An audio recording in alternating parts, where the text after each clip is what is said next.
One of the Democrats who was in the video telling service members they can defy illegal orders clarified himself. Yeah, he said yesterday on CNN he wasn't telling U.S. military personnel to disobey anything right now. They were just reminding them of their duty to defy illegal orders. Yeah, and here's where we have some issues. This is the transcript of their video, and I want you to look at what led up to them saying you must defy illegal orders. It said, right now the threats to our Constitution aren't just coming from abroad, but from here at home. This administration is pitting our uniformed military against American citizens. Americans trust their military, but that trust is at risk. I mean, you can see how the words they used made it seem like they were implying illegal orders were already being given. I think you can read it one of two ways. If they wanted service members to disobey things right now, they probably would give some examples, but their lack of examples was a sign they trust the training of our service members to know when something is manifestly illegal. And the purpose of the video was merely to ensure them that although it may seem like Trump has a stranglehold on power, Democrats in Congress have their back. Yeah, I think service members are well aware of their duty to disobey manifestly illegal orders. All this video did was add confusion. I'm sure some military members were asking the question, are the Democrats who may assume power in 3 years implying we are carrying out illegal orders right now? You can see how this confusion could lead to chain of command issues. Look, I view the video as a mere reminder to our service members of that duty. Say in the future Trump tries to deploy the military in, say, Seattle after a clear Supreme Court order saying they can't. This would be an example where the Democrats are reminding the service members the republic remains. You can still defy a manifestly illegal order and Democrats will have their back. Yeah, except their unclear wording made it seem like these illegal orders were already being given. I disagree, but hey, that's why in America you can ask clarifying questions when something like this is unclear. You don't have the president of the United States calling for the execution of Congress members because they made a video you find unclear. Well, I agree with you on that one. Why do you think we were off yesterday? Thankfully, you have more. The Coast Guard announced yesterday it will no longer classify the swastika as a hate symbol. Oh,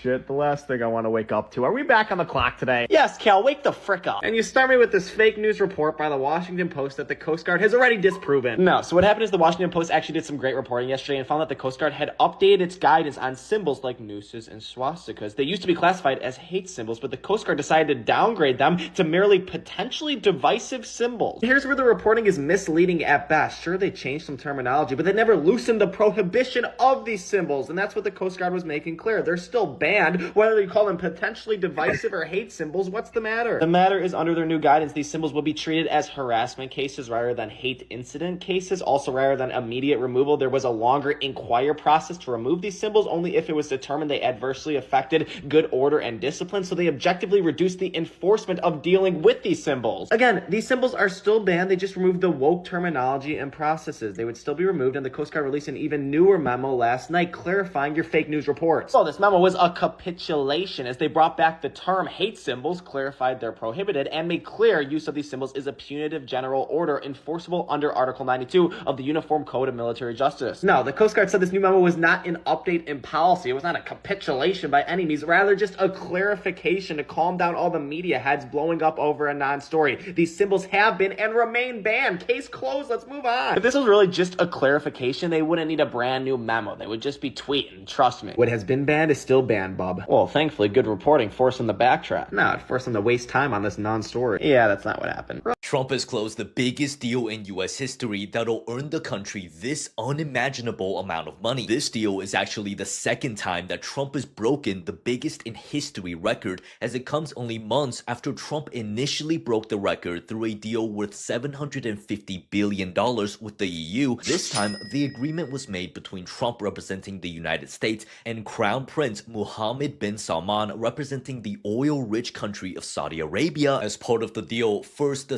Saudis will receive a major boost to their military after Trump approved their request to purchase America's most advanced fighter jets, the F-35s, which is expected to bring in billions of dollars in sales for the US and make the Saudis a long-term buyer of American defense technology. But what makes this deal the biggest of all time is that in return, the Saudis have promised to increase their investments into the United States to a total of $1 trillion, which is roughly equivalent to their entire 2023 GDP.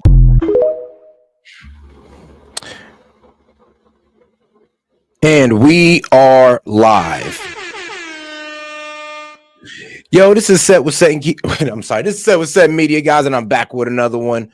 All right, guys, let's go ahead and get right to it with Trump meeting up with Zohran Mamdani. Honestly, I like it. It shows that both sides can work together, even a hardcore capitalist and a hardcore socialist. Let's get right into it, guys, because we got a whole lot more to cover than just this. And let's make sure to double tap that screen and like the video. Appreciate the support, guys. Really good, very productive meeting. We have one thing in common. We want this city of ours that we love to do very well. And I wanted to congratulate the mayor. He really ran an incredible race against, a lot of smart people, starting with the early primaries against some very tough people, very smart people. And he beat them easily. And I congratulated him. And we talked about some things in very strong common, like housing and getting housing built, and food and prices, and the price of oil is coming way down. That anything I do is going to be good for New York. If I can get prices down, it's good for New York, and we've got them down, way down from last year. We have, as you know, I've been saying to a lot of people, Walmart said that Thanksgiving this year is exactly 25% less than last year. So that's good for New York, good for everybody. But I just want to congratulate. I think you're going to have hopefully a really great mayor. The better he does, the happier I am. I will say there's no difference in party. There's no difference in anything. And we're going to be helping him to make everybody's dream come true, having a strong and very safe New York. And congratulations, Mr. Mayor. Thank you, Mr. President. Thank you. I appreciate it. Please. Now, this was breaking the internet pretty much before this meeting happened, and everybody was kind of losing it. Or they kind of thought this might have turned into a yelling match. But it does seem like, well, they had a conversation. They might have came to some type of agreement on how they want to lead, or how New York should be led in the future, now that Zohran Mamdani is the mayor. And it looks like Zohran Mamdani might not be so much of a hardcore socialist as we thought. I appreciated the meeting with the president, and as he said, it was a productive meeting focused on a place of shared admiration and love, which is New York City, and the need to deliver affordability to New Yorkers, the 8.5 million people who call our city their home, who are struggling to afford life in the most expensive city in the United States of America. We spoke about rent, we spoke about groceries, we spoke about utilities, we spoke about the different ways in which people are being pushed out, and I appreciated the time with the president. I appreciated the conversation. I look forward to working together to deliver that affordability for New Yorkers. Thank you very much. Any questions, please? President Trump, Stephen Nelson from the New York Post. I've got a question for you and then also one for the mayor-elect. Sure. For you, you referred to Mr. Mamdani as a communist. Could you describe why you feel that way? And also, will you do anything to stop him from arresting Prime Minister Netanyahu if he visits New York? Yeah, that's a really good question. I mean, so if Benjamin Netanyahu visit New York, like Zohran, you gonna carry out with arresting him? Which I wouldn't be mad if he did. I'll be quite honest with you, but that's just me. And shout out Asher Rose for starting us off. Hey, appreciate the support, sis. Says starting off the evening. Hey, appreciate that, sis. Well, we didn't discuss your second part of the question, and on your first part, I mean, he's got views that are a little out there, but who knows? I mean, we're going to see what works, or he's going to change also. We all change. I changed a lot from when I first came to office. It's now quite a while ago. It's quite a while. My first term was great. We had the greatest economy in the history of our country. We're doing even better now. We're doing much better now than we did even the first term. And I can tell you some of my views have changed. And we had discussions on some things. I'm not going to discuss what they were, but that I feel very confident that he can do a very good job. I think he is going to surprise some conservative people, actually, and some very liberal people. He won't surprise them because they already like him. And for Mr. Mamdani, it sounds like you had a productive discussion, but just days ago, you referred to President Trump as a despot who had betrayed the country. You said you'd be his worst nightmare and accused him of having a fascist agenda. Are you planning to retract any of these remarks in order to improve your relationship? I think both President Trump and I, we are very clear about our positions and our views. And what I really appreciate about the president is that the meeting that we had focused not on places of disagreement, which there are many, and also focused on the shared purpose that we have in serving New Yorkers. And frankly, that is something that could transform the lives of the 8.5 million people who are. I mean, that's a smart answer, Zohran. He's like, you know what? Look, I ain't going to take back nothing because I'm a Democrat. I'm a Democrat socialist. I got to keep up the TDS for the base. But I will give you a politically smart answer on cooperation, on how we need to cooperate with the other side. And that is a pretty smart answer. And I'm all for it. I'm all for both sides working together, especially when it comes to New York City. Currently struggling under a cost of living crisis with 1 in 4 living in poverty. And the meeting came back again and again to what it could look like to lift those New Yorkers out of struggle and start to deliver them a city that they could do more than just struggle to afford it, but actually start to live in it. And I've been called much worse than a despot, so it's not that insulting. Maybe I think he'll change his mind after we get to working together. Yes, please. Mr. President, Anthony Marshak from MTV Lebanon. I would like to ask you a question about the Middle East regarding, you said that Hezbollah in Lebanon is not in a good position. And Lebanon now is the final unresolved after Gaza and Syria. Given your assessment, like what do you say for the Lebanese today? It's the independent state in Lebanon. And what is your next move to push toward disarmament? The disarmament of Hezbollah. Well, we are pushing for total disarmament of Hamas and frankly everybody else. And we actually have peace in the Middle East. As you know, the King of Saudi Arabia just left yesterday. We had some great meetings, and he's made a contribution toward the United States of more than $1 trillion. We have now over $20 trillion coming in. No country has ever had anything like that, not even close. If you go to 2 trillion or 1 trillion, it's a lot. We have 20 or $21 trillion. I think that Hezbollah has been a problem in Lebanon, big problem.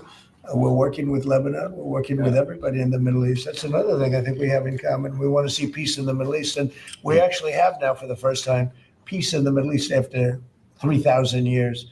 And now we're going to refine it. And I think you're going to see some very positive things happen. There is a potential to invite the Lebanese president. Now, it does seem like we are shifting our focus. Oh, Lord. Yeah, but it does seem like we're shifting our focus towards Lebanon in the Middle East for some strange reason, of course, inspired by Israel. I'm just going to keep it honest with you, because let's not forget, as things were kind of toning down over there in Gaza, they did start bombing southern Lebanon. Yeah, I was about to say Lebanese. Yes, but southern Lebanon. So this has already been something that's already been forecast to start. They're going to go ahead and start with Lebanon. They're going to go ahead and start with Syria. And hopefully this isn't true, and hopefully I'm wrong, but this is just what's been laid out before us. And to meet you to the White House. I would do that, absolutely. And if the mayor would like to be here for that meeting, because I know he feels very strongly. I think you feel very, very strongly about peace in the Middle East. We desperately want it. And that's something that I shared with the president, that when I spoke to New Yorkers who had voted for the president last November on Hillside Avenue and Fordham Road, I asked them why. I heard again and again 2 major reasons. One was that they wanted an end to forever wars. They wanted an end to the taxpayer dollars we had funding violations of human rights, and they wanted to address the cost of living crisis. And I appreciated the chance to discuss both of those things. You said a lot of my voters. Oh, guys, let's not forget to double tap that screen, like the video, guys. Let's get more people in the conversation by double tapping that screen. Appreciate the support, guys. Actually voted for him, and I'm okay with that. I'll do that. I'll sign it. Give it to me. I'll sign it in a minute. That's pretty good. Mr. President, you've threatened to send federal troops to New York City. You both have differences when it comes to ICE agents in New York City. Mr. Mamdani, you've called ICE a rogue government entity. I wonder how you reconcile your differences on both of those issues. Well, I think we're going to work them out. And I think that if we have known murderers and known drug dealers and some very bad people, we want to get them out. And the mayor wants to have peace. We discussed this at great length, actually, maybe more than anything else.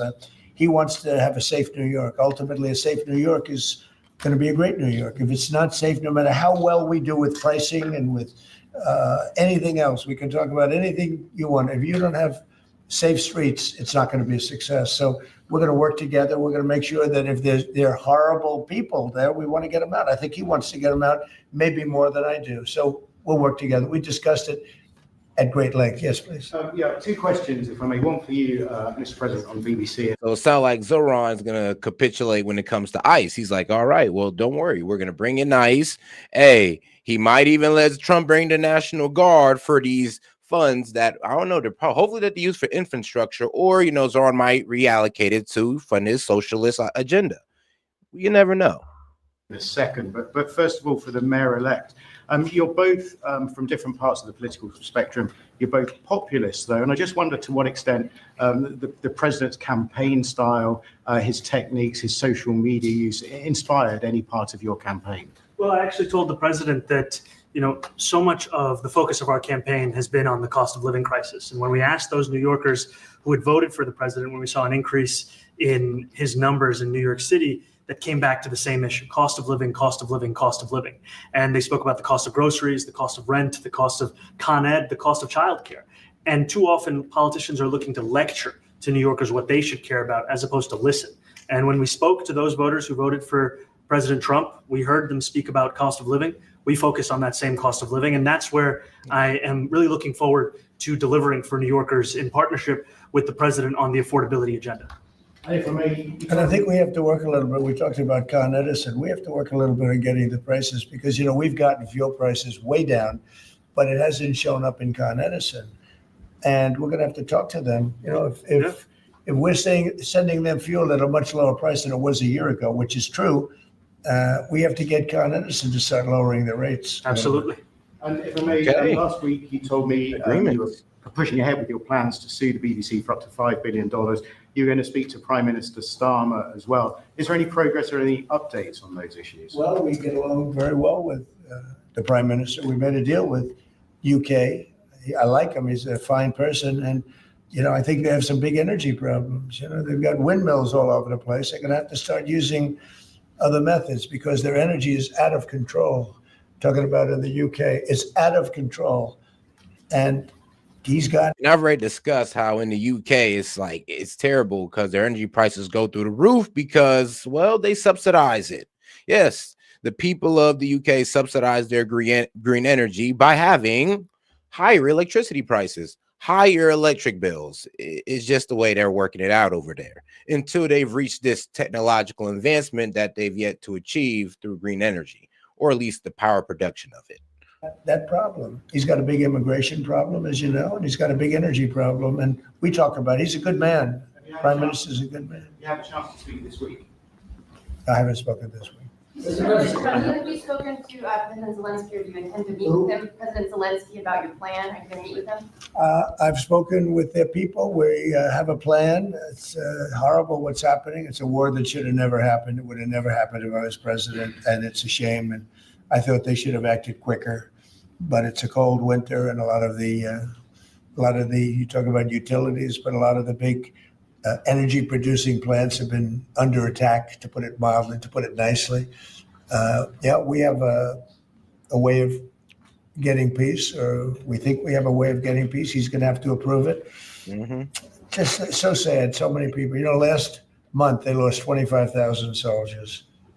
This is something we have. So here's the outrage about what's going on with the whole Ukraine situation, because even Zelensky done came out and said his piece talking about, the plan that Trump and Putin has came together with pretty much leaves us out. It's going to put us in looking like we were in a losing position. It's like everybody has abandoned Ukraine. And I'm like, Ukraine, Zelensky, you've abandoned yourselves on the battlefield, okay? Some of your soldiers is abandoning the battlefield. You've ran all the propaganda in the world to make it seem like y'all were winning, but propaganda, I'm sorry, it doesn't win wars. Results on the battlefield do. And sadly, Putin got the best results on the battlefield.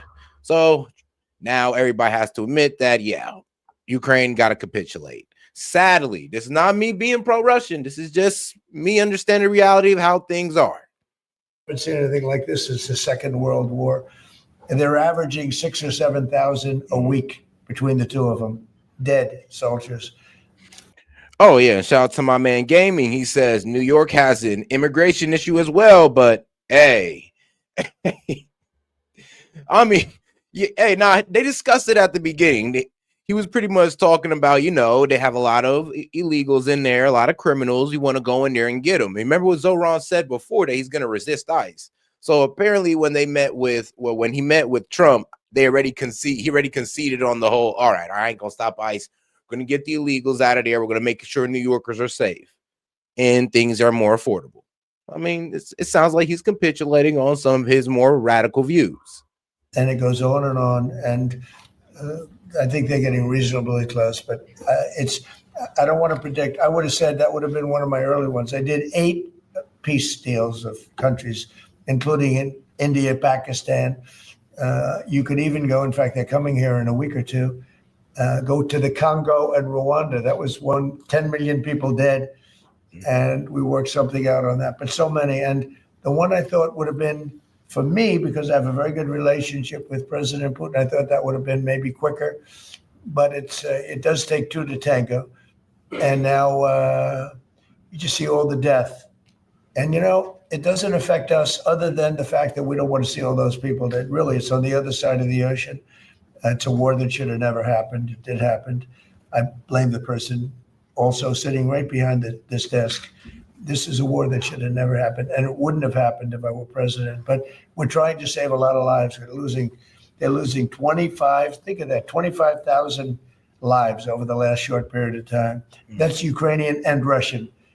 And it's a shame. What happens if President? I want to ask the mayor-elect about a House resolution just passed overwhelmingly to condemn socialism, including with 86 Democrats, all of House Dem leadership, and the minority leader, Hakeem Jeffries, despite his endorsement of you.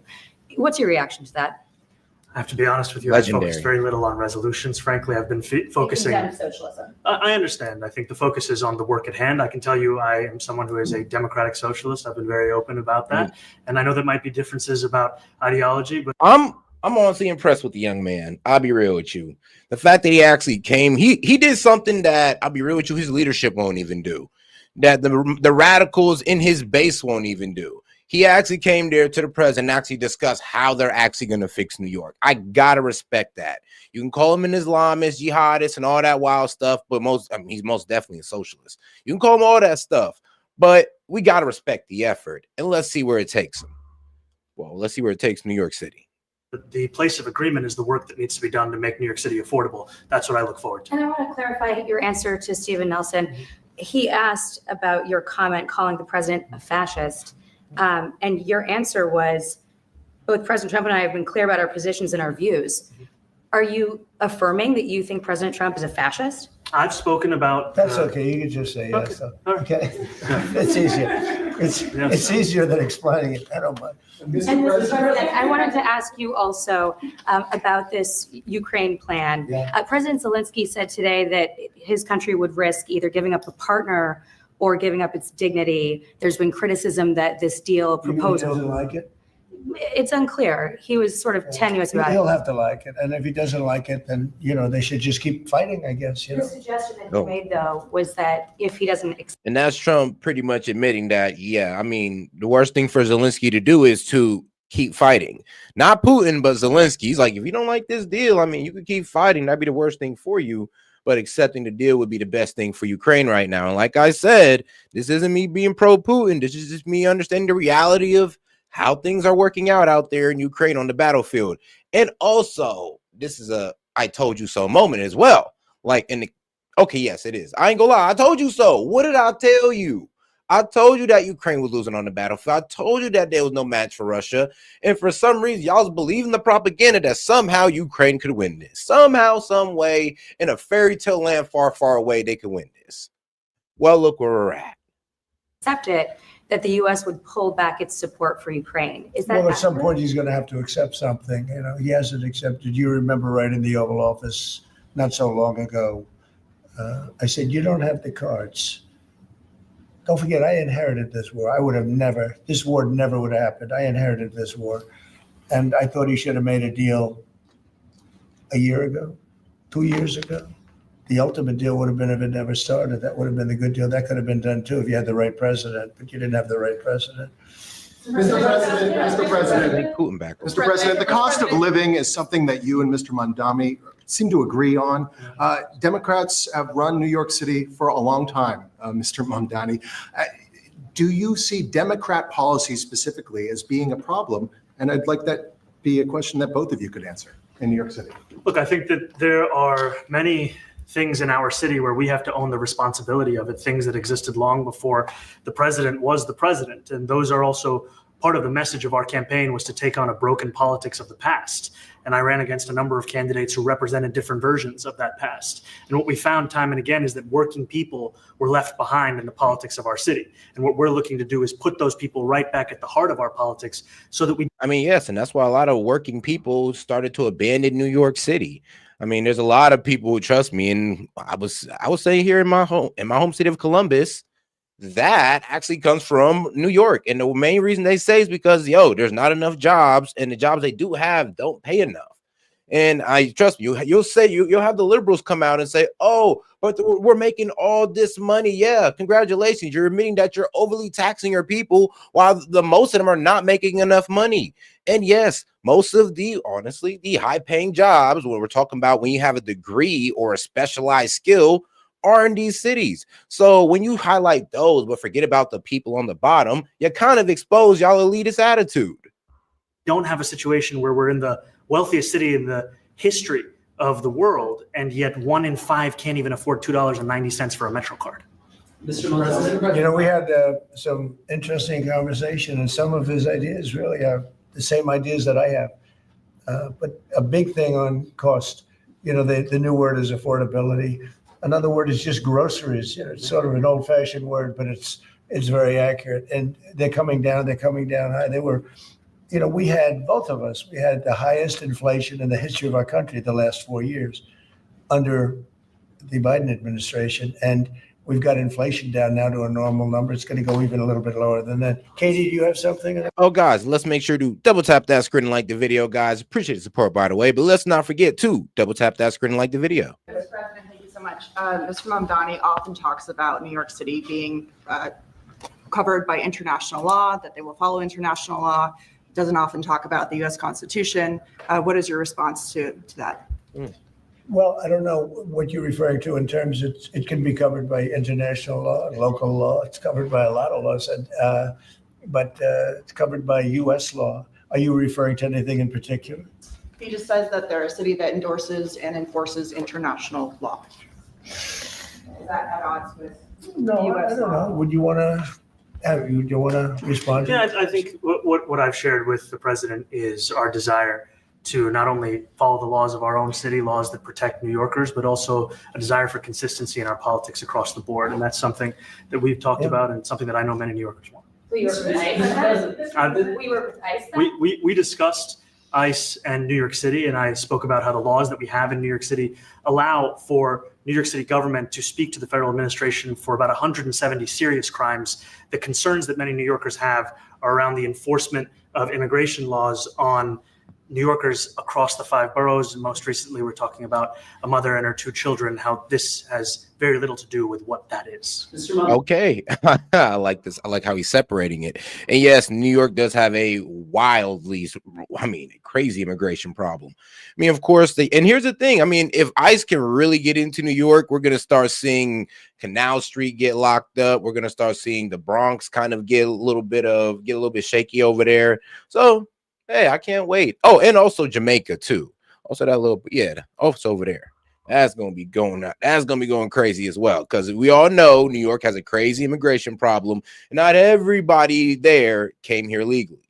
What we did is we discussed crime. It's not place to. More than ICE per se, we discussed crime, and he doesn't want to see crime, and I don't want to see crime, and I have very little doubt that we're not going to get along on that issue. He wants to. And he said some things that were very interesting as to housing construction. And he wants to see houses go up. He wants to see a lot of houses created, a lot of apartments built, et cetera. And, you know, we actually, people would be shocked, but I want to see the same thing. Mr. Mamdani, anti-Israel protesters. Yeah, Mr. President, I want to know one of the policies as well that Mayor-elect Mamdani talked a number of times about on the campaign was shifting the tax burden for property taxes from what he called minority communities to white-based communities and putting more taxes on white people. I also noticed that in your acceptance speech, you didn't mention anything about America or Christians or white people in general. And so I didn't know if that was one of the policies that you guys had spoken about. We focused on affordability. We focused on the cost of living crisis. What I will say is that I am very much interested in property tax reform, because what we see right now in New York City is a system that is so inequitable that it can't even stand up in court.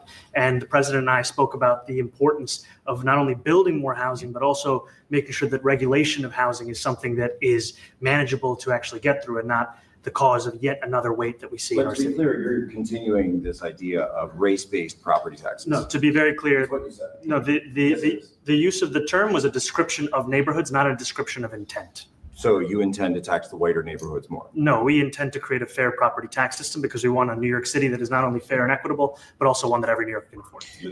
Yeah, I'm gonna be honest with you. He did say it wild as hell though. He's like, yeah, we're gonna tax the whiter neighborhoods, the white people. I mean, bro, you could have just said, you know, the wealthy people in the high income areas. But I mean, let's be real. It's really hard to backtrack when you specifically said white people.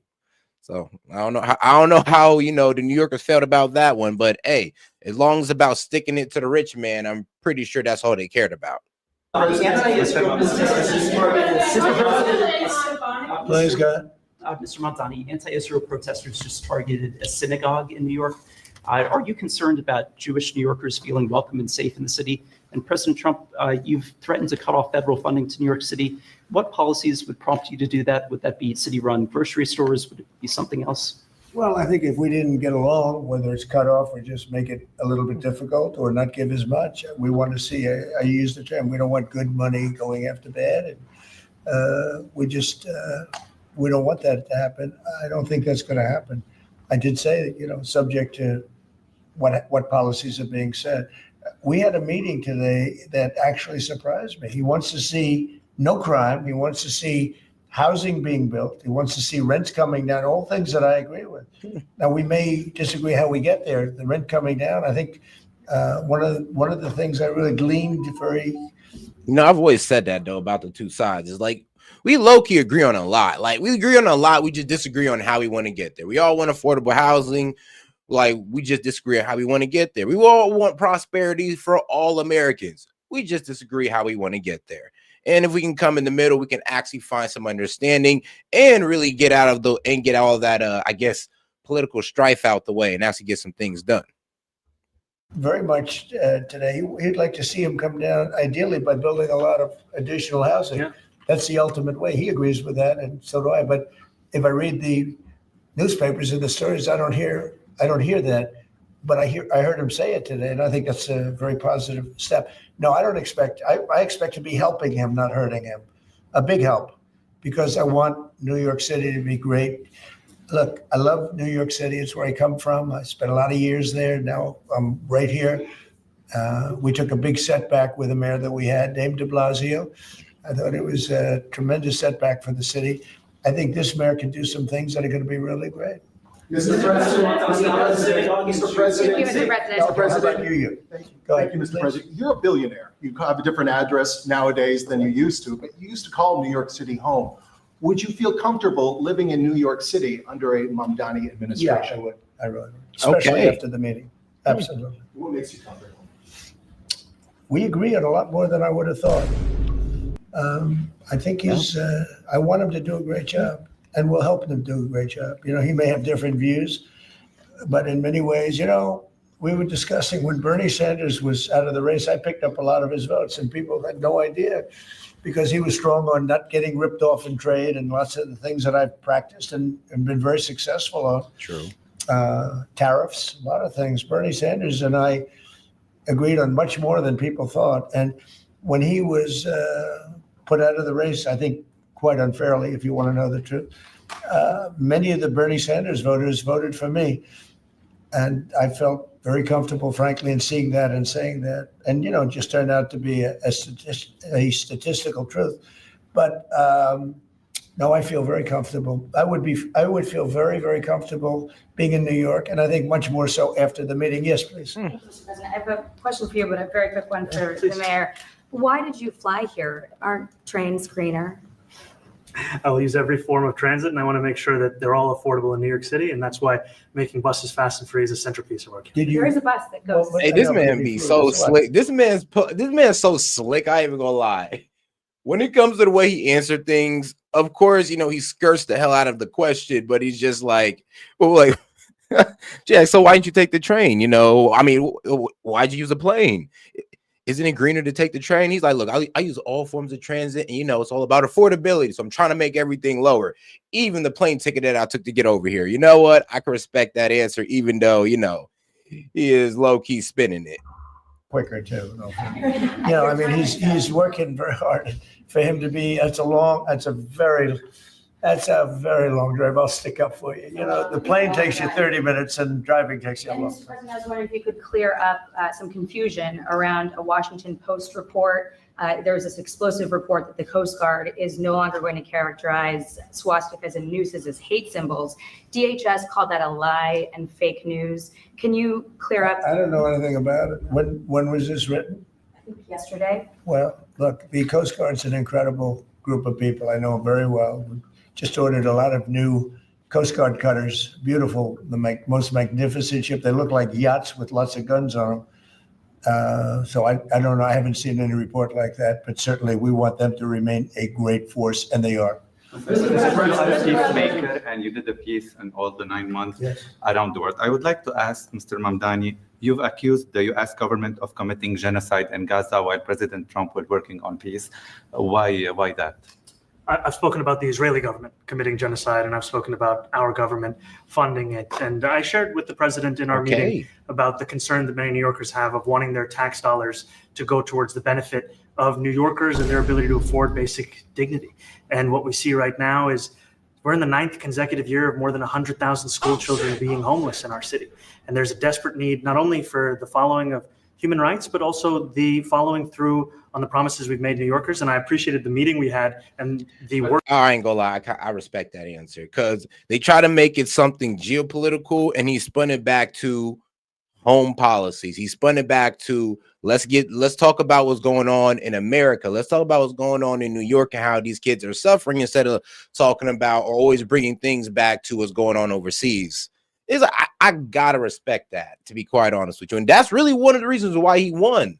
Remember, one of the most viral clips that made Zohran Mamdani really shoot up there was the fact that when they said, where's the first place you're gonna visit when you become mayor? Everybody else said Israel. Well, almost everybody said Israel. One guy was talking about somewhere in the Caribbean, and he said, I'm gonna stay right here with New Yorkers. Which one sounds more like he was for the people? Which candidate? That we can do. Do you agree that President Trump did do a peace and he worked hard to make the peace, because he worked hard to do the peace in the Middle East and everywhere? What do you agree with that? I appreciate all efforts towards peace, and I shared with President Trump that when I spoke to Trump voters on Hillside Avenue, including one of whom was a pharmacist that spoke about how President Trump's father actually went to that pharmacy. And this will be one of the few times you see me agree with a Dem. Well, honestly, no, a socialist. I'll be real with you. Be one of the few times. Far from Jamaica Estates, that people were tired of seeing our tax dollars fund endless wars. And I also believe that we have to follow through on the international human rights. And I know that still today, those are being violated, and that continues to be work that has to be done no matter where we're speaking of. Mr. President, question for Mr. Thank you, Mr. President. Do you view the mayor-elect as the true leader of the Democrat Party? And do you think Leader Schumer's and Leader Jeffries, have to follow his lead? Well, look, I hope they have great leaders. This is a man that right now I think is focused in New York City.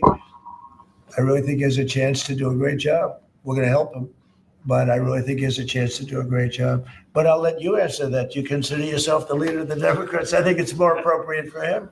I consider myself the next mayor of New York City, and I keep my horizons firmly on New York City. And I appreciate the meeting with the president, which focused again on the 5 boroughs and whether New Yorkers could afford to live there. By the way, being the mayor of New York City is a big deal. Absolutely. I always said, one of the things I would love to be someday is the mayor of New York City. Being the mayor of New York, and especially now, because I think you're at really a turning point, one way or the other. It could go great, or it can go in a different direction. And I think you really have a chance to make it great. Mr. President, you say you love New York City. Mr. Mamdani, does New York City love President Trump? New York City loves a future that is affordable. And I can tell you that there were more New Yorkers who voted for President Trump in the most recent presidential election because of that focus on cost of living. And I'm looking forward to working together to deliver on that affordability agenda. I got a lot of votes. One more. Go ahead. 1 or 2 more. Go ahead. I tell you, the press has eaten this thing up. No, I mean, here's the thing. Like, what Trump need to realize is that when he starts focusing more on affordability, that's when his approval ratings are going to start to recover. Like, yeah, when you start focusing more on affordability and people start seeing the results, you start seeing the jobs, you start seeing inflation go down, you start seeing prices stable, that's when the approval ratings will go up. Because we're not even going to see, I'm never going to bullshit you. The approval ratings are looking terrible. And it's mainly because the administration, in my personal opinion, of course, is focusing too much on what's going on overseas than focusing on what's going on here in America. Or honestly, they're not really showboating it enough. What's being showboated is what we're doing over there in Venezuela, what we're doing over there in Ukraine, Israel, Syria, yada, yada. Y'all get my point. So when he starts focusing more on what's going on at home and starts highlighting that, I believe that's when these approval ratings will start skyrocketing again. Until then, well, it is what it is. You know, I've had a lot of meetings with the heads of major countries. Nobody cared. This meeting that you people have gone, you know, outside you have hundreds of people waiting. This is just a small little group. For some reason, the press has found this to be a very interesting meeting. The biggest people in the world, they come over from countries nobody cares, but they did care about this meeting, and it was a great meeting. Go ahead. Yeah, Mr. President, I was going to ask you exactly that. Why do you think there's so much more, so much excitement around this than even some foreign leaders? Because I think he's different. All right. I think he's different, and that can be in a very positive way. But I think he's different than, your typical guy runs, wins, becomes mayor maybe, and nothing exciting. Because he has a chance to really do something great for New York. New York is at a very critical point, and he does need the help of the federal government to really succeed, and we're going to be helping him. But he's different than, your average candidate. He came out of nowhere. I said he has a great campaign manager standing over there. He came out of nowhere. Would you start off at 1 or 2? And then... I mean, guys, we got our breaking news. I guess Republican Marjorie Taylor Greene resigns from Congress. Yes, Marjorie Taylor Greene resigns from Congress, and this is actually coming out of Fox News. I'm gonna go ahead and get that pulled up right after this. I watched. I said, "Who is this guy?" He was at 1, then he was at 3, then he was at 5, then he was at 9. Then he went up to 17. I said, that's getting a little bit interesting, right? And then all of a sudden he wins a primary that nobody expected he was going to win. It's a great tribute. I mean, it's an amazing thing that he did. And I'll just add one thing to what the president said. Is one thing I also appreciated is in our meeting to appreciate a portrait of FDR and the incredible work that was done with the New Deal, and also in thinking about what it can look like when the federal government and New York City government work together to deliver on. All right, just on a quick pause for this one. We're going to get over to this about 50 seconds or so. Let's get into this real quick. We'll get right back to that. Let's see here. And another Fox News alert, Marjorie Taylor Greene announced she's resigning. Her last day will be January 5th. MTG is a powerful voice in the party who recently had a falling out with President Trump. She put out a statement today. I have too much self-respect and dignity, love my family way too much, and do not want my sweet district to have to endure a hurtful and hateful primary against me by the president. We all fought for only to fight and win my election while Republicans will likely lose the midterms. I refuse to be a battered wife, hoping it all goes away and gets better.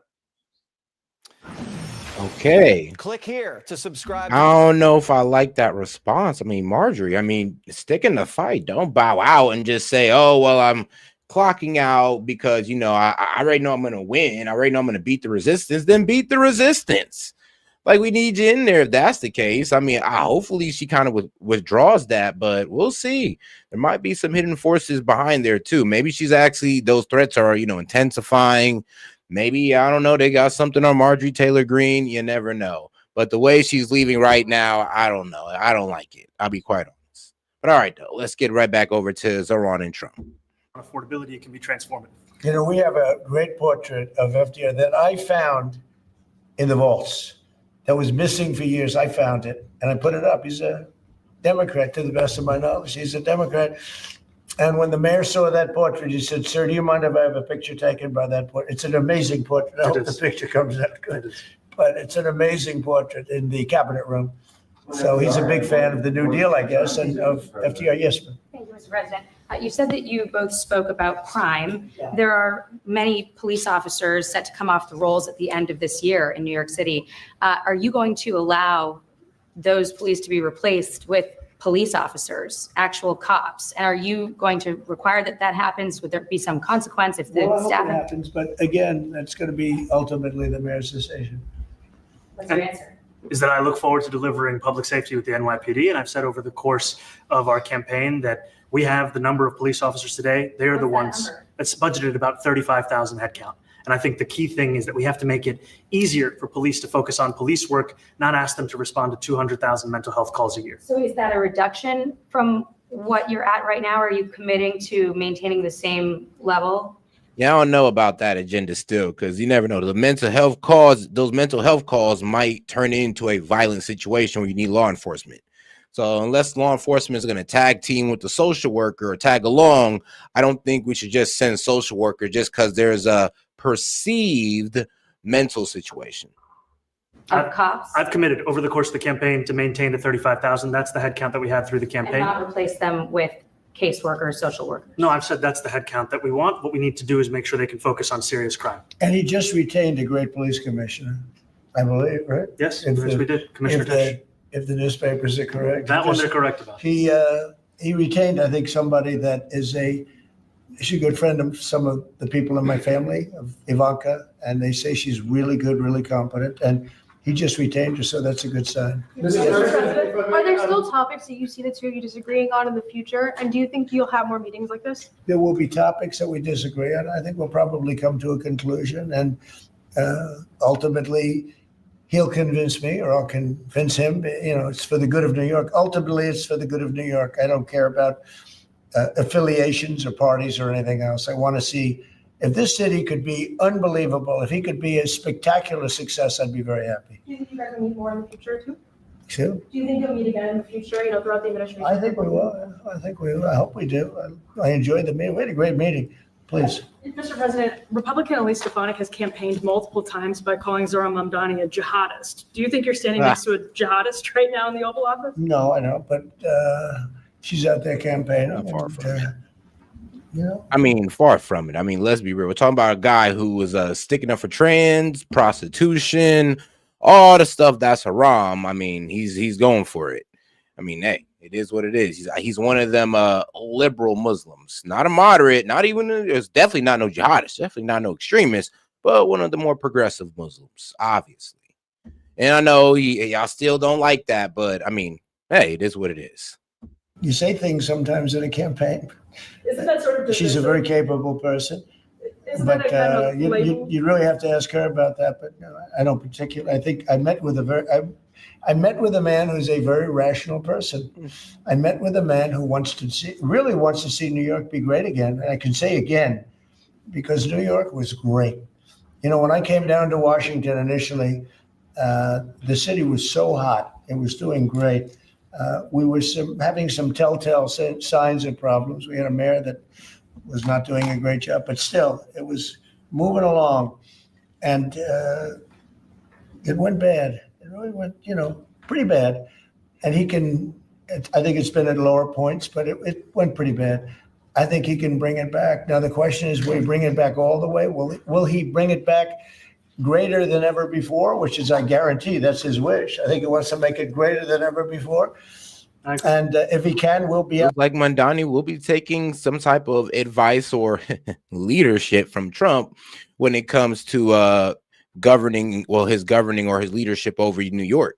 So, guys, I guess, like I said, I like this. This guy who's perceived to be, he is a radical social or a radical liberal because he believes in socialism. So it's quite amazing that he's came over to the president. He's like, look, let's talk about this. I'm not going to fight you because Lord knows he can hold up funding. So he's not going to fight him, and they're just going to work this out. And they're going to find a way to make New York more affordable, make New York a better place, while also focusing on affordability in America overall. Because, I mean, if you can make things more affordable in New York, you can make things more affordable almost everywhere. Maybe not California, but we'll see. Out there cheering. I'll be cheering for him. Okay, thank you very much, everybody. You chose not to answer the question about the synagogue. Thank you very much.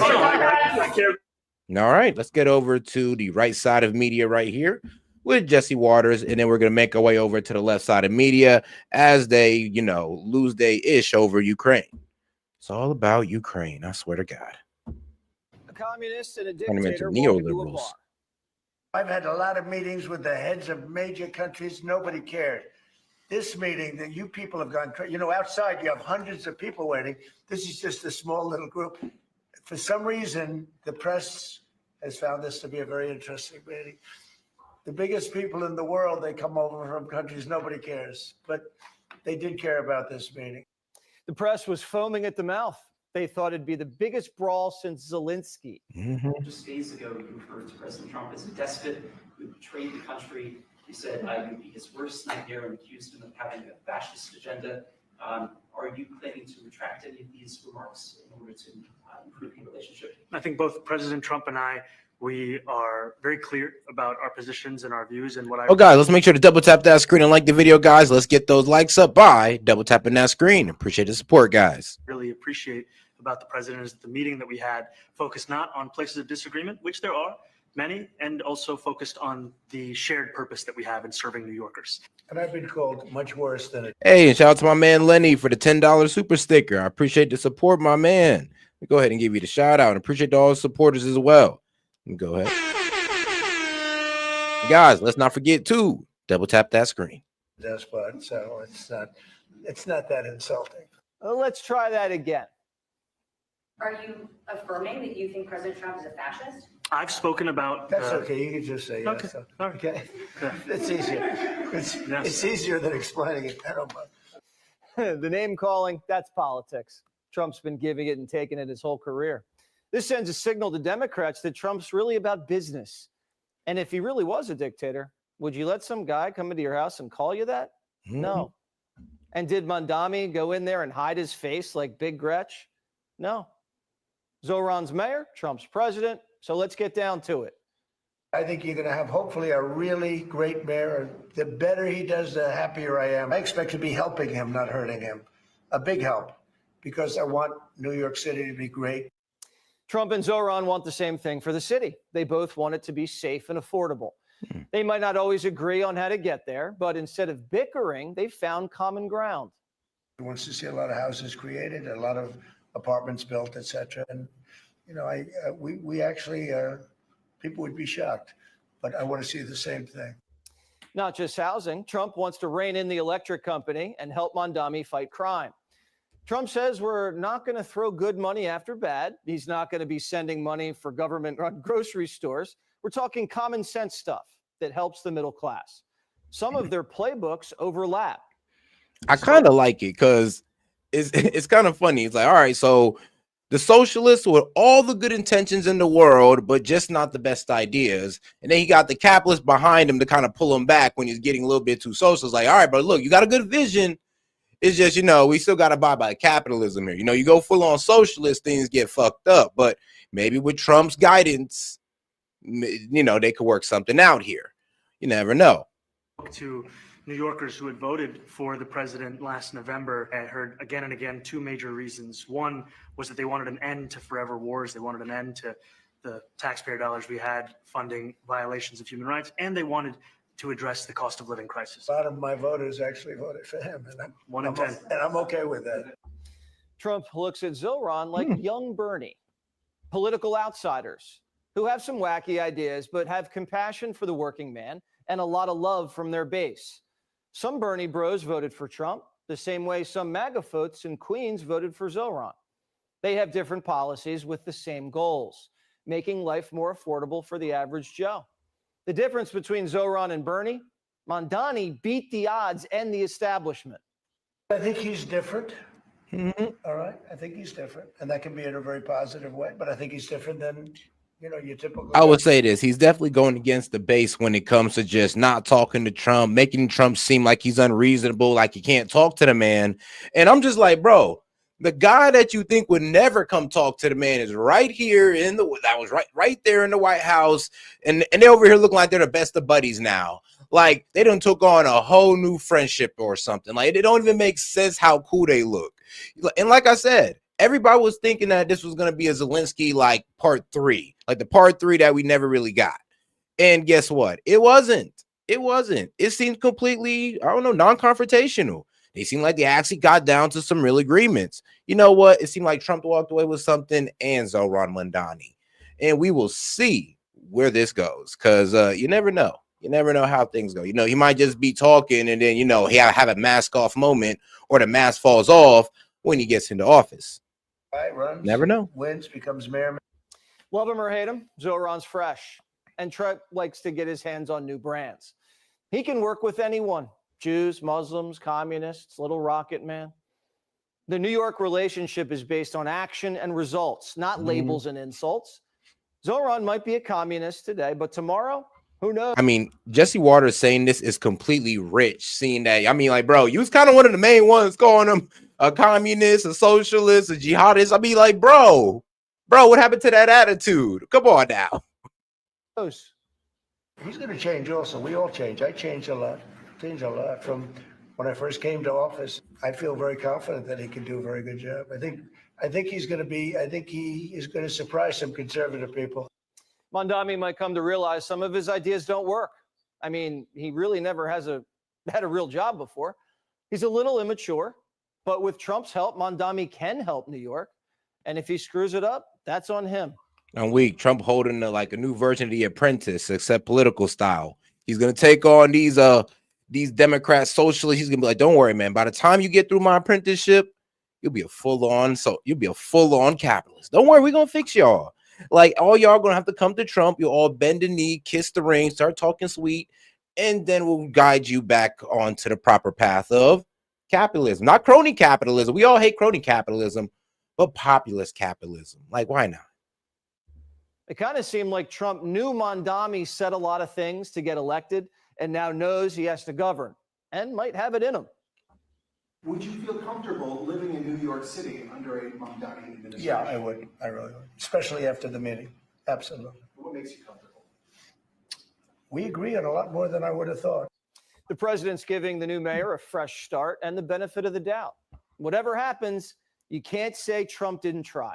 Hey, exactly. You can't say Trump didn't try. I mean, you can't say he ain't reach out. If he crashes out, Trump could always sit there and say, hey, I gave him some advice and he crashed out anyway. And then if it succeeds, Trump could sit there and be like, hey, look, I gave him some advice and there you go. New York prosperous. It can't go wrong for the man now that he's like, extended the olive branch. So I got to give it to him on that one. And shout out to my man, the gaming. He said he is wearing a mask. A liar is still a liar. Well, hey, I always just say there's a possibility he can have a mask off moment or the mask drops off as soon as he steps into office, and then he goes full on socialist. So we're all there like, but we knew it was going to happen. This was great to see for the country. If Trump and Zohran can get along, we all can. Mamdani came across as gracious and respectful, but he still stood his ground. Why is that so hard for most Democrats to do? Mamdani acted like more of a man, more of a problem solver than Schumer, who's 3 times his age. Do you view the mayor-elect as the true leader of the Democrat Party? I'll let you answer that. You consider yourself the leader of the Democrats? I think it's more appropriate for him. I consider myself the next mayor of New York City, and I keep my horizons firmly on New York City. Humble, too, huh? There could be a new movement forming. Left-wing and right-wing populists have the potential to unite to fight for the working class. If they can't unite, well, then one has to crush the other. Yep. I think we know who wins. But Trump's outflanking Democrats here. He grabbed the only guy they have focused on the cost of living and the quality of life and brought him under his wing. Mamdani and Trump both make established... AKA, Mamdani's is ours now. He's ours now, man. So, look, he pulled up to Trump, and Trump just came out like Schwarzenegger. Pretty much something like this. Stop whining. Your kids are soft. You lack discipline. But I've got news for you. You're mine now. Mamdani is ours now. By the time we get done with him, he's going to be a full-on capitalist. He might walk out a billionaire for all you know, but not the Pelosi way. But you never know. When Democrats look petty and ignorant, old and feckless. The media couldn't process what happened. An extraordinary, flabbergasting scene in the Oval Office today.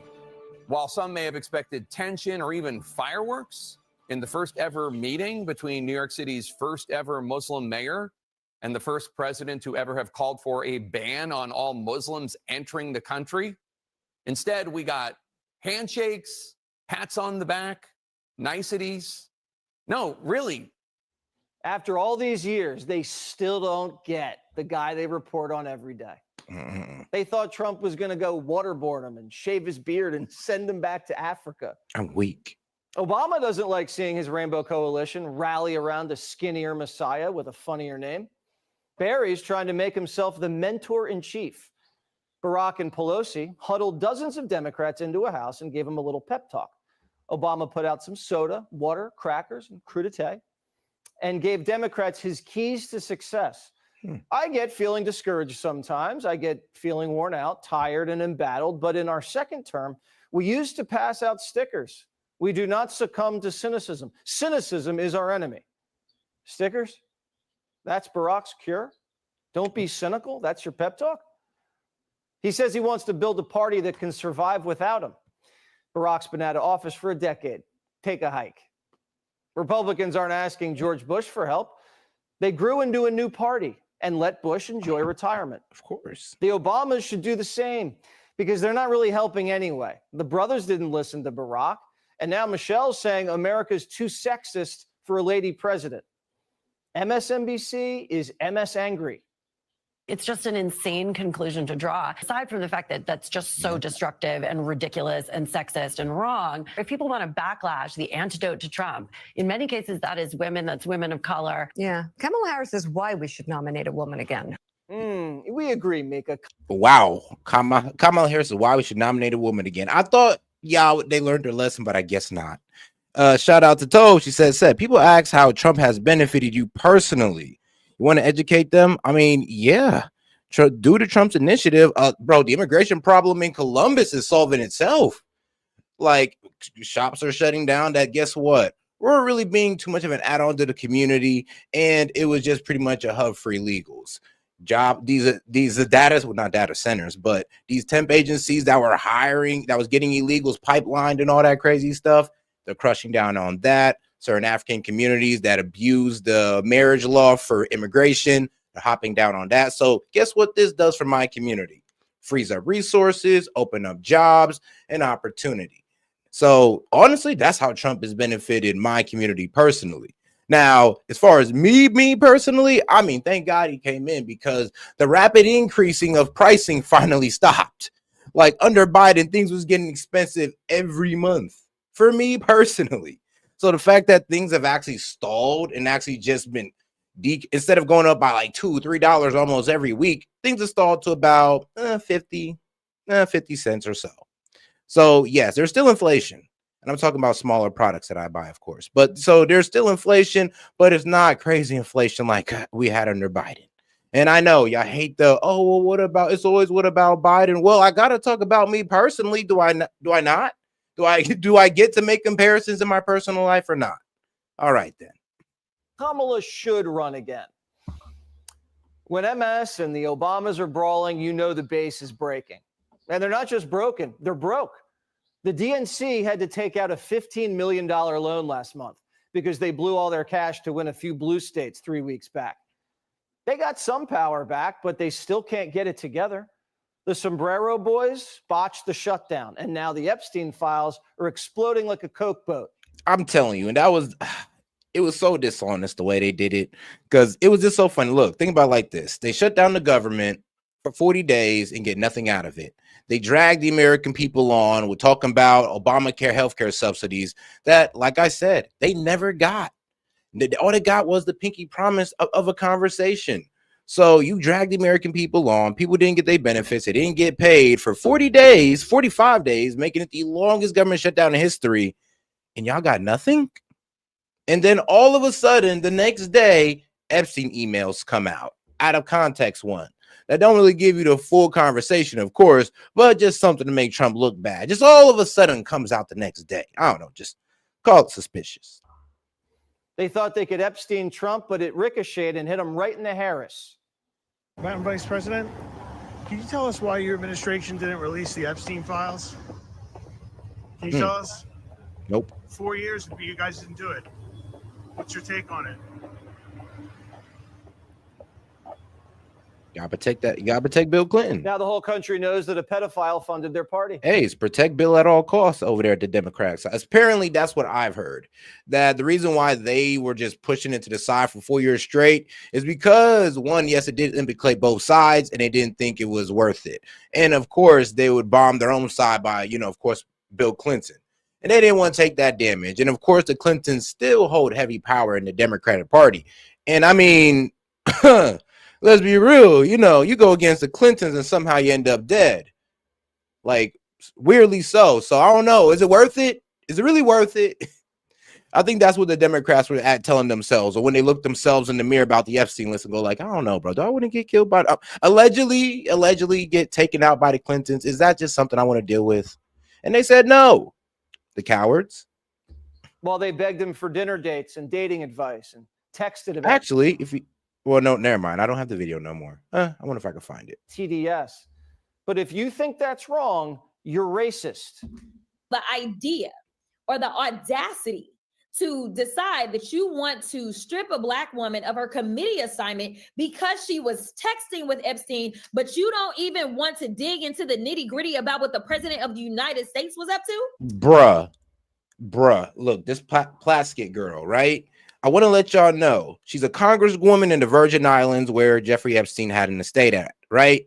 Where he had an estate at. And remember, Jeffrey Epstein was pretty much alleged to be a Israeli or a CIA asset, but it was confirmed that he is intelligence, according to Alex Acosta. So it's affirmed that he's intelligence. And then this was after he was convicted of being a pedophile and like trafficking little girl for massage, like for really to do massages. Like, so this was all after that. And the problem with that is that, where this Plasker girl is committed on and why they were trying to censor her? She's on the Intelligence Committee. So we have a lady that's on the Intelligence Committee that was talking to an intelligence asset during a congressional hearing. And when they try to censor her off that committee, the Democrats wanted to keep her on. Like, are you serious? Bill and Hillary Clinton have their depositions scheduled in just a few weeks. Comer says if they ditch, that means contempt. And contempt could mean jail. How much you want to bet Bill transitions so he can serve time in a women's prison? Ladies and gentlemen, do you really, really think that Donald Trump is going to sign off on releasing the Epstein files and not have a boatload of stuff that he's going to throw in the Democrats' direction? Trump has become a verb. He's trumping the... Plaskett is just the first round. Like, that was already the first round out of a 6-cylinder gun. Boom. Plaskett was texting military. She's on the Intelligence Committee texting an intelligence asset. And he was trying to give money to her campaign. Woo. The fact that she got caught for that and the Dems still stood up for her, like I said, apparently you could be a Dem and do anything. You could be on the Intelligence Committee and then text a human trafficking pedophile who's also an intelligence asset. And it's all good, bro. It's all good, man. We got you. As long as you're a Dem, it's all good. Let that have been a Republican, bro. Y'all have lost y'all ish on us. And rightfully so. I would be mad if the Dems didn't come down on us and be like, yo, what the fuck is this? Because we're looking at you like, what the fuck is this? And I'm wondering, like, do you condemn this, or are you going to try to, like, find a way to defend it? Because there is no defense. Democrats at every turn, playing them like a fiddle. Every time Democrats try to light the fire of resistance, they end up burning down the party. Now Eric Swalwell wants to rise from the ashes like a phoenix. I came here tonight, Jimmy, to tell you and your audience that I'm running to be the next governor of California. Huh? Is California ready for First Lady Fang Fang? It's anyone's race. He's up against Katie Porter, who scolded her husband with a steaming pot of mashed potatoes and storms out of interviews if she doesn't like the cut of your jib. Once he beat... I glad this woman just looks like she beats her husband. Like, she just looks like she's an abusive wife. I don't know why, bro. She just looks like it. And this guy, well, the whole Fang Fang thing, I guess what was it? He was dating a Chinese spy. So, hey, it is what it is with him. It's the mortgage fraud rap. I'm sure he'll clean Katie's clock. Why is it that every Democrat has baggage? A House Democrat just got indicted for stealing $5 million in FEMA funds. Yep. $5 million. She's accused of funneling the money to a family company and then kicking it back to her campaign. Wow. But if you believe that, you guessed it, you're racist. It's an unjust indictment, and it seems like his intimidation tactics have been pervasive. If this is what Congress is becoming, where they're always trying to intimidate you, scare tactics, especially attacking minorities, Black and brown people, then we're going to have to keep fighting for the district. She got caught with her hand in the cookie jar and blamed whites for noticing. Every time a Democrat steps in it, Brooklyn Barack takes another lump. Are you at all concerned that the recent allegations against Democrats, such as communicating with sex offender and embezzling FEMA funds, are going to harm the momentum that your party carried out of the elections earlier this month? We're going to continue to focus on the issues that matter for the American people. Bro, I mean, this is not a good day for the Dems. So first we got Plaskett getting caught up with Epstein. Then we got this lady over here that's getting caught up for what? FEMA fraud. FEMA fraud. I mean, let's be real. The Dems are already exposed for giving about what? $1.9 billion of FEMA funds to undocumented immigrants. Like, it's literally on their website saying this and admitting to it. So yeah, it's like the Dems have already done enough. And here we are. You know what? Hey, man, y'all need new leadership in the Dems. I'm actually happy that the younger generation of Dems are coming up because hopefully they don't come with this bullshit. And here's the thing. It's on our side, too. The older generation on the Republican side are a bunch of bloodthirsty warmongers. So trust me, I'm ready for the new generation to come on our side as well. Affordability. Just saying the word affordability doesn't mean you're focused on it. You actually have to do something. Stealing money and committing mortgage fraud only makes life affordable for them, not the rest of the country. What is the Democrat plan for affordability besides stealing money and committing mortgage fraud? We don't know. Trump's lasered in on prices. That's why Zohran's in town. The only thing Democrats are focused on is themselves and getting out of trouble. A Democrat in Tennessee just got caught calling her whole city. Oh, yeah, and shout out Tove, a crock of shit and her inability to fact check. The whole Republican getting money from Dr. Jeff Epstein, a completely different person, saying a Jeffrey Epstein, implying they are the same people. Yeah, exactly. The doctor actually, the Republican came out and said, yes, a Dr. Jeffrey Epstein. No relation. And yes, Epstein is a common Jewish last name. It is what it is, you know, with the Steen. I thought y'all know. I thought the Jewish jokes resonated. The Steens, the Bergs. Come on now. Okay, is that anti-Semitic? Nah, I ain't going that far. All right. Deplorable. I hate the city. I hate the bachelorettes. I hate the pedal taverns. I hate country music. I hate all of the things that make Nashville apparently an it city to the rest of the country, but I hate it. So her name's Afton Ben. She also said her state's racist and sororities are white supremacy. It's been a rough week for Afton. I look a little rough. I have bags under my eyes because the Republican eye of Sauron has finally shifted towards moi. Sure, I get mad at the Bachelorette sometimes. I get mad at the pedal taverns, right? And you're talking to someone who has cried no less than 10 times in the Country Music Hall of Fame. That's what Democrats are missing. They don't love people. They hate people.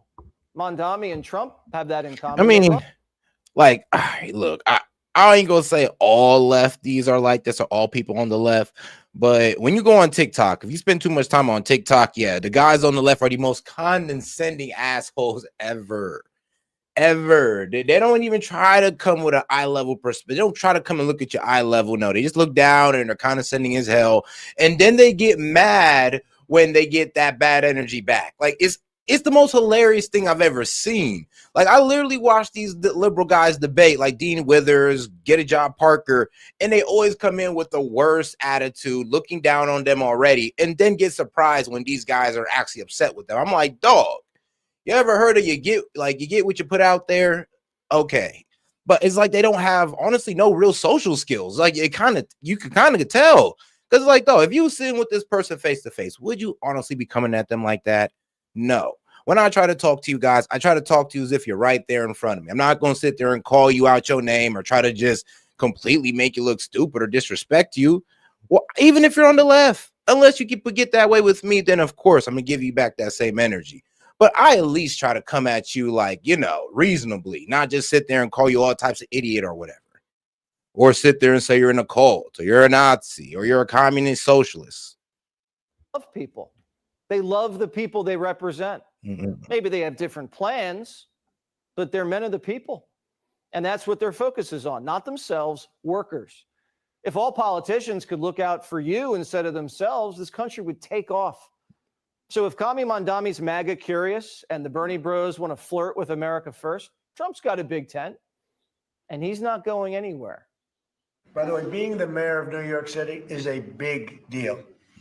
I always said, one of the things I would love to be someday is the mayor of New York City. Want even more Fox News No. on YouTube? Become a Fox News patriot. Now I know the liberals in the chat are getting tired of Fox News. So don't worry, we're going to get over to CNN because Ukraine faces a losing dignity or U.S. support. I mean, look, man, Zelensky, just go ahead and tone it down. You can't beat Russia. Just go ahead and you might have to give us some land. I mean, it wouldn't have been like this if you'd have just, didn't drag this out for 2-3 years, but here we are. Зараз один з найважчих моментів нашої історії. This is one of the most difficult moments in our history. The pressure on Ukraine is now at its most intense. Ukraine may now face a very difficult choice, either the loss of dignity or the risk of losing a key partner, or 28 difficult points, or an extremely harsh winter. The most difficult and further. So yes, the one of the main reasons why they need to give up soon is the winter is coming. And I know this ain't Game of Thrones, but the winter is literally coming.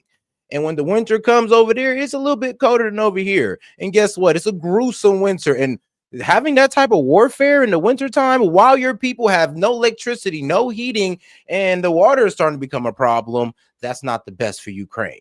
I mean, Russia, they're doing just fine. Yeah, their cities is getting attacked and they're working that out. Trust me, to the best of their ability. They're having outages too. But we're talking about people who can't even power their cities right now, who honestly look like they're about to starve and freeze through the winter. If they don't give up, it's looking like they're effed. And we don't want that for the Ukrainian people. And Zelensky shouldn't either. Risk our life without freedom, without dignity, without justice, and believing someone who has already attacked us twice. That major partner is the United States, who this week presented a framework to Kyiv to end Russia's war there. In a radio interview with Fox News, President Trump said that he had given Ukraine until Thursday to respond. Ukraine's government said— Really? Now, shout out to, she says, yes, the party of tolerance have some of the most intolerant, racist, mean, and hateful people I have ever met as a non-Christian, bisexual, trad woman. I'm weak. Shout out to. But yeah, I mean, that is the problem. They come with the worst type of character, and I just do not understand why. I mean, here's the thing. If you want to get people onto your side and you want to you want to disillude people out of this cult, why come at them disrespectfully? Why try to treat them like they're stupid, like they're just not a regular human being? Actually, you try to dehumanize them, and then you think that you're going to reach them? At a certain point, these guys aren't arguing in good faith, and they never were. I wish they were. I'm trying to argue with the Dems in good faith. I'm not trying to sit there and say they're wrong on everything. I'm not trying to sit there and say they're just complete fucking idiots. Okay, some of them are, but not all of them. And I would hope that the Democratic side or that the liberals would try to come at us with the same way, or just try to practice the same type of grace. But then again, I don't know. Maybe it's a Christian thing. Maybe it's just my Christian background. framework. It is what it is with that one. But shout out to Asher Rose. Appreciate the support, sis. She says, that's why I that's why I always highly respected your stream, because you are respectful to both sides. I tried to. Zach, I don't really see a point in, honestly, getting into I'll be real with you, getting into a shouting match with a fellow American. I want to hear them out. I want to hear everything they got to say. I don't cut them off until they honestly just start talking some complete BS, or they just try to say I'm doing something that I've never done. I mean, other than that, I let them talk. Well, hold on. I'm be real with you. I let some of them say some complete BS and just sat there and laugh. So hold on. I'll take that back. Kyiv to end Russia's war there. In a radio interview with Fox News, President Trump said that he had given Ukraine until Thursday to respond. Ukraine's government says that it is carefully reviewing the Trump administration plan. And earlier, President Zelensky held an urgent call with the leaders of Britain, Germany, and France to discuss this plan. The U.S. framework was drawn up in secret by the U.S. and Russia without consultation from Kyiv or Europe. A draft seen by CNN shows the proposal includes the Kremlin's maximalist demands, requiring Kyiv to half the size of its army and cede all territory lost to Russia in the past 3.5 years of war.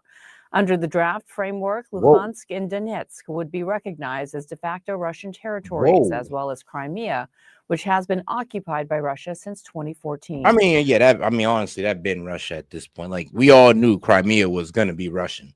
But the Donetsk, what? So basically, yeah, they're taking they're taking everything right here. Everything right here is gone. Now Ukraine can go ahead and keep the rest, but everything right here, done for. It's over for them. They're cooked. Russia's taken over, and let's be real, those places already kind of are Russian speaking already. But otherwise, yeah, they're cooked. Russia would also keep parts of Kherson and Zaporizhia. Damn. CNN's I mean, this is a complete, bro. Why? I didn't want to be right about this. I didn't want to be right by the fact that, they're gonna probably give up more land than they were, honestly, that data kept just giving up. That's what sucks about this. I kind of knew that this was going in the direction of where Russia wanted it. Because think about it. If Russia was really losing on the battlefield, why are they not the ones begging for it to stop and Zelensky's just running game on them? That's not how things are playing out. I mean, if Russia was losing, why is Zelensky over here asking Trump to give them missiles so they can fight on an even playing field? I'm just saying, it was written on the wall all before us, but everybody wanted to sit there and ignore it for some reason. The liberals did, and maybe some of the conservatives all want to sit there and ignore it because of what? You wanted a proxy war? Oh, what? F Putin, at the detriment of Ukrainian lives. Walsh is in London. Our Kylie Atwood joins us from Washington, D.C. Nick, let's start with you. As we heard there, ominous words from President Zelensky, calling this one of the most difficult moments of the country's history. He went on to say, I will present arguments, I will persuade, I will offer alternatives, but we will definitely not give the enemy any reason to say that Ukraine does not want peace. I mean, Zelensky, can you just shut the F up, bro? Just shut up. Just shut up and let it happen. Just roll over, bro. I'm gonna sound like a complete Russian propagandist, but roll over, bro. Putin has entered the jail cell. You ain't swollen enough. You ain't doing enough push-ups. You're about to get taken. I'm sorry for such a crude way of saying it, but it's over. It's completely over. Like, you've lost on the ground. We weren't able to crush Russia's economy in time, and now they're getting more land than what we'd have predicted them getting. I mean, it's over. I didn't even think it was going to be this bad. So if I didn't even think it was going to be this bad, then I don't even know how, like, the White House still sees like this is progressive, or honestly, not the White House, but I don't see how the Ukrainian parliament sees how this is gaining them anything, how this is progressing them towards victory. I don't see it. And shout out to my man Gaming. He said Biden had a vested interest in funding the war. I mean, obviously, but I mean, at the detriment of Ukrainian lives. Like, look how much Ukrainian lives were lost just because you want to just keep this war afloat, or because the liberals are really the Biden and with the help of Hillary Clinton wanted war with Russia. And for some reason, it's always been about war with Russia. And we all knew what it was going to be when Ukraine tried to get into NATO. We warned everybody. They told everybody, look, you can't let Ukraine into NATO. It got to remain a neutral state or Russia's going to attack. Y'all played with this man's gangster. And y'all found out something today. You know what y'all found out? Y'all found out this right here. See, as you can see, the more you fuck around, the more you're going to find out. Now look at this. Now look at this. Just talk about the predicament that President Zelensky, that Ukraine is put in now, and the brief phone call that we now know that President Zelensky had with Vice President Vance. Yeah, I mean, key, I think, will be what was said in that phone call in the past. Vice President Vance has been, particularly in the Oval Office blowout earlier on this year, the one to deliver the harshest messages towards Zelensky. We don't know if that was the case here, but listening again to President Zelensky's address there to the nation, This does not sound like a president who's saying to Ukraine, we have to go along with this. The choice between dignity and losing a major ally, well, it's fairly clear what he's suggesting Ukrainians should choose there. The choice of 28-point plan or an extremely hard winter. They've had hard winters in the past.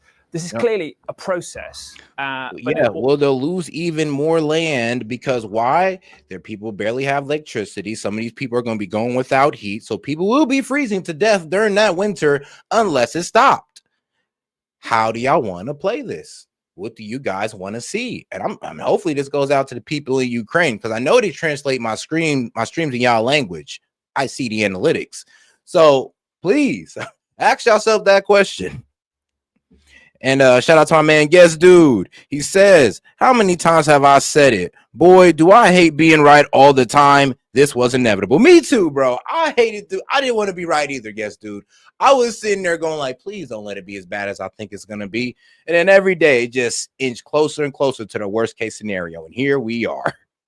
Well, actually, the worst case scenario in my eyes was like what?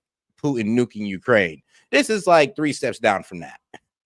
We don't know at this stage is precisely what concrete parts of a plan that was widely leaked, perhaps initially elements of it by Russia to show they were trying to get a peace process moving, perhaps then bits of it leaked by Ukraine and Europe in the hope, perhaps misguidedly, that the distinctly pro-Russian element of this plan would kind of torpedo it in the early stages. That hasn't happened, and instead it's kind of morphed now into this document that has a life of its own, clearly in which the Trump administration is deeply invested. There are things in there which would be militarily and politically, frankly, suicidal to start a rhetoric on it for Zelensky. He can't cede territory, particularly in the domestic political bind he's in with the corruption scandal swirling around his inner circle. That would be a phenomenally hard ask. He certainly can't agree to elections in 100 days after the signing of a deal. Even if he's not on the ballot, he'll be creating an electoral process there, rush with demobilization, wartime, messing it up, that will create a government whose legitimacy will be questioned from day one. And he certainly, I don't think, can agree to some elements of the decisions that get made by Russia in this document about who gets to join NATO in the future. So even when you read the text of the early versions that we've been seeing leaked to the media here, it's clear this originated in the Russian language. Biana, you know, when you read certain elements of English that look like they may have started in Russian, there's some parts of this document that clearly hark too closely to that. What we don't know at this point, though, is exactly what modifications are being suggested, agreed, what precisely this pressure for Thursday is around. Do they expect that 28 points to be agreed then?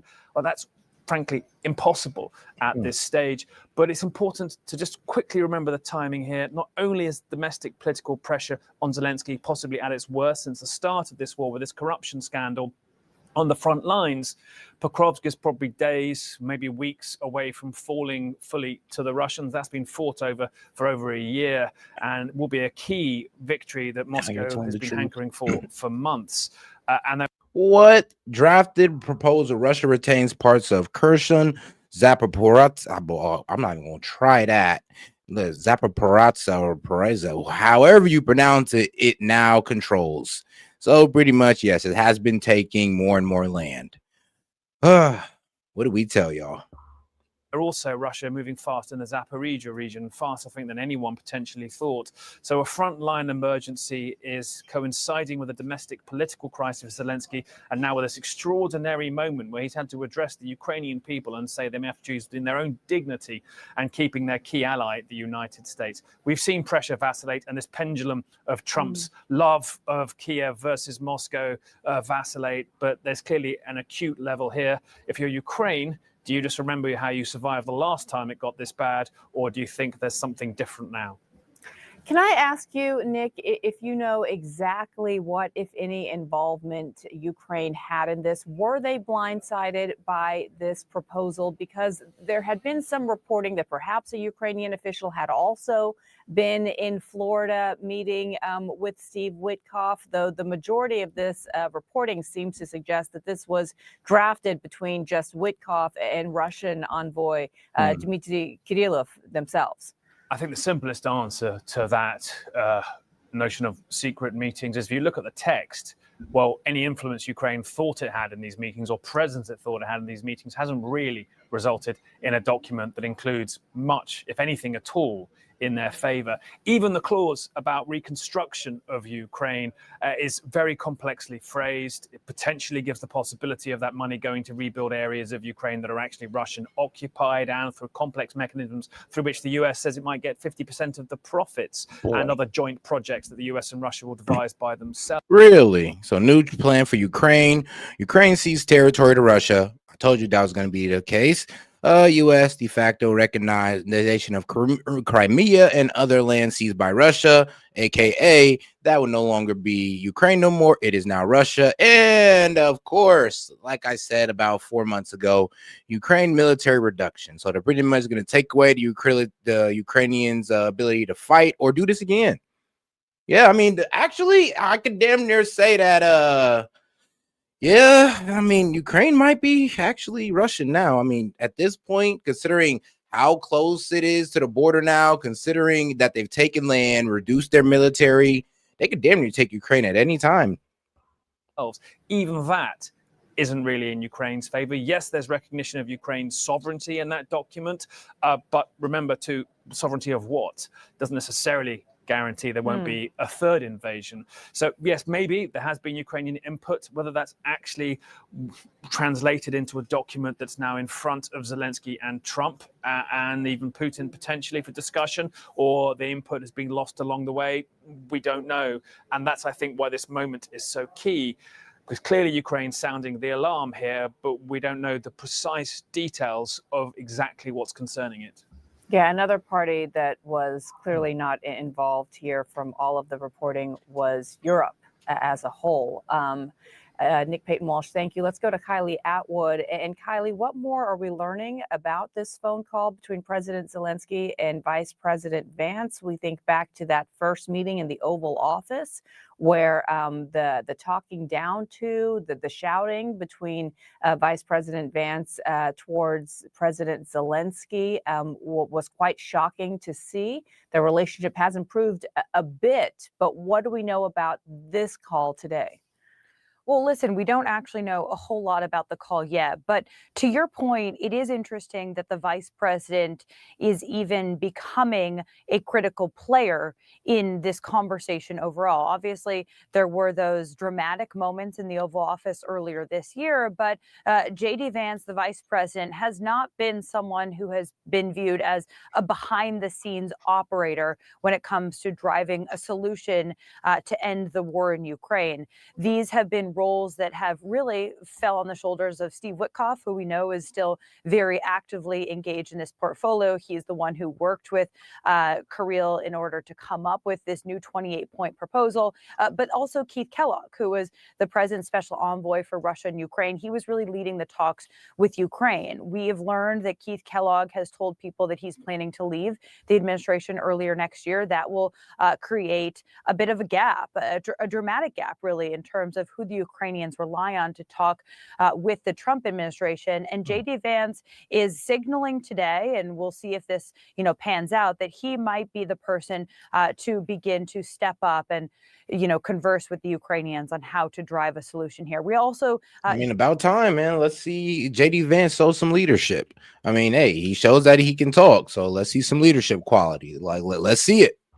Just heard from President Trump in an interview with Fox that next Thursday is the deadline that he is giving the Ukrainians to agree to this 28-point plan that the U.S. and the Russians have worked on together, that was presented to the Ukrainians just yesterday by the U.S. Army Secretary in Ukraine. President Trump also appeared to give some buffer room to that, saying that when things are going well, deadlines often change. So he's indicating that if the Ukrainians are effectively engaging, maybe that deadline for agreeing to this specific plan could change. But listen, it comes off of administration officials telling us that this leaked proposal was not necessarily the final proposal. But then you have President Trump saying that the Ukrainians have a week to agree to it. So even if it's not the final version, it does, in fact, have a lot of elements that the Trump administration is robustly behind. And that's significant. I also think it's and if I could just, we're going to go over the 28-point plan and, as I have it summarized right here. So the first part is we're talking about general security framework. 1, reaffirming Ukraine's sovereignty in principle. Okay. 2, a big non-aggression pact. Russia, Ukraine, and Europe all promise no more invasions. The last 30 years disputes are treated as resolved. All right, for the last 30 years, all disputes are treated as resolved. We're starting from a clean slate. So yes, Russia, Ukraine, and Europe, I guess it's all good now. 3, no further NATO expansion, essentially locking the map as it is. So yeah, Ukraine, you're not getting into NATO and you will remain a neutral state. I'm sorry, country. And 4, a U.S. moderated Russia-NATO dialogue on security issues aimed at de-escalating and future economic cooperations. As I said, so it looks like we're going to get our rare earth minerals deals out of Ukraine, deal out of Ukraine, but we might have to shake hands with Russia. I mean, it is what it is. And I'll get on to the next part of this as well, which would be the security guarantees and limit on Ukraine's military. So we'll get into that as well. Important to point out that the administration is working off of this Gaza framework. They believe that this 20-point plan that they presented that led to a ceasefire in Gaza was effective. They're using that sort of framework to apply to try and end the Ukraine war. We'll watch and see how that plays out. These are very different conflicts, but the administration clearly feels that they have the wind at their backs in terms of, solving these crises that President Trump set out to solve, but has personally said have been very challenging for him to find a solution to.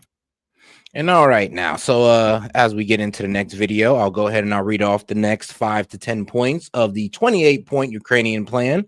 So here we go for security guarantees and limits on Ukraine and U.S. conditions. So 5, Ukraine gets robust security guarantees. Wording is vague. And 6, the Ukrainian army is capped at 600,000 troops and cannot go past that. So yes, they will now intentionally have a smaller army than Russia. I mean, while Russia basically stands at probably about 1 million to 1.2 million now, Ukraine will only be allowed to have 600,000 troops. 7, Ukraine amends its constitution. Oh, wow. Okay, so Ukraine amends its constitution to never join NATO, and NATO formally promised it will never accept Ukraine. So it's going to be in their constitution to never be a part of NATO, and NATO is promising, and if this goes through, they'll be promising word for word this time. This will not be a verbal exchange. This will be written on paper that they will never let Ukraine in. Yes. And point 8, NATO agrees to no NATO troops in Ukraine. And 10, U.S. guarantees. U.S. guarantees come with the U.S. gets compensation for providing the guarantee. If Ukraine invades Russia, it loses the guarantee. If Russia invades Ukraine again, sanctions snap back and territory recognitions are revoked. So they're pretty much saying, look, we'll give you the land, we'll drop the sanctions, but if you attack Ukraine again, all that goes away. And of course, if Ukraine fires a missile at Moscow or St. Petersburg, the guaranteed is void. So yes, if Ukraine shows aggression, we pretty much avoid their protection and we let Russia do what they will with them. And if Russia breaks it, then we go ahead and slap them with sanctions, and we just pretty much say, well, now we no longer recognize what we gave you guys under this treaty. And we're right back at square one. All right, let's get into this video. Called peace deal that, is... and before I get right into it, shout out to, she says, I think if Zelensky had not canceled the election, it would not have been this bad. Putin even said he went harder after that happened. I mean, that's true. I mean, the thing is, there's always been corruption in Ukraine. Actually, that's a problem. There's too much corruption in Ukraine right now. What Putin's been asking for all the way along. He'll have to like it. And if he doesn't like it, then, they should just keep fighting, I guess. At some point, he's going to have to accept something. He hasn't accepted. You remember right in the Oval Office not so long ago, I said, you don't have the cards. Oh yeah, now I will get on to the 11 through 14 points, and that's called what? Money, reconstruction, and Russia's economic comeback. So we'll also talk about that as well. We actually just played that moment a few minutes ago, didn't we? Zelensky says Trump's plan comes down to, quote, either the loss of dignity or the risk of losing a key partner. Stark way to put it. Trump giving Ukraine 6 days to respond. But here are some of the concessions Ukraine must make. And as I said, these are things Putin's been asking for all the way along. That would give Putin Crimea. It would give Putin all of Ukraine's Donbass region, even though Russia does not control it. It would reduce Ukraine's military to 600,000 personnel, which is a cut of hundreds of thousands of troops. Yep, cutting hundreds of thousands of troops will now be out of a job and forced to do something else. Like, I don't know, probably have to get into the private market, or but yet I have to get into there, and that's gonna be tough. But they'll find their way. And of course, they're barred out of Ukraine. I mean, they're barred out of NATO, so they can never be accepted by NATO or would be violating the peace proposal. But let's get to points 11 through 14, because Ukraine gets EU market access. So let's get over to the good news of this peace deal, because everything sounds so doom and gloom, like Ukraine is just taking it right up there. But let's talk about the good stuff. So Ukraine gets EU market access and is treated as eligible for future EU membership. So you may not be able to get into NATO, but the European Union is always an option. So, there you go. Shout out to, and let's get to 12, big global redevelopment package for Ukraine, including a Ukraine development fund focused on tech, data centers, and AI, etc. U.S.-Ukraine joint of gas. U.S.-Ukraine joint control of gas pipeline and storage. And of course, urban reconstruction, infrastructure, and resource extraction project backed by the World Financing Bank, which, why these guys? Of all the people in the world, the World Bank? Of all the people. But all right, it is what it is. And then, of course, 13, Russia gets a pathway, and they get a pathway back into the global economy. And I mean, all right, there you go. And of course, there's going to be a pause in sanction relief, a long-term U.S.-Russia economic cooperation agreement in energy, infrastructure, AI, and Arctic projects. So it's basically a peace deal and trade deal in one. And Russia returns to the G8. Okay, I mean, I'm liking it. I'm liking it. And of course, they're going to release Russia's frozen assets. About $100 billion in Russia funds go to the U.S.-led Ukraine rebuilding vehicle. So, the frozen Russian funds, instead of giving it back, they're going to go ahead and use it to rebuild Ukraine. I mean, that should make you happy somewhat. U.S. getting 50% of the profits. Europe matches this with its own $100 billion. So very much we'll be rebuilding Ukraine, and we're getting funded to do so. All right. Which, of course, would completely make them unable to fight Russia again.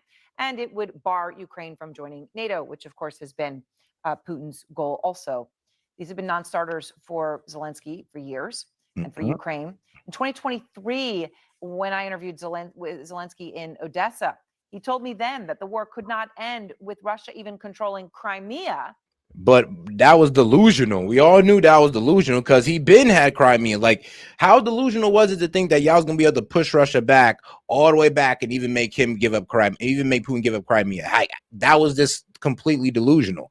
And now that the delusion has faded, I wonder where all my pro-Ukrainian guys will be. And here's the thing. I mean, I'm not mad at them for being pro-Ukraine. I'm mad at them for being so damn delusional. But don't worry, we'll get into the 15 through 20 points, which is enforcement, nuclear issues, and values. I mean, can't wait to hear about that. Which is something, of course, Trump has made a core of this deal.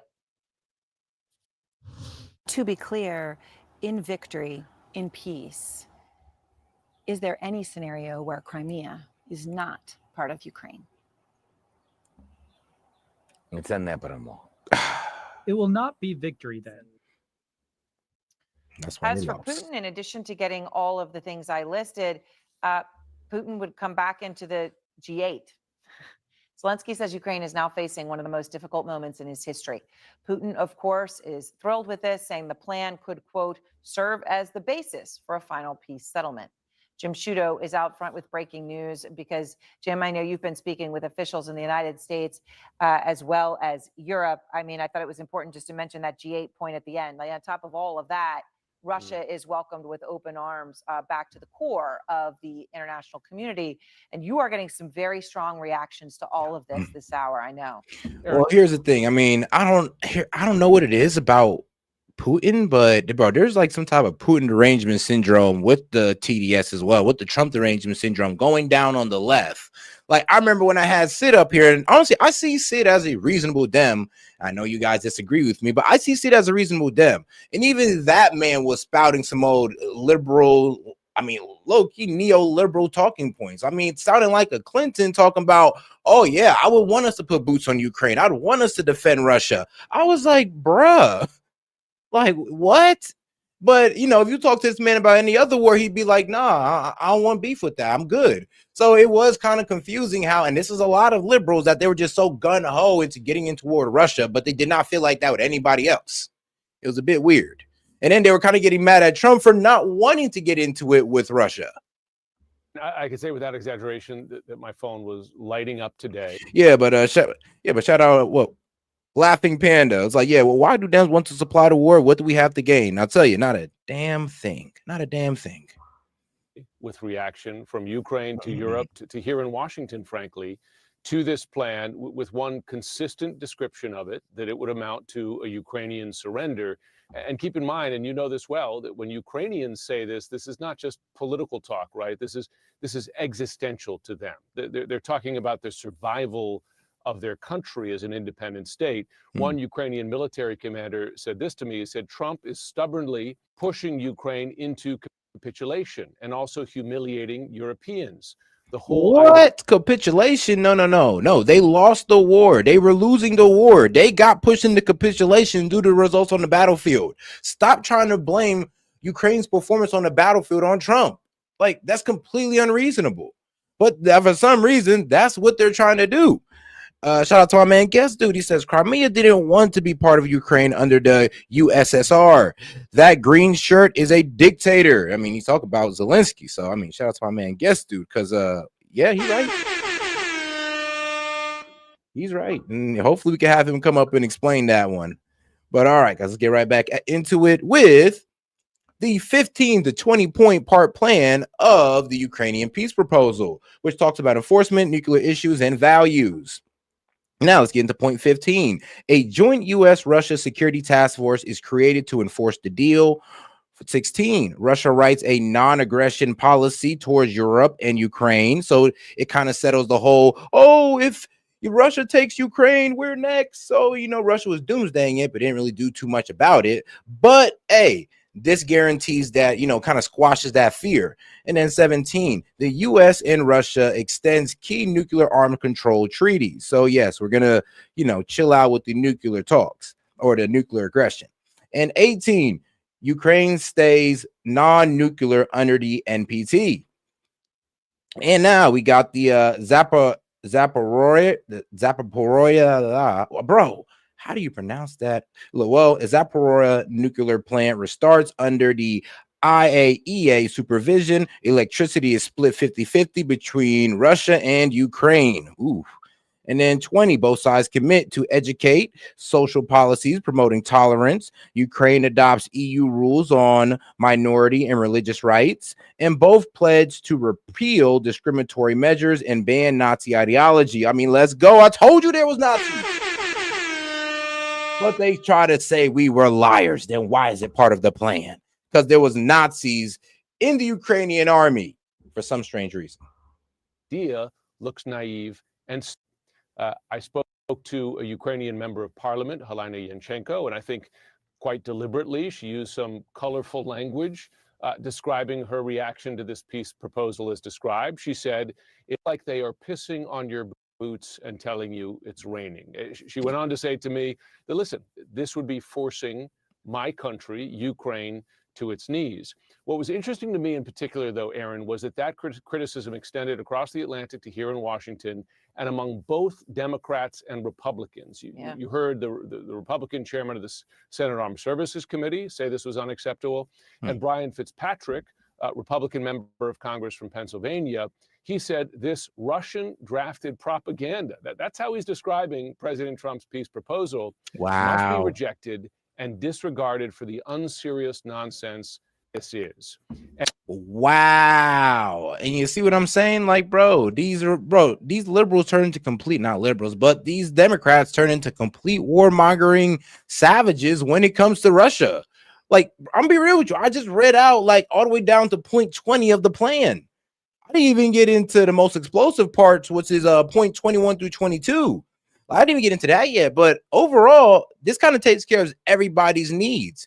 I mean, Ukraine gets security guarantees, Russia gets let back in, and Europe is ensured that, well, look, Russia's going to stay right where they're at. They're going to take some land. And I know you're going to be mad, but they're going to stay right where they're at, and they're not going to come get you guys next, okay? Okay, so calm all that down. Calm down the Putin arrangement, and everything's going to be good. All right, all right.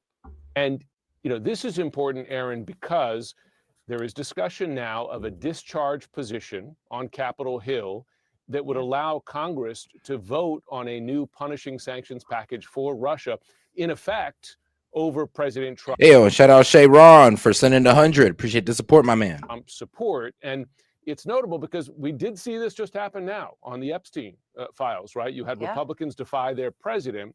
So the question now, is that criticism from Republicans of this peace proposal strong enough that they force through legislation to increase the pressure? No, it better not be Republicans. Like, well, actually, no, that makes sense. I don't know what it is about both sides. When it came to Russia, all right, yeah, that makes sense. Because I don't get it either. But when it came to Russia, though, I thought like on our side, we didn't want to fund Russia no more. Well, Ukraine, we didn't want to fund Ukraine no more. We wanted the war to stop.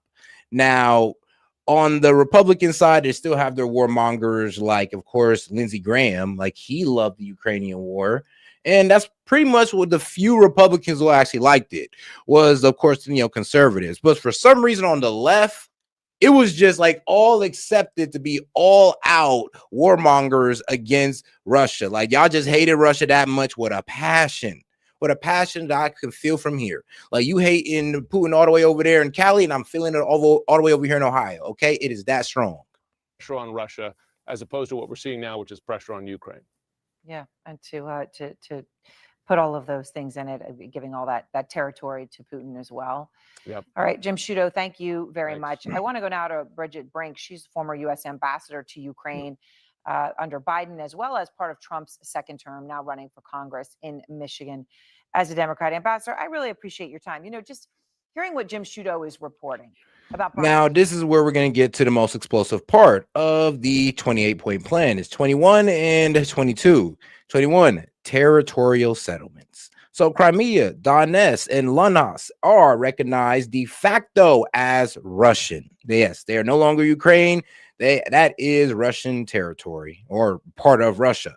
And it's being recognized by everybody, including the United States.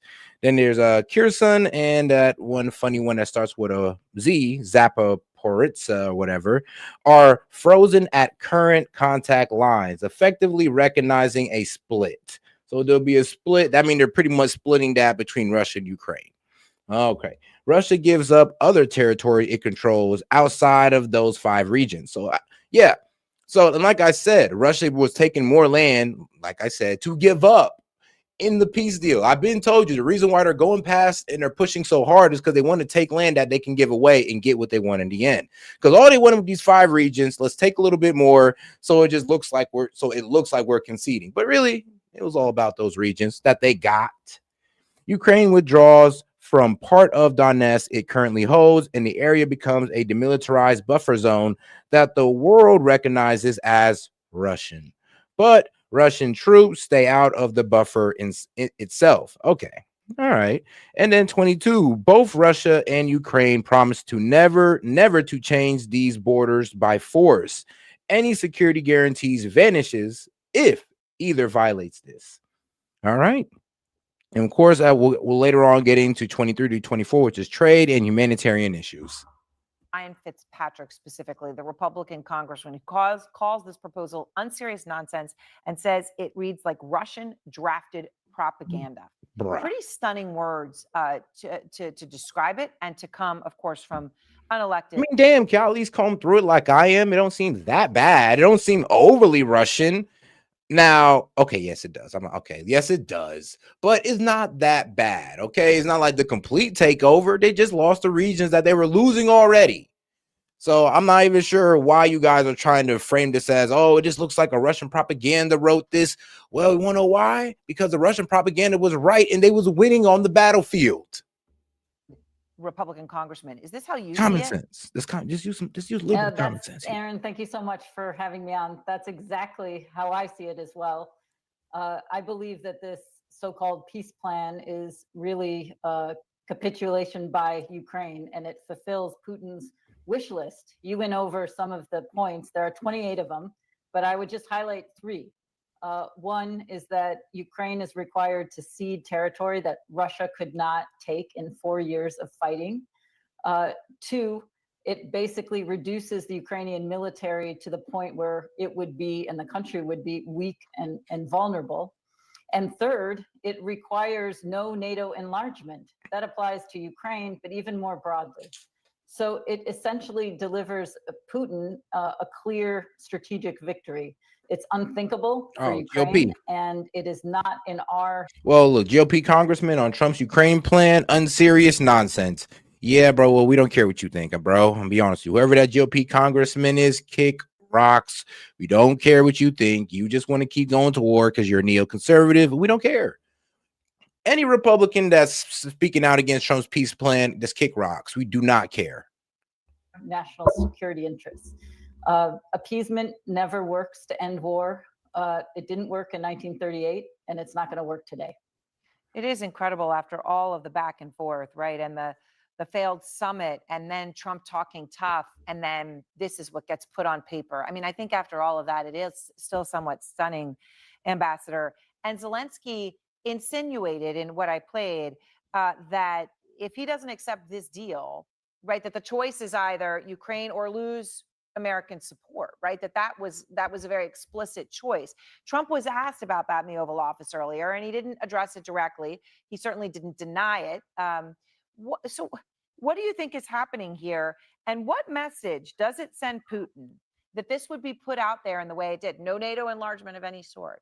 All the land that he had wanted in Ukraine, that he's back in the G8. What does Putin get from this? I mean, access back into the global economy. I mean, if we can help his economy recover from the lashing we was giving it for conducting the war. I mean, that's pretty much what he gets. Actually, damn near Putin gets the land. He gets the sanctions lifted. He gets let back into the G8 and let back into the global economy. We might start seeing more made in Russian products. I mean, he damn near got everything he ever wanted and more. Like, bro, this man over here popping vodka bottles right now as we speak. Gets everything that he wants. And maybe I'll say just the message I think we should be sending is that America does not bow to dictators. It's just not who we are. I mean, we're not bound to dictators. They are. Like, bro, they got to give up Ukrainian land. We're not giving up American land to Russia. Ukraine's giving up their land to Russia. Okay, don't try to make it seem like we're the ones giving out land. All right, they lost it. That's on them. Don't try to make this about us. Keep us out of this. And what we need to do is fight for freedom and democracy at home and abroad. And the reason that I resigned from my position and spoke out and am running for Congress is because we cannot be an America that is undermining our own democracy, stripping people of their health care, and destabilizing our own economy. Or even as of yesterday, having our head of state actually threaten members of Congress who have also served our country. So, and we'll get into that as well, because they were speaking a bit insurrection-y, and I could see why Trump lashed out, but I do not agree with Trump's wording whatsoever. Like, the way he could have worded that way better. Actually, if he was going to talk like that, he shouldn't even have said anything. This is why I'm here, and this is why I'm running. We need to stand up, and we need to speak out, and we need to be the America that supports our foundational values. And you are speaking out. Some of the others we've heard speaking out. I mean, I talk about Brian Fitzpatrick. There are others. But one of the strongest things was actually said from one of the top officials in Estonia, which has a lot at stake at this, right, when it comes to Putin and his territorial ambitions. Marco Mickelson said, if Ukraine accepts this, there will be no Ukraine anymore. If Europe accepts this. I mean, yeah, there will. There'll just be a smaller one. I mean, that may not be what you want to hear. I know you're looking at me like, bro. There'll still be Ukraine, just a smaller one. That's it. You know, these things happen throughout time. We must prepare for a direct war with Russia. which are stunning words in the context of what we have now heard out of senior French officials more than once in the past 6 months, which is that the French people should be prepared for the possibility that French children will die fighting a war with Russia. Do you think this is a reality? I think this proposed plan will not end the war. It will only lay the groundwork for future war. And so it is a danger. How? Did you read it, woman? Did you read this? This woman did not read this, lying through her teeth. Like, bro, and shout out, yes, dude, because that was funny what you said. Like, does she ever open her mouth fully? But not, I do not know, because she has not one time. But how? It literally ensures whatever's left of Ukraine. It ensures the safety of Ukraine. It ensures the safety of all of Europe. It ensures the safety of Russia, United States. People start making money. Things start getting rebuilt, and the war is ended. What the hell is wrong with that? Like, how can y'all make this a bad thing? You're literally going to play off the uninformed population who's not going to want to read out this 28-point plan. And I would advise you, if you hated the plan so much because it's giving land to Ukraine, read through it completely. And trust me, you might actually get down with it. Maybe. To Ukraine, to Europe, and to us, because if Ukraine is taken and more pressure is put on other NATOs, including other allies, including NATO allies, that also brings the United States directly into this war. So she didn't read the plan. Obviously, she did not read the plan, because in the plan, it says that Russia loses everything. They lose sanction. They lose recognition of the land that they now have.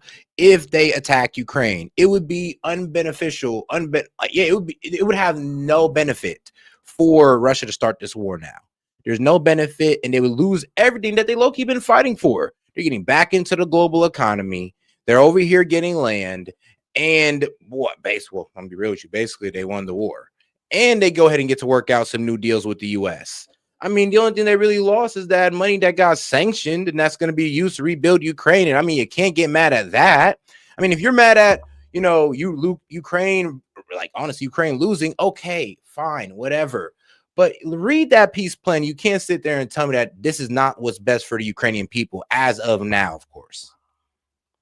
It is a disaster from start to finish. We need to remember who we are. We need to stand for our values. That includes freedom and democracy at home and abroad. Ambassador Brink, I appreciate your time, and thank you so much. Man, this woman crazy. But all right, though, let's go ahead and get over to the next video when we're talking about the call to insubordination, or I'm sorry, but the recognition that there are unlawful orders. There we go. Now, that's a better way to phrase it. I mean, hundreds, if not at this point, it was instantaneous. I mean, hundreds, if not at this point, thousands of calls, emails, texts, obviously online postings. Capitol Police came to us and said, we're going to put you on 24/7 security. We've already been given additional security by the House. Now I've got to worry about my personal safety and that of my wife, Gabby Giffords, who was already nearly assassinated. The 6 Democratic lawmakers who posted this now viral video in which they reminded U.S. service members to disobey unlawful orders, now saying they are taking extra security precautions after President Trump accused them of sedition, quote, punishable by death, end quote. In a radio interview this morning, President Trump said he was not threatening death to the Democratic lawmakers, but suggested that the Pentagon may be looking into the lawmakers' video. Now, for context here, I'm going to go ahead and pull up this video. Because I like to give y'all the full context here of what they're talking about. This nice little video that they made, reminding us that, reminding the Navy, not the Navy, but not just the Navy, but the entire U.S. military that, you guys should go against any unlawful orders that Trump proposes. And you know what? I wish they would clarify in the video about, what unlawful orders that Trump has, proposed or called out. But we'll see. We'll see if they clarify. I'm Senator Alyssa Slotkin. Senator Mark Kelly. Representative Chris DeLuzio. Congresswoman Maggie Goodlander. Representative Chrissy Houlihan. Congressman Jason Crow. I was a captain in the United States Navy. Former CIA officer. Former Navy. Former paratrooper and Army Ranger. Former intelligence officer. Former Air Force. Respect. We want to speak directly to members of the military And the intelligence community. Who take risks. Respect for your service, except for this lady in the intelligence community. I don't know if I could trust you. We want to speak directly to members of the military And the intelligence community. Who take risks each day. To keep Americans safe. We know you are under enormous stress and pressure right now. Americans trust their military. But that trust is at risk. This administration is pitting our uniformed military. Yeah, you don't see where you're kind of invoking some type of, I don't know, mindset into the military. Like, yeah, the people are losing faith in the military. How are they losing faith in the military again? Can you please explain? Like, what is Trump doing to make the people lose faith in the military? I mean, they don't like ICE. I mean, I know the Dems don't like ICE, but how are the Dems losing faith in the military? What have the military done to make you lose faith in them? I really want to know. And intelligence community professionals. Against American citizens. Like us, you all swore an oath. To protect and defend this Constitution. Right now, the threats to our Constitution aren't just coming from abroad, but from right here at home. Our laws are clear. You can refuse illegal orders. You can refuse illegal orders. You must refuse illegal orders. No one has to carry out orders that violate the law or our Constitution. We know this is hard. And that it's a difficult time to be a public servant. But whether you're serving in the CIA, the Army, or Navy, the Air Force, your vigilance is critical. And know that we have your back. Because now, more than ever, the American people need you. We need you to stand up for our laws, our Constitution, and who we are as Americans. Don't give up. Don't give up. Don't give up. Don't give up the ship. Yeah, so you're implying that there's unlawful orders that they're ignoring, and you didn't clarify it. So that's what I'm saying. They said, oh, it's a reminder. I mean, no, you're pretty much stating within this video that there are unlawful orders that you have not stated that you need to disobey, and that, oh yeah, don't give up the ship. Yeah, are you asking? Like I said, it sounds a bit insurrection. It sounds like you're trying to go for a military coup. And I'm not all the way there with that. I'm gonna be honest with you. I'm 50-50. But the language is a bit concerning. That's just me, though. I mean, I don't know about the modern day things. Modern day is a lot softer. But in the old days, if you said a thing like that, that was punishable by death. I'm not threatening them, but I think they're in serious trouble. I would say they're in serious trouble. I know back in the day, there was a president who actually threatened to hang Congress members and senators because they were trying to go against what he said. So, and I forgot who the president was, but there have been presidents that said, bro, if y'all go against me or y'all threaten insubordination against me, I will have y'all hanged. So I forgot what president was. I'm going to look it up. But yes, there were presidents who did threaten to hang people over, going against what they said. And that's not saying that what Trump said is right, because it's not. Like, I don't think he should have sat there and been like, oh, well, yeah, that sounds like y'all should be put to death. I'm not saying what he said is right, but I am going to sit there and say that, well, due to the history of it, when you sit there and you try to, I guess, invoke or try to say that the army should disobey the president, yeah, I'm not going to lie. That does sound a bit treasonous. I'm not threatening. I'm not all the way there with it. I'm just saying it does sound a bit treasonous. And shout out to Tove. They are talking about their version of the Constitution. I mean, apparently, or like I said, whatever unlawful orders that, they refuse to state, like, I guess they're saying that, yeah, you should go ahead and not listen to Trump on that. Like, and who are y'all talking to? The National Guard? Because we're talking to the National Guard. He's within full alignment with that. I mean, trust me, those are lawful orders. So y'all can't get mad about what he's doing with the National Guard. So what's the argument about the entire military? Or are you mad about the boats being struck in Venezuela? You told those are unlawful orders? I mean, are y'all talking about that? Maybe. I mean, they might have a case with that one if we're talking about that. But then again, they are a designated terrorist group. So, I mean, the argument still stands that what is Trump doing with the army? That's unlawful. Or the military altogether. That's unlawful, because everything right now is by the books, like it or not. Death, but I think they're in serious trouble. In the old days, it was death. That was a traitorous statement. That was a horrible thing to do. I believe they broke the law very strongly. I think it's a very serious violation of the law. Yeah. Mm-hmm. All right, CNN legal national security analyst Carrie Cordero is now joining our panel. And Carrie, we were just talking with Jamie Raskin, who's of course a constitutional lawyer, about this. But What is your assessment of what the president was trying to claim right there? He's saying, well, I'm not threatening them with death, but what they did was traitorous and they could get into trouble for it. Is there any there? No, I don't think so with respect to the allegations that he's making. But let me try to unpack a little bit the difference between the legal piece here and the policy piece here as it relates to national security. So on the law, what the members said in their video is correct as a matter of law. Members of the military, members of the intelligence community apparatus are permitted to not follow an illegal order. At the same time, with respect to the postings that the president put out, alleging that the members of Congress who posted this video have in some way violated the law, that is. I heard that out told. She said, sounded more like he was reminding them of the consequences. And I mean, like, yeah, that's why they were very careful with that wording. Not like they just went out there and said, ignore the president, go against the president. As the military men of the United States of America, you need to take out the president. Like, no, they didn't say nothing that crazy. So, because if they did, then yeah, I ain't gonna lie. Then we can try to hold them up for treason. But nah, they kind of they made an implication. And that's pretty much it. But the problem is, it's a bit worrisome because it's like, all right, well, why would you put that out there without, specifically stating what's unlawful? Like, what unlawful charge or but unlawful order should they be ignoring? I mean, like I said, are y'all talking about Venezuela? Because we could have that debate. You talking about the National Guard? Let's talk about it. But if you're not willing to state it, then y'all might want to shut the heck up. Is incorrect. I don't see anything in their statement that violates the law, whether it's seditious conspiracy or anything else that he might be alleging. So those are the two pieces that are clear on the law.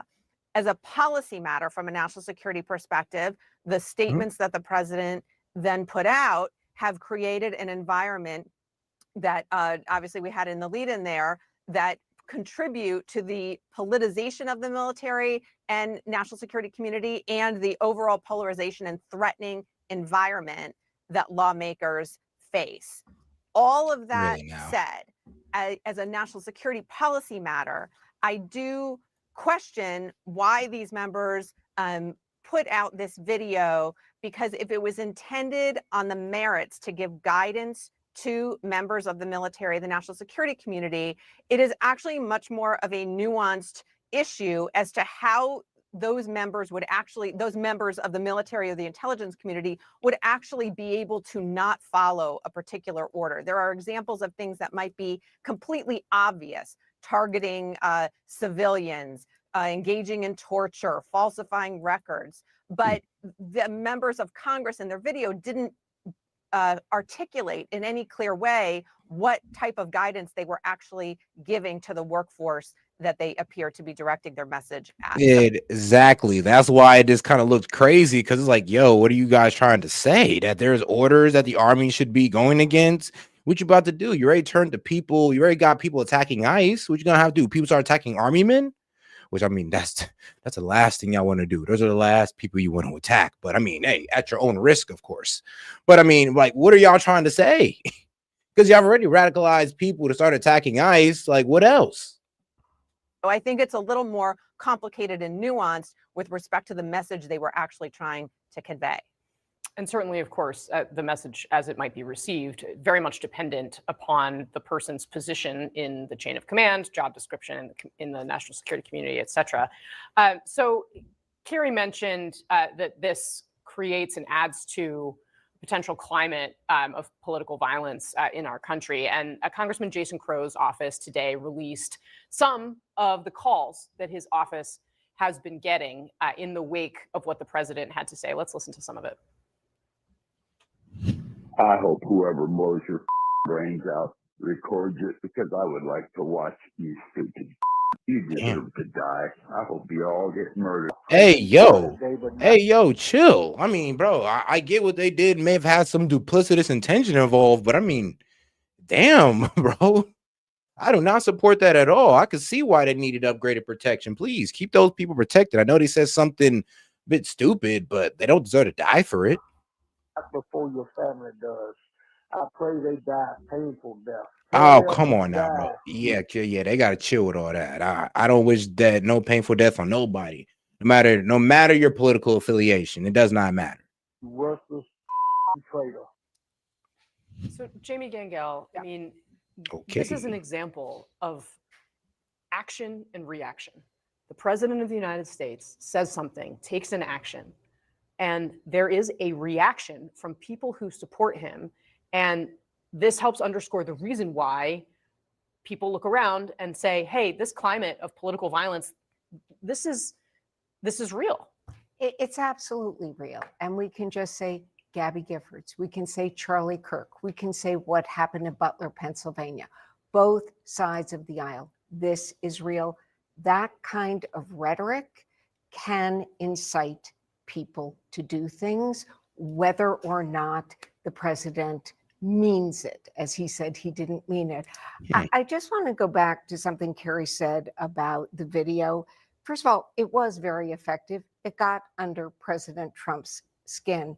But that video by the members of Congress, yes, it did not go into detail. Maybe someone wants to write an op-ed about different concerns, but it's not in isolation. There is no longer a Secretary of Defense, former General Mattis, who has guardrails. And I have spoken to so many military sources, a lot of high-ranking military sources who are very concerned. But all right, now let's go ahead and switch out of this video and let's get over to the complete shock of how well the Zohran Mamdani and Trump meetup went. Well, the meeting went pretty well. These guys look buddy, and the left don't know how to take it. Out of the White House, that Oval Office meeting between President Trump and the mayor-elect of New York City, Zohran Mamdani. We have been watching it for the past number of minutes. It was a pretty wide-ranging conversation where the president seemed to offer praise to the mayor-elect of New York City, someone who he had previously called a communist and talked about in a certainly relatively derogatory way compared to what we saw today. Mamdani there continuing as he stood next to the president to talk about the message that he's been focused on of affordability for New Yorkers. And even when asked a number of times about different topics, kept bringing it back to that point in a very interesting display of the political skills that we saw land him in this position. So let's get off the sidelines and head into the arena. My panel is going to be here to weigh in, and we're also joined by CNN Chief White House Correspondent and anchor Caitlin Collins. Caitlin, this was a much anticipated meeting, and it really was about two New Yorkers. I mean, at one point, the president of the United States looks at Mamdani and says, you know, you got a job that I really used to want. I mean, this is why politics is fascinating, Casey, because watching this meeting play out that was so hyped up with the White House calling Zohran Mamdani a communist just yesterday and basically saying, wait and see what happens when the two leaders are in the same room. The way this just played out with the president playing basically host to Mamdani inside the Oval Office, I think that entire interaction that just happened before cameras can basically be summed up as in that moment when a reporter was asking Zohran Mamdani, the mayor-elect, if he views President Trump as a fascist. And as Mamdani went to answer that question, before he could even really start to answer, Casey, the president intervened and laughed it off and said, that's okay, you can just say yes, because it's easier than having to explain. He said that Zohran Mamdani could say, yes, he believes President Trump is a fascist. He did not. And they continued to take these questions from reporters on a lot of issues where they do not agree, Casey. I mean, yes, they kept going back to affordability, but they were asked about crime. They were asked about ICE. They were asked about the National Guard. They were asked about anti-Semitism. They were asked about so many of these issues that obviously have defined their relationship and also the mayoral's race in New York City, period. And they really sidestepped a lot of the issues where they disagree and kept returning to where they do agree and where they believe they can work together. And the president said he believed it was a productive meeting. It was a great meeting. He said he would feel comfortable living in Zohran Mamdani's New York City at one point. And he was asked about comments that Elise Stefanik has made critical of Zohran Mamdani. The president said he disagreed with her on those. It was just a fascinating meeting all around to see this incredibly warm relationship between the two of them. Obviously, politics is at play here for both of them. But the president, I mean, on multiple times, Casey was grabbing Zohran Mamdani's hand and shaking it and laughing with him and pointing out his staffers who were inside the room. And so just when you think a meeting is going to be tense and fiery, I mean, sometimes you get President Trump recognizing political talent and welcoming him into the Oval Office. Game recognizes game, I guess. Caitlin, can I ask you, I mean, this president clearly has one way when he is in person.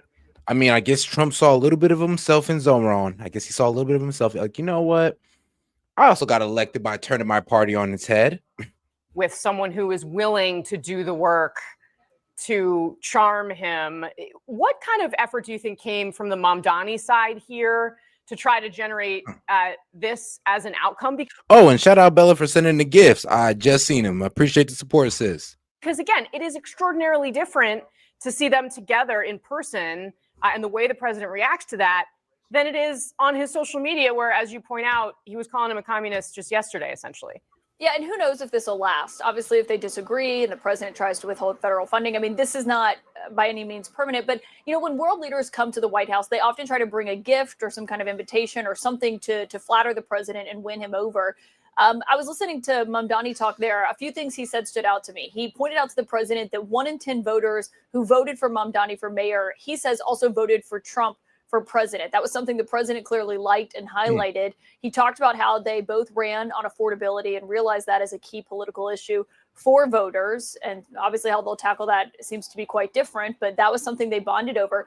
But then, I mean, Trump is a lifelong New Yorker, and he said that he went to a pharmacy in Queens, I believe, and was saying that that is where Trump's father used to go to pick up his medicine. And that was the pharmacist that he used to use. So he was appealing to him on all kinds of level, not just political, but also the personal ones. And obviously he had been, preparing for this meeting. He had consulted with people who've met with the president before going into this because they wanted it to be a successful outcome here, given this is his first time in the Oval Office with Trump.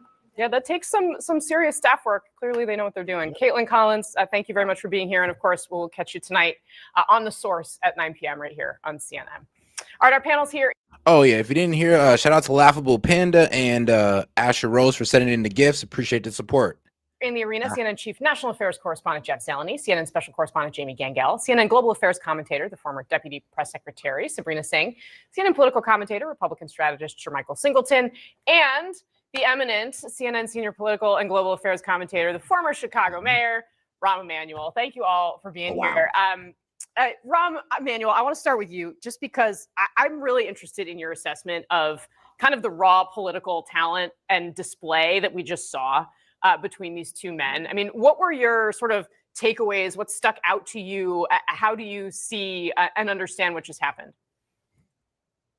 Well, I looked at it and saw a lot of warmth, respect, and affection, actually, between the two men, which means that the private meeting and what they talked about worked. And they were taking each other's measure, and there's a respect for capability, as you said, game respects game. The other thing that I think is really important, as a former mayor, you now have the president's blessing with their cabinet, from transportation to public housing to all the resources that are available to actually continue to access both the cabinet secretaries and the essential resources if the mayor wants to see his agenda through. And they found at places on the first meeting, they both had an interest in finding that common ground. So I kind of looked at it and said, what you saw there was probably, they looked at each other, took a measure. They said what they said before about each other. That was then, this is now, and the road is ahead. So the past is the past and the future is the opportunity for both of them. And they showed respect. And I think that's essential for this president, the way he operates. Yeah, I mean, and it's a rare. This is not a president who does a lot necessarily of embracing, unifying, showing any semblance of connection with people who otherwise might disagree with him. It seems noteworthy on that front. I want Jeff Zeleny. I want to. Yeah, sorry. Go ahead. Jump in. No, go ahead. The other thing is, I mean, the president also wanted a good meeting because it's an easy way to take a lot of other pieces of the news off the table. And it served his function to say, see, I'm focused on affordability too, given that you just had an election in which it's very clear the public doesn't think he focuses on affordability. Yeah, no, it serves everybody's interests. Jeff Zeleny, I want. Now, all right, now let's go into some clips of the night because I have two clips I want to get into. Of course, I want to get into Stephen A. Smith's clip, and then I want to go get into Nick Fuentes completely going off on Marjorie Taylor Greene. And then it's crazy when he released this video. I think it was like a day ago after Marjorie Taylor Greene, resigns. It's a bit strange, and he called out a lot. But so we're gonna hear it. All right, guys, let's go ahead and get into my man Stephen A. Smith because he was cooking. He was cooking them. All right, let's go. He did something that I didn't see coming. He said, "The hell with it, open the files. I'll sign to open the file." Oh, and shout out to my man Jet. I'm not Jet. Sorry, Jet. Shout out to my man Maine. Sorry, Maine. But shout out to my man Maine. He says, "Thank for the awesome channel set. Hit the like button." Hey, yes, guys, hit that like button, double tap that screen and like the video. Let's get more people on the conversation by double tapping that screen. No problem. And the first words that came to my mind was, uh-oh. Because Donald Trump is not going to do that if it's going to be something that significantly hurts Donald Trump. He's going to do it if, dare I say, he's got something on other people. Because that is who we know him to be, ladies and gentlemen. That's what it is. There's no way around this. And sure enough, one of the first names that came out was Larry Summers, who worked as the Treasury Secretary under the Clinton administration, who worked on economic policies for Barack Obama, who was religiously associated with the left, who was still teaching at Harvard, and then ultimately had to step back and step away from public settings and things of that nature, scale back his role within the last 24 hours because he was one of the names that appeared in the Epstein files. Yep. He was somebody that knew Epstein. He was somebody that kept in constant contact with Epstein. He was somebody that, since this whole supposed to be full release of the Epstein files came out, be real with you. Dems have been taking it pretty hard, low key. Pause. But yeah, they've been actually getting their ass whooped with the same Epstein files that they've been pushing to release. So, hey, let it keep going. And I agree with what my man I'm about to call him Stephen Miller, but Stephen A. Smith is saying is that, I don't think Trump would have released this if it was just going to be so bad against him. I think Trump would have fought tooth and nail to never have it released. But now that it's being released, it's kind of like, all right, cool. If y'all want to hang yourselves, go ahead. I'm all for it. Or this could have been the craziest bait and switch we've ever seen. Like Elon saying he's leaving over the lack of transparency. All of a sudden, the Dems rile it up. Then now the Republicans are on. Now the Republicans are all aboard. Now Trump's all aboard. All of a sudden, Elon's back in good graces, and now everybody's happy. It does seem like a simple bait and switch. Epstein had influenced and coaxed Epstein into donating millions upon millions of dollars to Harvard University. In excess of $9 million. And shout out to my man Gaming, Stephen A. Not a fan, too loud, but he's on point. Hey, when you're right, you're right. $1 billion. Okay, this is the kind of stuff that was happening, and you found yourself saying, "Oh, damn." And ladies and gentlemen, I'm here to tell you, that's exactly what you should be thinking. It should be, "Oh, damn." Because that's just the first shoe to drop. Why is Larry Summers bothered? Why does he have to step away? Why has his reputation been impugned to some degree? It's very, very simple when you think about it. The reason that it happened was because there were emails. And those emails revealed that this man that had been married for decades was asking Jeffrey Epstein for dating advice. And we don't know all the details about it, but this man that had been married for decades needs dating advice. Obviously, it wasn't to date his wife. And not only was he communicating with Jeffrey Epstein prior to Jeffrey Epstein being arrested and indicted back in 2007, 2008, whenever it was, this was a year before Epstein had committed suicide, reportedly. Like 2018. And he's in there asking for advice on how to pick up this woman. after the man had been associated with sexual assault and sexual offenses of minors. You were still communicating with him. Is that somebody that you asked for dating advice from? He did. He did.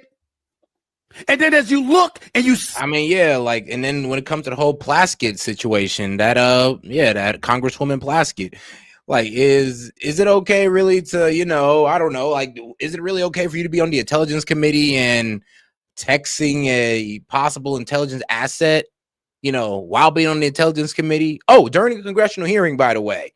Like, really?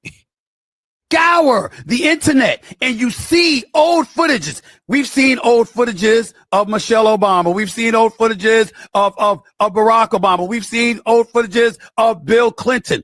Ladies and gentlemen, do you really think that Donald Trump is going to sign off on releasing the Epstein files and not have a boatload of stuff that he's going to throw in the Democrats' direction? At some point in time, we got to fall back to what one of my boys, Jeff Brown in LA, said. He said, Trump has become a verb. The name Trump has become a verb. He's trumping the Democrats at every turn, playing them like a fiddle. Now, I don't know whether this is true or not, but I know there are people that believe that. And the reason why you got to have attach substance to it because what else would make sense? You got a 2026 midterm election coming up. You think Donald Trump's going to do something to harm himself and damage or compromise his legacy with what he's trying to get done, whatever that may be? You think he's going to do that? He's not going to do that. If he does it, it's going to be, hey, it's because of them.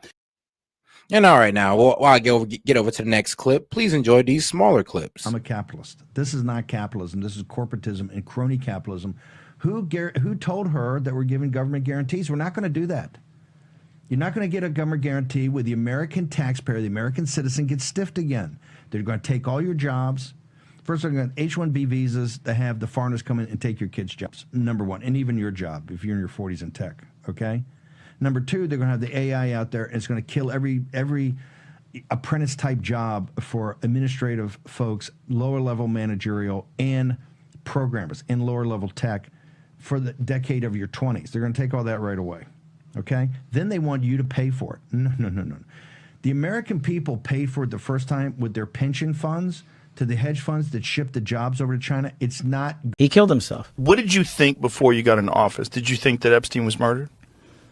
No. When you're in that kind of confinement, we call it solitary confinement, you're not supposed to have these things that you are able to hang yourself with. That's the whole point of the strict rules in there. You're not supposed to have 6 feet of cloth that you can dangle from the ceiling so you can hang yourself. This is prison 101. Yeah. So I agree with you. This doesn't look right. It doesn't look like a suicide. What I was told, what I'd read, was that the guards were not paying attention or were sleeping. Well, right? And in short order, you'll see it. Is that correct? Well, it's hard to surmise that from a video, right? Where they do you know what happened to these guards? Supposedly they were going to get charged, but I've never heard anything that happened to these prison guards. Maybe we should try to find them and let's talk to them. Do guards doze off on the night shift? Yeah. But no one can get in to the cell. And if they had gotten in to the cell, you would see it. But we were told that the cameras were down. Well, I don't know who said that. But that was in the news. In these units, there's supposed to be 24/7 guard duty on him directly.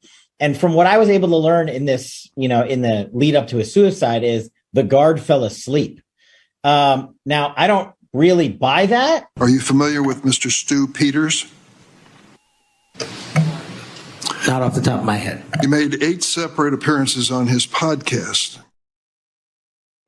Yeah, he definitely lied about that. And I'm gonna be real with you, Stu Peters. I mean, if you ever engaged in Stu Peters' content, I mean, that guy is definitely on the far, far right. I mean, he's a Christian and good guy and all that good stuff. But when it comes to going in on the tiny hats, I mean, boy, he created a whole documentary just on doing so. He has a real hatred for Judaism. I'm just gonna be honest with you. But that's Stu Peters, though, not me. All right, guys, let's go ahead and get into my man Nick Fuentes. Now, as far as Marjorie Taylor Greene is concerned, here's my problem with her. Marjorie Greene started out MAGA. She was the MAGA congresswoman. She was the most vocal, the most radical. And what happened? Unfortunately, she typecast herself. When Marjorie Greene ran, I think in 2020, she was branded as like a MAGA mom on Facebook who was not polished. She was of the people. And sadly, she was typecast because she's, I'm for Trump. I'm for Trump. And shout out to my man Chase for sending in the jewels and the clapping seal. Appreciate the support. Got typecast as like a dumb hillbilly. That's how the liberal media portrayed her. I just caught it, brother. I just caught it. SNL and the media portrayed her as like a dumb hillbilly Trump supporter. Oh, and shout out to the Power Potion for 500 as well, man. Hey, yo, shout out to my man Chase coming in strong. She believes in Jewish space lasers. She's crazy. That was the idea. She's like this wacky, she epitomizes like the crazy Trumpies. That's how the liberal media typecast her. Now, what happened? She lost opportunities. She lost her committee assignments in Congress. Going up against the leadership, she lost her committee assignments. It was her dream to pursue higher office. She wanted to be a senator. She wanted to be the governor. Maybe she wanted a cabinet post. And she realized that she hit a very low ceiling. So what did she do? In 2022, she sold out. Her and the pedophile Milo Yiannopoulos, who worked for her, they literally, and I know this because Groypers worked for Marjorie, and they were there when it happened, they literally did a toast. This is a real story. Election night 2022, Milo Yiannopoulos, the Jewish pedophile who preys on underage boys, and is married to a black man. They're gay. And Marjorie Greene, this was witnessed by a Groyper. They literally did a toast. They said, cheers to joining the swamp. That's a real story. They said, cheers to joining the swamp. Why?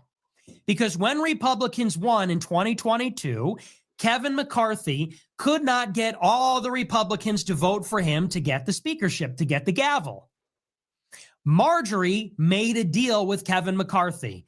Kevin McCarthy is like the biggest whore for lobbyists in the GOP. The only reason he wasn't the speaker in 2015 is because he cheated on his wife, allegedly. So Kevin McCarthy was the only one with a lot of votes. Matt Gaetz, Paul Gosar, others, they were not going to give him the speakership unless he made all these commitments. Marjorie Greene sold out to McCarthy, and she said, look, I will whip the MAGA caucus. I will attack Gaetz. I will vote for you, but you have to give me my committee assignments back. So Marjorie made a deal with the devil, and she made a self-interested, self-conscious political decision to sell out to Kevin McCarthy. She voted for him in I think almost every ballot. She attacked Matt Gaetz viciously. I remember this. She attacked her colleagues that wanted to hold McCarthy's feet to the fire.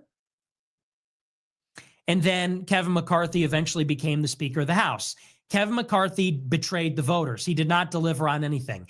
He made a deal that he would deliver the 35,000 hours of Capitol riot footage. Never happened. He made a deal that he would audit aid to Ukraine. Didn't happen. He said that he would get concessions from Biden in the debt ceiling. Didn't. He gave Biden an extension on the debt ceiling until he left office. And then famously, Kevin McCarthy was overthrown shortly before October 7th by Matt Gaetz because he didn't keep any of his promises. So what happened next in the saga? Well, Marjorie got her committee assignments, but her sugar daddy, Kevin McCarthy, is out of a job. He lost the gavel. In the government shutdown, and I think it was September 2023, he lost the speakership, and then he resigned from Congress, and Mike Johnson came into power. So now Marjorie lost her sugar daddy. Now the deal's no longer good. Well, she still is seeking higher office. She wants to rebrand. She was the MAGA mom hillbilly. She tried to rebrand as a political operator. I did what needed to be done. I made a deal with McCarthy. I got my assignments. I sold out because I'm a boss bitch now. I'm someone you can make a deal with. But her sugar daddy got fired, so the deal backfired. And Marjorie was still looking to be the governor of Georgia or the senator from Georgia. But you know what the party leadership told her? They said, Ain't going to happen. You can never win. Marjorie wanted to run for governor. They said, no, you can't win. You're too crazy. She said, well, I want to run for senator. No, you can't. You're too crazy. Well, I want to be the vice president. No, you can't. That's not helping anybody. So now Marjorie is America first. Oh, great. Welcome, Marge. Welcome to the club. You know, she believed all these things 3 years ago when she went to Half Pack 3. Marjorie Greene was watching my show in the back of her black car with Groypers that worked for her. Oh. But she pretended like she didn't know me. And she never said this stuff back then. This is just the latest pivot. Now, if Marjorie is sincere, I'm willing to make peace with her. But like, you know, I never got an apology. She trotted out the fake Ali Alexander story at the behest of her pedophile assistant, Milo. I never got an apology for that. And I never got an apology for her lie when she said she didn't know me. So, you know, if she's ready to, you know, apologize for that, or she wants to forget about that, I mean, I suppose I'm willing to work together, but let's be very honest. And as you've seen, Nick Fuentes pretty much just cleared the scene on Marjorie Taylor's, entire career. Like, bruh, who'd have knew? Cooked her. I mean, I'm not gonna lie, that's the power Nick Fuentes has, though. He'll go through your entire political career, expose your sugar daddies or your sugar mama, and just pretty much expose how you sold out. Now, you may have sold out a couple of times, and then he'll turn around and be like, you know, but we could be friends, though. You know, I know I just exposed you as a complete sellout, but we could be friends. It's kind of the same thing he did with Tucker Carlson. It's kind of hilarious. The reason that Marjorie is now on the outside looking in of MAGA is because she is always chasing the ball. I want to be MAGA. No, now I want to sell out. Oh, that didn't work. Now I want to do this. Now, these people are never going to take us to the promised land. Marjorie Greene campaigned for Trump, supported Trump. Now she's on the outs. Now Trump is attacking her. Now Trump is backing a primary candidate. And now she goes, oh, well, it's because of Epstein. It's like, dude, so you were wrong. You've been wrong about everything. You sold out to Kevin McCarthy, and that was a terrible idea. That was super unpopular, and it didn't work. Then you supported Trump. You were complicit in this. You're wrong. Oh, now you're on the right side of history. Oh, okay. Got it.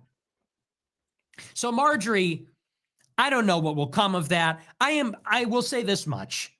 She has spoken out against the Israel lobby. You know, I'm glad that she has gotten around to doing that after the whole planet did. I'm glad that, now that the whole world is red-pilled on Israel, I'm glad that she sees that that is advantageous for her, and now she has joined in the chorus. Honestly, I'm grateful for that, honestly, because it's good to have more voices rather than fewer. And it's good to have Congress people saying this. So I'm glad. I don't think it's very courageous, but I'm glad that she's doing it. And insofar as she's doing it, I support that. But what I will say is I don't really respect her as a person. Damn. Her whole sordid personal situation, her divorce, her selling out to Kevin McCarthy, the way she treated me, I don't trust her.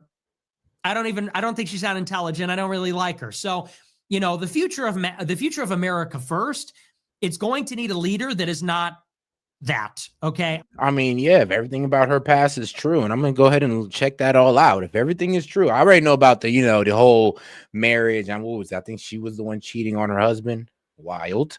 But yeah, I'm gonna check everything else out as far as her political history goes. But if all that checks out, then yeah, that would make Marjorie Taylor Greene a pretty shady character. I'm glad that she's supporting it. I will reluctantly be cordial, and for the sake of the team, we're going to present a united front. I'll defend her tonight, but we got to keep in mind what time it is, who these people are, where they came from, what they did. If I'm going to get raked over the coals for everything I've said, we can't forget that she sold out to Kevin McCarthy. And if it wasn't for people like me, she'd still be working for Kevin McCarthy. All right, now let's see Benny Johnson, an avid, most ardent Trump supporter we got out right now. So shout out to Benny Johnson. What's up, guys? It's Benny. Absolutely bombshell news tonight, Friday night. Nobody was expecting this, but Marjorie Taylor Greene has resigned from Congress. She's one of the most outspoken advocates of the president, certainly a bombshell of a personality, somebody who's constantly going to the mat for the Republican Party, fighting various Democrat members of Congress. I loved having her on our show, but she had a massive falling out with the Republican Party over the Epstein saga, and then that started to spiral for her into a bunch of other different collision courses and breaks that she had leading up to President Trump rescinding his endorsement from her. And so Marjorie Taylor Greene decided to just crash out. And she said in a video that she just posted, in a statement she just posted, she's done. And she's not going to sit there and let the president run like a primary opponent against her, cost millions of dollars, and sort of fracture and break her base and her district in Georgia. And so she's just going to peace out of Congress in January. And so I guess there's going to be a special election. There's not a lot of Republicans anyway, so that's one down, for Republicans in the House. Just incompetent, I would say, leadership from House Republicans. But then also kind of is irritating because this is what Donald Trump means when he says that Epstein's a hoax. It's a hoax designed in order to break the Republican base, in order to break up the MAGA base. And I'm not saying that the administration is perfect in how they handle this, far from it. But what I'm trying to say here is that this hoax was designed in order to fracture and split people off and break their brains. And that happened to Marjorie Taylor Greene. She started accepting a bunch of lib media requests. I'll go on CNN, I'll go on ABC. Now, I'll say the most egregious one is the one that Jet called out when she really started actually like speaking for having illegals over here. And I was like, wait, what? Literally on CNN talking about, yeah, well, I'm in the construction industry and we also kind of rely on undocumented immigrants. I'm like, well, if that's true, Margie, you should be in jail. But yeah, she completely did a complete 180 on CNN on a lot of things. And I'm just looking at her like, whoa, what is this? Now, she never did actually talk about her that turnaround on immigration again. And I can kind of respect her for talking about affordability and all that good stuff. Okay. But to do all that, to go on mainstream media that's pretty much attacks Trump all the time, and hey, let's be real, she's not that stupid. They're only letting you on because you have something bad to say about Trump, and they know you do. So why are you over here playing into the enemy's hands? If you're such an avid supporter of Trump. Everyone. I've always represented the common American man and woman as a member of the House of Representatives, which is why I've always been despised in Washington, D.C., and just never fit in. Americans are used by the political industrial complex of both political parties, election cycle after election cycle, in order to elect whichever side can convince Americans to hate the other side more. And the results are always the same. No matter which way the political pendulum swings, Republican or Democrat, nothing ever gets better for the common American man or woman. The debt goes higher, corporate and global interests remain Washington's sweethearts, American jobs continue to be replaced, whether it's by illegal labor or legal labor by visas or just but that's what you were doing through your construction company. Please take accountability for that. Shipped overseas. Small businesses continue to be swallowed by big corporations. Americans' hard-earned tax dollars always fund foreign wars, foreign aid, and foreign interest, and the spending power of the dollar continues to decline. The average American family can no longer survive on a single breadwinner's income, as both parents have to work in order to simply survive. And today, many in my children's generation feel hopeless for their future and don't think they will ever realize the American dream. And that breaks my heart. I ran for Congress in 2020 and have fought every single day believing that Make America Great Again meant America first. I have one of the most conservative voting records in Congress, defending the First Amendment, Second Amendment, unborn babies, because I believe God creates life at conception, and I love to fight for the little guy. Strong, safe borders, I have fought hard for that. I fought against COVID tyrannical insanity and mandated mass vaccinations, and I've never voted to fund foreign wars with your hard-earned tax dollars. However, with almost 1 year into our majority, the legislature has been mostly sidelined. We endured an 8-week shutdown, wrongly, resulting in the House not working for the entire time, and we are entering campaign season which means all courage leaves and only safe campaign re-election mode is turned on in the House of Representatives. Marjorie Taylor Greene explaining further in the video exactly what led her to this decision and the political landscapes ahead. Loyalty should be a two-way street, and we should be able to vote our conscience and represent our district's interests because our job title is literally representative. America first should mean America first and only Americans first, with no other foreign country ever being attached to America first in our halls of government. Standing up for American women who were raped at 14 years old, trafficked and used by rich, powerful men should not result in me being called a traitor and threatened by the President of the United States, whom I fought for. However, while yes, hurtful, my heart remains filled with joy, my life is filled with happiness, and my true convictions remain unchanged because my self-worth is not defined by a man, but instead by God, who created everything in existence. You see, I have never valued power, titles, or attention in spite of all the wrong assumptions about me. I do not cling to those things because they are meaningless and empty traps that hold too many people in Washington. I believe in term limits and do not think Congress should be a lifelong career or an assisted living facility.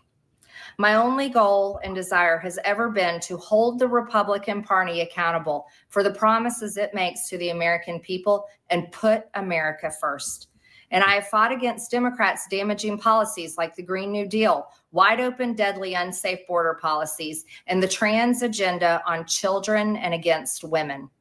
With that has brought years of nonstop, never-ending personal attacks, death threats, lawfare, ridiculous slander and lies about me that most people could never withstand even for a single day. It has been unfair and wrong, not only to me, but especially to my family, but it's been wrong to my district as well.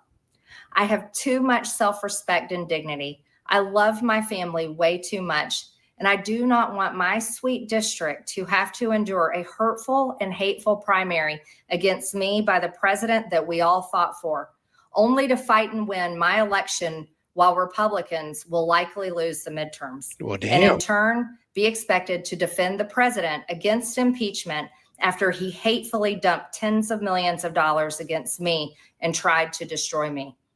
Hey, and shout out Culture. Appreciate the support. Hey, she cleared the rest of the 15. So appreciate the support, sis.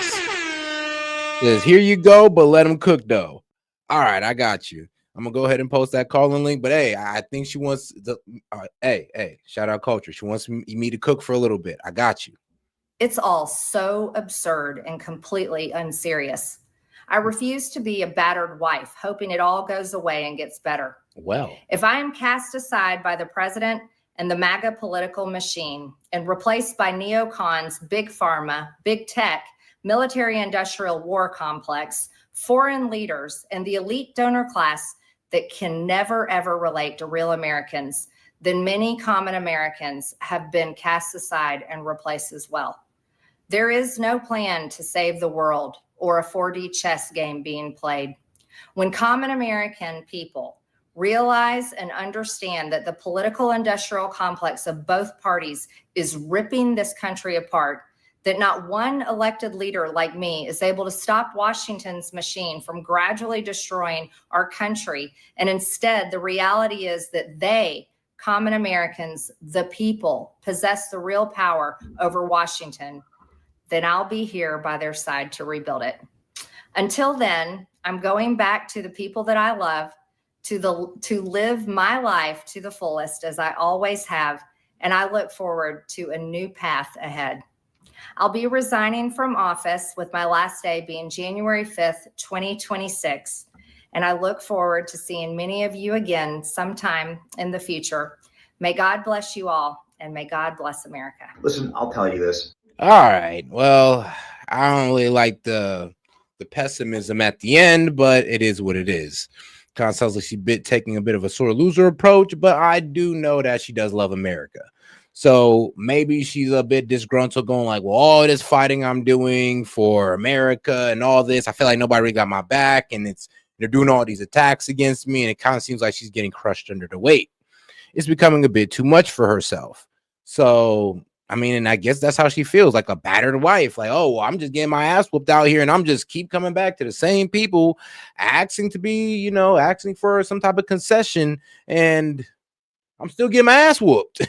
I get it. I kind of get where she's coming from with that. I mean, you keep trying to come back to the people who's out there berating you, and you're trying to make good with them. But I mean, let's be real. You went too hard on you went hard on Israel, and that made you an outsider in the Republican Party.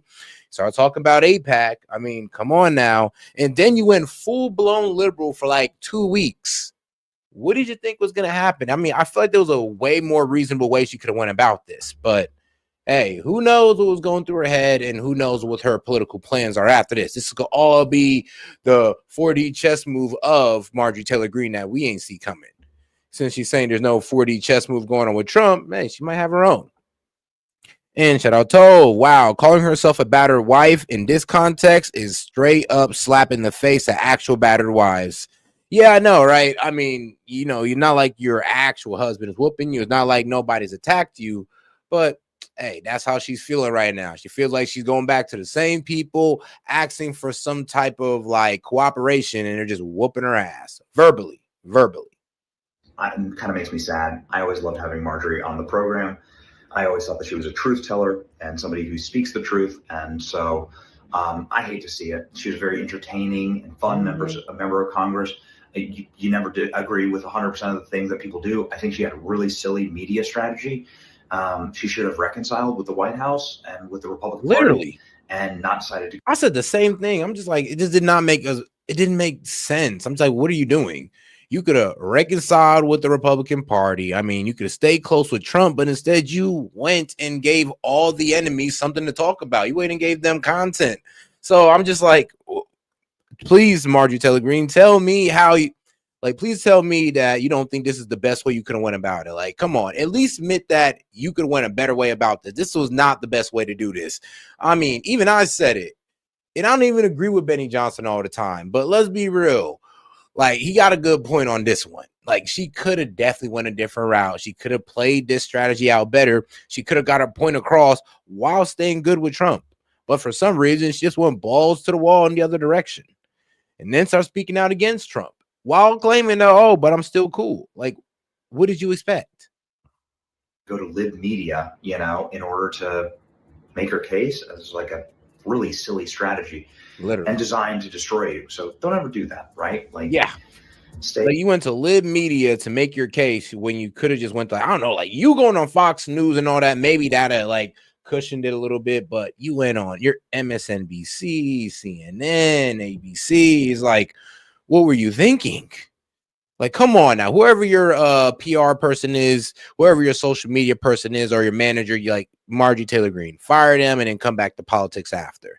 Because the way you went about that, I mean, you had good arguments, but you came to the wrong people. And those people spun your arguments against Trump.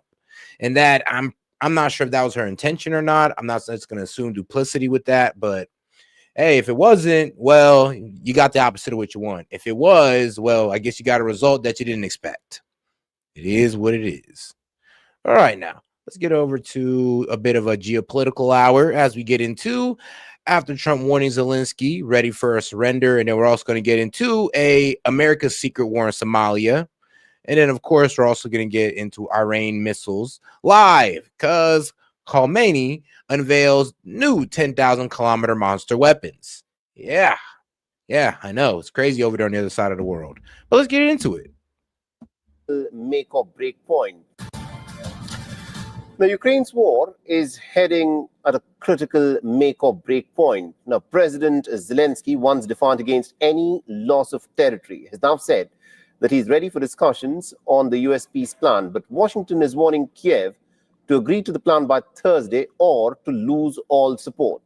Now, Moscow is also doubling down, saying negotiate now or lose more territory. So what's really happening on the Ukrainian front lines and in the diplomacy behind the scenes? Our next report gets into details.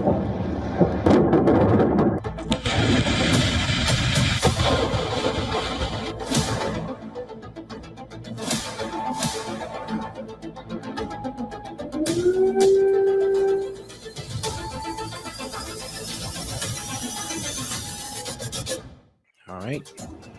A dramatic turn in the Ukraine war has stunned world capitals. A president cornered, allies losing patience, and a battlefield tilting in favor of Moscow. The big question, has Zelensky effectively surrendered to Trump? Well, actually, before we get in this, I do want to give some times for some of the guests to come on, because I know most of y'all do like the geopolitical stuff as well. So while y'all give me some time to go ahead and post the call-in link or the StreamYard link, please enjoy this little clip. Bet you didn't see this. This is our country. So this dude is the same dude that was just freaking out at some other Jewish coalition conference or something. I don't remember what it was called. Basically calling for any and all opposition to this Zionist agenda to be deplatformed and canceled. He was the one that was freaking out about Tucker Carlson and Nick Fuentes and Candace Owens and all those people, right? Let's see what he has to say now. We're celebrating our country. Every July 4th, we're celebrating the principles that undergird our country. If you reject Judaism and you reject Christianity and you reject the link of the two, you reject the Bible.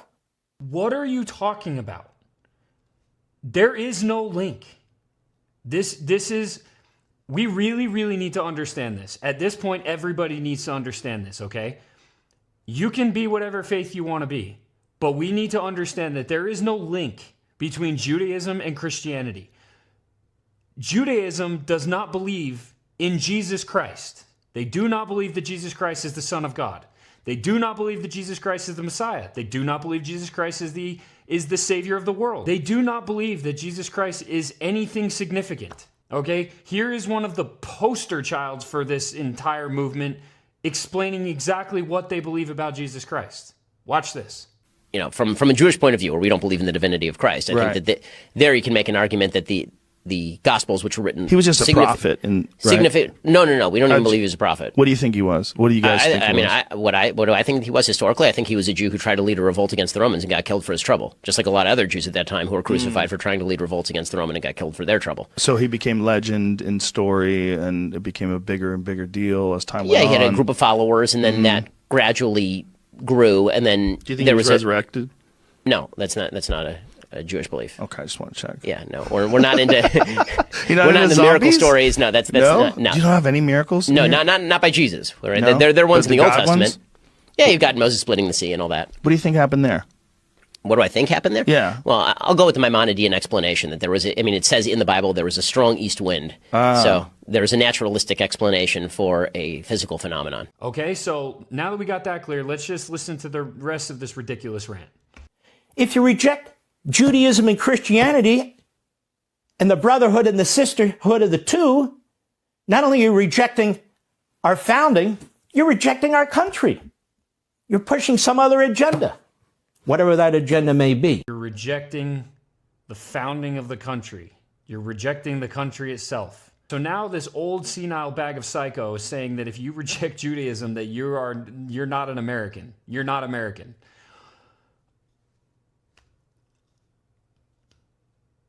At what point has it gone too far? That is my question.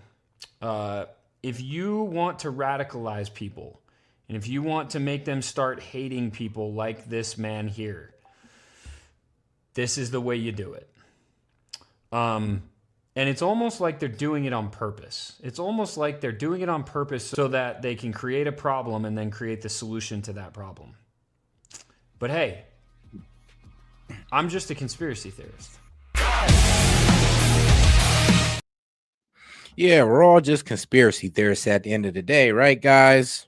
Right. And shout out to my man Gaming, man. How's it going?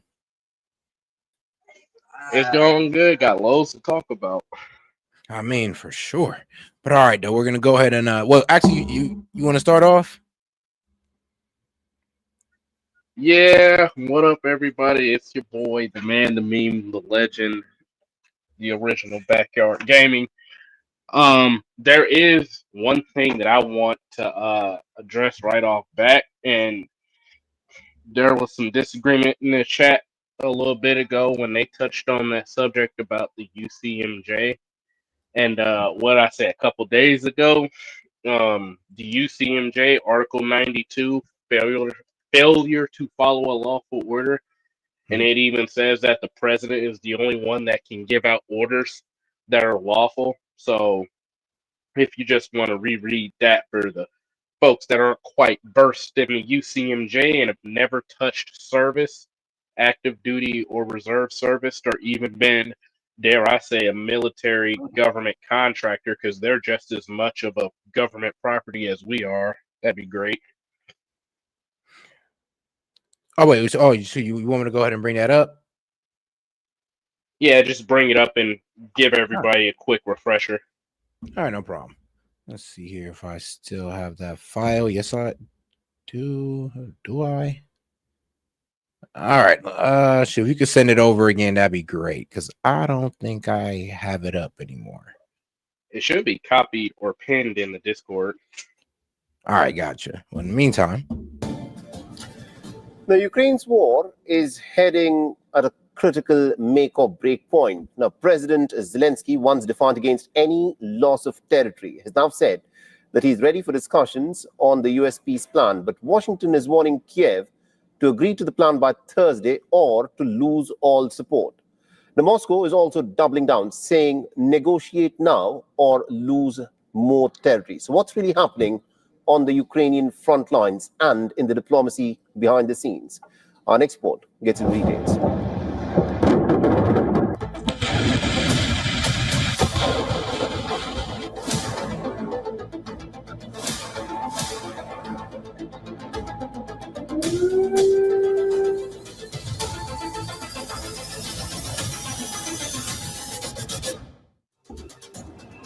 A dramatic turn in the Ukraine war has stunned world capitals. A president cornered, allies losing patience, and a battlefield tilting in favor of Moscow. The big question, has Zelensky effectively surrendered to Trump's peace plan, and will Putin accept it? The trigger was brutal. Washington says the US wants Ukraine to sign a framework agreement by next Thursday, or face an immediate cut in intelligence sharing and weapon supplies. The message is clear: sign or fight alone, something Ukraine can't do. all right. Now you said Article 92, right? Yep, Article 92. Yep. Gotcha. Right here. This is failure to obey or regulate. Any person subject to this chapter who 1. Violates or fails to obey any lawful general order or regulation, having knowledge of any other lawful order issued by a member of the armed force, which is his duty to obey, fails to obey the order, or notion number 3 is derelict in performance of his duties, shall be punished as a court-martial may direct. So, to elaborate on that further, because there may be some people in the chat that still don't understand. And if there are people in the chat that do understand because you've been up under it, just ignore what I'm about to say because you already know it. For the civilians, basically what that means is if the president sends you, the president is in that chain of command. It starts with him and it goes all the way down to the newest recruit, like the recruit in boot camp. If somebody in that chain of command tells you to do something that doesn't violate the U.S. Constitution, that doesn't violate the rule of law within the United States, and that is handed down through the chain of command from the president or whoever, and you refuse to do it, disobey, or quote unquote forget to do it, but not really forget, you're just being disobedient, that is a lawful order. That is an unlawful order, and it's an Article 92. When those people who were former service members got on and they were saying stuff like, oh, well, you don't have to, follow any unlawful order. You remember your oath. The oath of enlistment is basically you need to uphold the Constitution from all enemies, foreign or domestic. That is without exception. That is without any bias or anything else. It's very cutthroat, black and white. There's no room for negotiation or debate.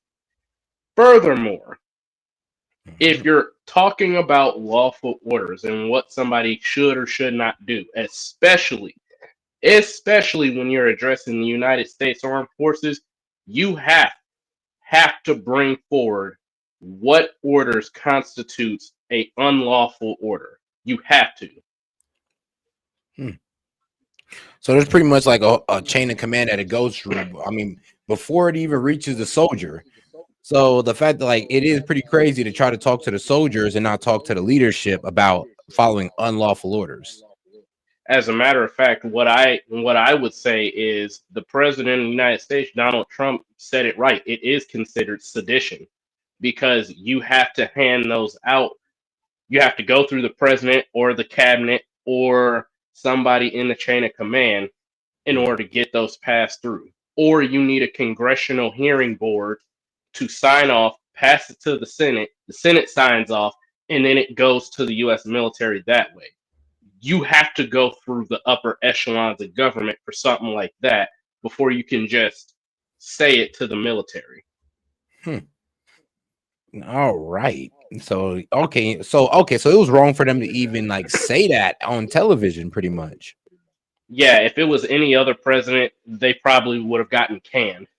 And because they are prior service members, it can be taken on the grounds of treason. Well, and some of them intelligence, but we'll get into that one later. But all right. Well, shout out to my man Gaming for going ahead and filling in the holes on that one because hopefully that educated some of y'all. All right, guys, let's go ahead and get right into it with the geopolitical stuff. Thursday or to lose all support. Now, Moscow is also doubling down, saying negotiate now or lose more territory. So what's really happening on the Ukrainian front lines and in the diplomacy behind the scenes? Our next report gets into details.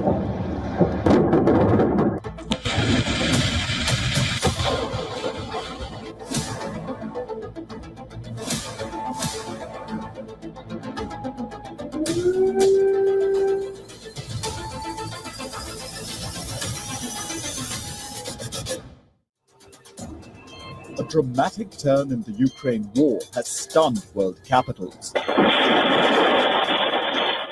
A president cornered, allies losing patience, and a battlefield tilting in favor of Moscow. The big question, has Zelensky effectively surrendered to Trump's peace plan, and will Putin accept it? The trigger was brutal. Washington says the US wants Ukraine to sign a framework agreement by next Thursday, or face an immediate cut in intelligence sharing and weapon supplies. The message is clear: sign or fight alone, something Ukraine can't do. At the same time, Russian forces claim to have taken Kupiansk, a strategic town in the northeast. Moscow is celebrating, Kyiv in denial. The tide is changing rapidly in favor of Putin. Zelensky is clinging on to hope. Shout out Cultural Leotard. Appreciate the support, sis. For the 100 jewels, the high five, the marshmallow. Appreciate the support. Because I guess I was a bit late on catching that one. So I apologize. And shout out, shout out to you as well, Gaming. I definitely caught yours as well. A dignified peace, so that the conditions are with respect for our independence, our sovereignty, and the dignity of the Ukrainian people. And we must ensure these very conditions. Europe, on the other hand, is shocked on being left out again from the most crucial discussion. It is urging Trump to keep it on board.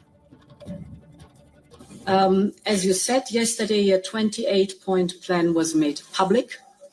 We will discuss the situation both with European leaders and with leaders here in the sidelines of the G20.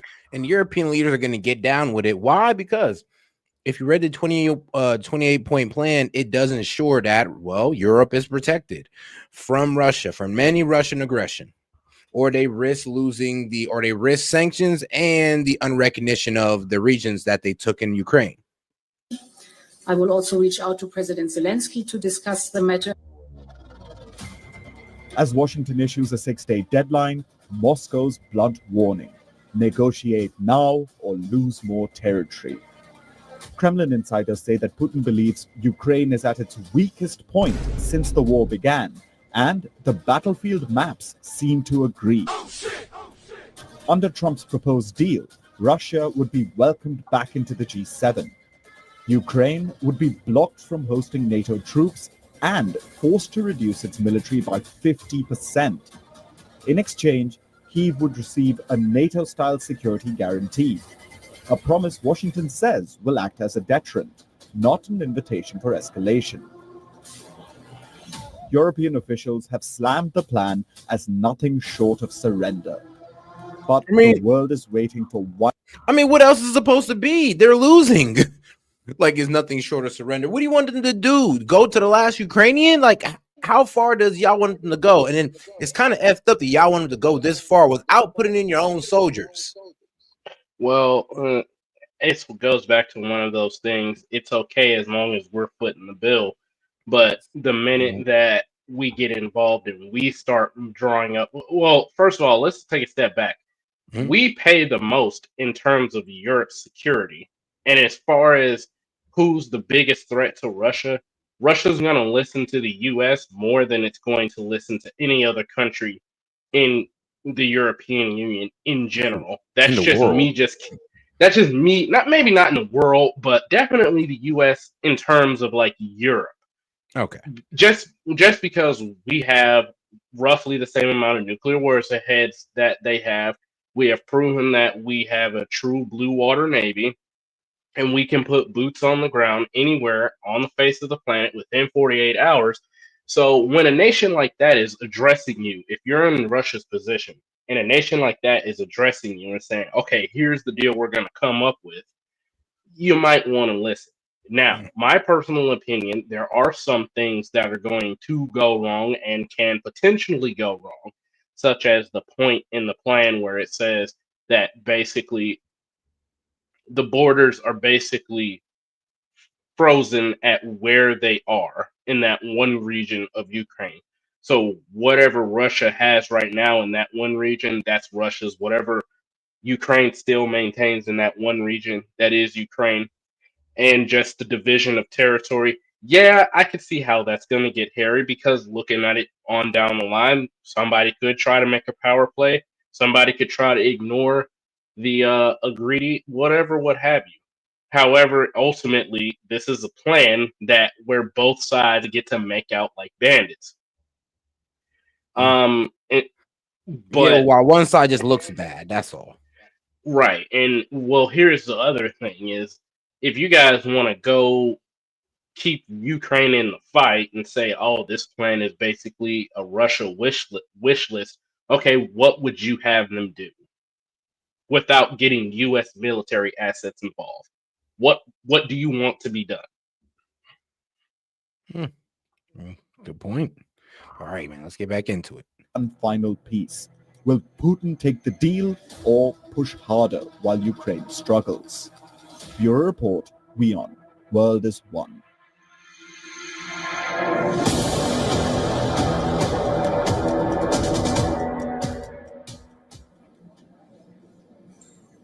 All right, now joining us on the broadcast, we've got Mr. Maximilian Hess, who is a Central Asia Fellow at the FPRI, and also the author of Economic War, Ukraine, the Global Conflict Between Russia and the West. Mr. Hess, thank you very much indeed for joining us here on WION. Now, what do you make of this, effectively what is an ultimatum put out by the United States of America telling Ukraine to put in on paper on this 28-point peace plan that's been floated by the Trump administration? Is this effectively a surrender by the West, that is the United States of America, to Russia's demands? Well, firstly, thank you so much for having me. What I think this is once again going around the circle of fighting within the Trump administration, where Donald Trump himself is clearly seeking to end U.S. involvement in this on terms that he thinks are advantageous to him personally and his own interests. That being said, I don't think that this latest demand and ultimatum is necessarily any different from the reports that we saw back in April or that we saw in August at the time of the Putin-Trump summit in Alaska again. The reasons for that are twofold. One, this proposal includes a number of things that violate both Ukraine and Europe's red lines. Europe is now far and away the primary funder of the Ukrainian defense effort, and the one that has the potential to unlock more funding with the frozen assets of Russia's that sit primarily in Europe, over 220 billion of the estimated 300 billion in Belgium alone. And finally, and perhaps most importantly, is that Russia itself is not necessarily willing to agree to these terms. It is true that there have been notable battlefield losses for the Ukrainian side in recent weeks, and Putin will look to press his advantage. All right, interesting. Now, the Russians say that they haven't officially received this draft proposal, and what is being read about this proposal is all coming through leaks that have happened within the United States. But one of the proposals states that the Western Donbas region that is still under the control of the Ukrainians will have to be ceded by the Ukrainians, give up possession of it. Although Ukraine will continue to remain legally the owner of Eastern Donbas, the Russians will have possession, physical possession of that land, and will pay cash as a lease to the Ukrainians. Leave aside what Ukrainians have to say about this. I mean, it's not that bad. I mean, think about it. They gotta pay a lease for the land that they, I guess, fought for. It's not as bad as I thought it would be. Like, man, what you think about that? You're gaming, and well, Laughable Panda, how you doing? I'm doing pretty good. I have like a lot of questions that I want to ask just because of what we're talking about. One, I know we don't gain anything, but what do they gain by continuing this war? I couldn't even tell you. I'm trying to Dead figure it out bodies. myself. Dead Dead bodies. body. Yeah, I mean, literally. I don't think this doesn't help Ukraine in one bit, but I mean, sure, we make money off it. And I don't know, maybe NATO is finding a way to make some money off it. Or is there one true agenda to destroy Russia? So I guess NATO gets there to invoke their agenda. The EU, I mean, they don't really want this. So the only people that really want this is NATO. To be honest, though, like, and we don't really get anything from it. In fact, us making money off of it, you can think about it like this: services rendered. If anything, we're making money off of us having to get in the middle of something that literally we've been trying to avoid getting in the middle of since under Biden's administration. That should tell you something. So, if anything, one could say we make a little bit of chicken scratch, but that can be easily overlooked by the amount of headache we have to go through to actually make this work. I agree with you on that. But and here's the thing, though. It's crazy how it's gotten that is like it gotten pretty bad to the point where we're working out a peace deal and everybody's calling it surrender. And I'm like, did y'all not get what we were saying before? And we were saying that Ukraine is losing. Any propaganda that's telling you that Ukraine has a chance of taking back this land is lying to you.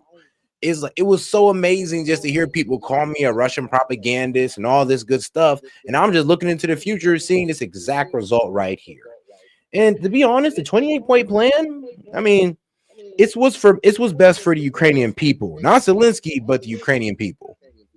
I mean, in what Ukraine has to gain out of keeping this war going is his people won't get rid of him. So you gotta look at that. Because was in 2023, 2022, when they had that election when I was deployed to the Middle East, when they said he won, everybody was like, bruh, that's rigged. This is Ukraine. I'm hearing this from Ukrainians in the Middle East being like, that was rigged.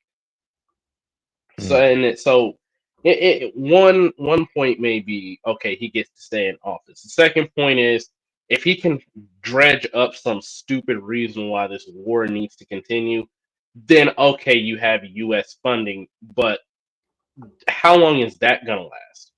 The Trump done already said we're not funding any foreign wars. Most of Congress is kind of tired of the foreign wars. Most of everybody just wants an amicable peace deal where both sides can walk away like they at least got a little bit of something. So realistically, there's no reason why the U.S. in particular gets anything out of it. nor does Ukraine, with the exception of if the war were to keep going, he could potentially stay in office and not get voted out. Well, here's the thing to your point. One of the what was it? It was point 25. It was Ukraine must hold national elections within 100 days. Right. I mean, that should tell you something, like how fraudulent that election was. And it should How tell bad you they want just how Zelensky out of power. right. I mean, if even Russia was like kind of pissed off that Zelensky managed to stay in power. I mean, that, and I kind of never liked Zelensky because, one, who the hell shows up to the White House in cargo pants and a Oh, bro, actually, this might be the most controversial point of this peace plan. It's point 26, full amnesty for all sides for wartime acts. No further legal claims or prosecution under the deal. So basically, even for Ukrainian soldiers that was caught raping women in the school, it's all good now. And that's the crazy part because, oh, dude, I wish I can't even say that. I can't even tell you if we weren't live on air. But there's just some things that I heard in the pipelines, like, bro, y'all better be glad. Zelensky in particular better be glad that that was thrown in there. Literally, because I'm just like, bro, and it's both sides. Both sides can get hit up on something crazy, generals included. So the fact that they need a full amnesty, that lets you know how bad this war was. Like that lets you know that I ain't gonna lie, we broke multiple war crimes. Like actually, once the nitty gritty, once the fog of war lifts and everything's exposed, y'all about to see some atrocities. Not just that, but bro, let me put it to you an example. Part of the reason why a lot of Ukrainians were like leaving Ukraine was because, I'm not joking you, they were using people with special needs to fight the war. Yep, I seen videos of that. It was a guy trying to like load the shell. You could tell he was a bit, a bit out. Not all the way there. Yeah, not all the way there. And they were laughing at this guy. I was low-key feeling bad. I'm like, first of all, why the hell is he out there if he has his mental condition? And then two, I mean, y'all fucked up for laughing at this guy. Oh, like I said, there's just some things that I can't say, but bro, if you heard the stories and seen some of the footage that they shared with me on their phone, it's like, yo, where's the justice? I agree. Trust me, I've heard of multiple crimes being committed, but I know I probably only stated maybe like less than 30% of the crime has actually been committed there. Less than 5%. Man, don't say that, man. Don't say that. But all right, let's keep it going. Your assessment, how do you think Vladimir Putin would be reacting to a deal that effectively looks like it's been floated by a real estate agent? Well, I think it's actually most likely that this deal has been floated by Kirill Dmitriev, a Putin advisor and the head of the Russian Direct Investment Fund, and he's the most likely source of the leaks. This plays into a lot of infighting within the Kremlin itself about who gets to take credit for it and who gets to blame whom for some of the challenges and the mass personnel losses that the Kremlin has faced throughout these gains that it has achieved recently. I'm not sure, however, that on that issue, Putin is willing to really negotiate. He hasn't been willing to before, and he wants full legal recognition of his occupation and annexation of all of these regions. Putin would, of course, not agree to give up his formal claim to the region, I think, under any scenario. Right. And having him then agree to it be a demilitarized zone would be something he would see as infringing on Russia's sovereignty. Interesting. Thank you very much indeed, Mr. Maximilian Hess, for joining us with that perspective there. All right, now let's go ahead and get on to the next little situation here. In Somalia, I know, surprise, surprise, Somalia, but let's get into it because there's something going on there, and it's America's secret war in Somalia. Bro, Somalian pirates are so. I'm sorry if there's anybody in the chat that's Somalia, but I can definitely speak to this because I was deployed to Bahrain and we had to sail right by Somalia a lot. These pirates are retarded. Like, bro, why are you robbing ships with armed guard on there? Like, what is it's mostly because of their government. It's mostly because the Muslims there have subjugated all the resources away from the vast population in an attempt to starve them out.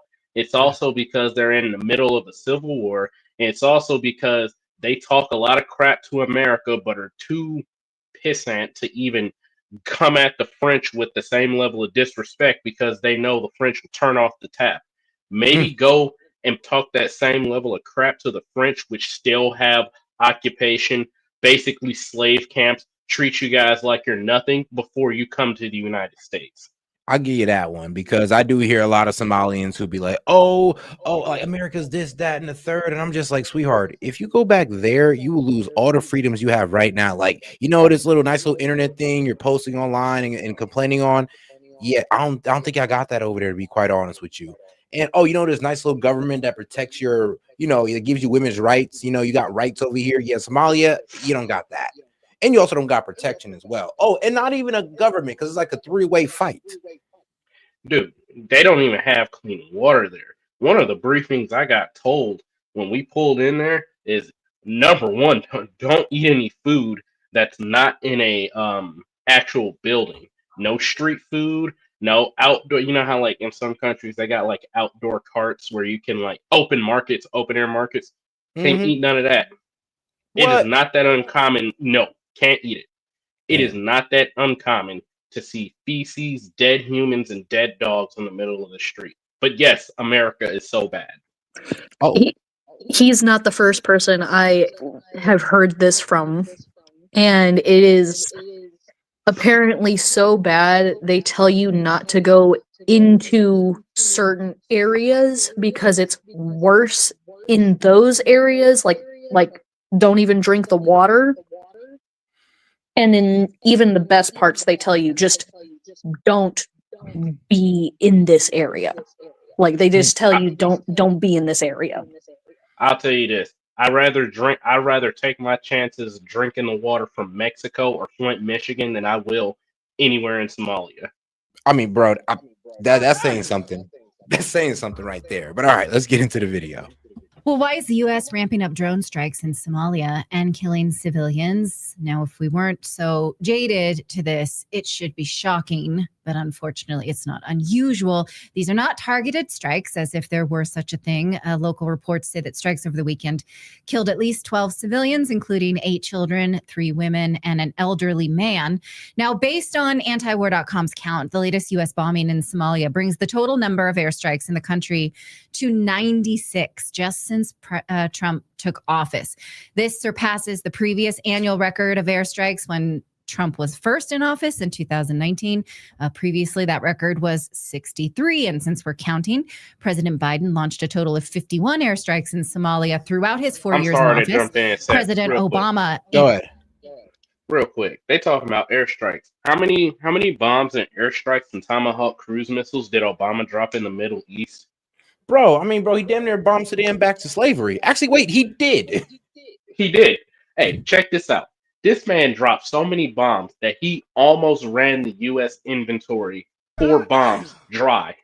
That's not a joke. We were having to build weapons to keep up with his bombing. I'm not like glazing Trump, but I'm saying like by the numbers, he was the worst. Man, especially when it came to those guys in Africa or the Middle East, which is actually pretty crazy that, you know, a black president would literally bomb an African country pretty much into slavery or bomb it into, well, a war-torn country. This dude literally used tomahawks for any minor inconvenience. Like, yo, can we try diplomacy first? Like, golly. Like, literally over here just giving these people emotional damage. 8 years, launched 48. So why are they doing this? Joining us to discuss is Dave DeCamp from antiwar.com, who's been trying to yell about this on X and not really getting a ton of response on it. Dave, good to see you. Why is the United States doing this, and why is the media ignoring it? Well, those are good questions, and that's what I've been trying to figure out. I mean, you know, you mentioned the numbers there. This is really unprecedented, the rate at which the U.S. has been bombing Somalia this year. And just to update you, I wrote another one today. It's 97 now, 97 airstrikes. And this is according to U.S. Africa Command numbers that they've given me. And, you know, I think it kind of downplays the bombing, because the way the U.S. military counts an airstrike is if they hit one target with a few, it's not like each airstrike is one missile. Each airstrike could be a major attack. So again, this is really just an unprecedented level of bombing. And to me, the shocking thing about it is that when I say it gets no media coverage in the U.S., I mean none, zero. Most of the time it is just me, and I'm not working with much information. It's based on basically what AFRICOM is putting out in press releases and what they decide to tell me, which is not much. And it's really tough to figure out the situation on the ground in Somalia for a few reasons. One reason is that in the al-Shabaab controlled areas, which is al-Shabaab is the group that we've been at war with since 2007 when they first emerged. In the areas that they control, they restrict the use of internet and phones, but also the government that the U.S. backs arrests journalists and all the time and restricts journalists who report critically on the country's military security forces and on the war with al-Shabaab. And so it's just, and so you have those factors and the fact that literally no American media is covering this. So it's really hard to know what's happening on the ground. As you mentioned over the weekend, it does look like U.S. airstrikes killed at least 12 civilians in one attack. There were some major battles in southern Somalia against al-Shabaab. So, I mean, the question for me is, why does this just get ignored? I mean, the fact that nobody seems to care, even kind of in our world where people are more aware of these wars and things that are happening overseas, it just doesn't really register for many people. And then why are they continuing this? Why have they ramped this up? When you look at Somalia on a map, obviously it's in a very strategic area. And people think it might be related to its location in respect to Yemen. But the fact is, the U.S. kind of has a simpler way to get access to those ports. The Somaliland in northwest Somalia, which has essentially been a de facto independent country since 1990. They've offered the U.S., if you recognize our independence, you can get access, to all of our ports. So what I think, I kind of think this is just a holdover of the war on terror. The U.S. government created this killing machine, and they want to keep using it. And we're seeing them bring it to our hemisphere now with these strikes on the boats. But this is also still going on, over in Africa. And it's actually two wars that the U.S. is involved in. I mentioned al-Shabaab. They first popped up in 2007 after the U.S. backed an Ethiopian invasion of Somalia that essentially carried out a regime change in Mogadishu. They ousted this coalition of Islamic groups. And then al-Shabaab was the radical offshoot and started attacking Ethiopian troops. And then since then, we've been at war with them. And then in 2015, the al-Shabaab split and there was an ISIS affiliate created. And now we're also bombing them in the northeastern Puntland region. A lot of the airstrikes are up there as well. To what end do you think? Are they threatening any American troops? Will it work to alleviate suffering of any civilians there? Like, what is the point? It's kind of similar to Afghanistan in the fact that we're propping up this central government that's very weak, that wouldn't exist without U.S., EU, African Union support.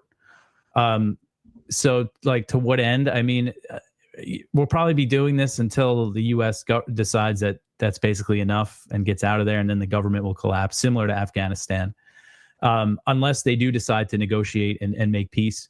The thing with al-Shabaab, that you always see this in the press releases. They say, "Oh, al-Shabaab, they're a global threat," and that's because I think in 2012 they declared their loyalty to Al-Qaeda. Mm-hmm. So they're an Al-Qaeda group. In Syria, the Al-Qaeda guys are. I'm weak. Lincoln had a point. Like, people aren't talking about because they don't know where Somalia is on a map, which is true. But it's the Horn of the Middle East, so it's over there. To answer his question, the reporter's question, the reason why we're still over there from a naval perspective is because we have to force that where the Red Sea empties out into the Gulf of Yemen, I believe it is. It's a hot spot for piracy and terrorist activity. I know this because we had to sail through there. My ship had to sail through there when they attempted to launch a missile at the USS Carney. Fun fact, that was on my birthday. Yeah, somebody was right. So It is the Horn of Africa, but it is like basically in connection to the Middle East, like close to Yemen. yeah, and not only that, we don't really heavily get involved in there because if we do, then that radicalizes one side. I have to be careful with what I'm saying.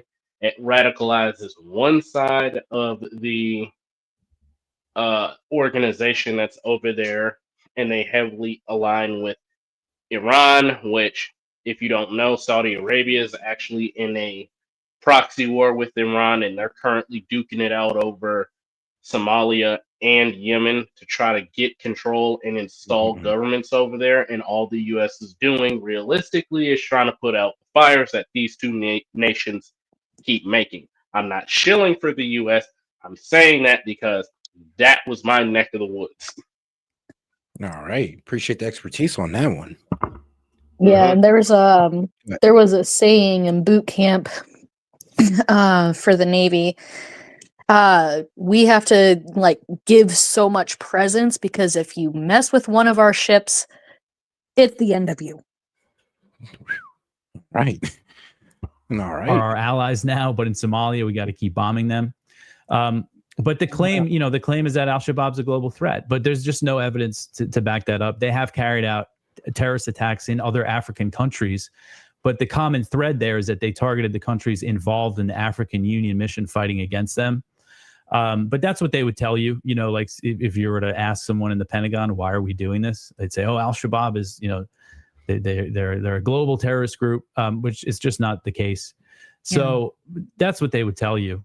And as far as the success, I mean, we've seen, over the past year, Al-Shabaab was gaining a lot of territory against the government, so much that Mogadishu was put under threat. And then they started this kind of counteroffensive that has resulted in this increase in U.S. airstrikes. And I mean, it should shock our conscience, this getting close to 100 now bombing in civilian areas, but it just doesn't. And I guess maybe the lack of information, the lack of reaction is the story here in a lot of ways, don't you think? Yeah. No, I think it kind of says a lot about our country, like that our government could be doing something like this. And, like I would be curious to see a poll, how many Americans are actually aware of this. I would say like 99% of Americans are not aware of this. Yeah. That this war is even going on. So, yeah, I mean, that's those of you who are watching now, now you're aware. Now you know what's going on. That's what I'm trying to do. I think it's less that we're not aware and more of we don't care. I think Americans are just fatigued with worrying about everybody else's problems while majority of us struggle to, with two incomes, pay basic necessities and keep food on the table. So I don't think it's that we're not aware. I think it's just a not my problem kind of thing. That too. And let's be real, like you're right, people ain't really looking for some, like when they look at their news, they're not really looking for what's going on in Somalia. Like, let's be real. And of course the whole new not new, but the America First initiative is to worry about your own problems and let these other countries work out theirs. Like, we'll deal with the winner. I also think that people kind of forget that we're doing something just by being there and like in that area. And when we withdraw our troops, that's when everything's just hands off. That's not, us saying, oh, we don't care. It's, hey, we're done with you guys because you guys are being stupid. I can agree to that too. At a certain point, you do want to pull out of there when there's just no sign of there ever being any type of like stability. Right. If you see the headlines a lot, like I usually put the number. I focus a lot on the number because it's like, isn't that a big number? All right, now let's go ahead and get on to, I guess one of the main focuses in the Middle East, Iran. Is now open-ended. Targets from Tel Aviv and beyond are in crosshairs. According to reports, missile engineers at Iran's Revolutionary Guard work round the clock. They're refining the Sajil-2, the Emad, the Khorram Shahar, and the Ghadr missiles that could travel thousands of kilometers. There are also reports of China supplying Iran with critical parts to rebuild its arsenal.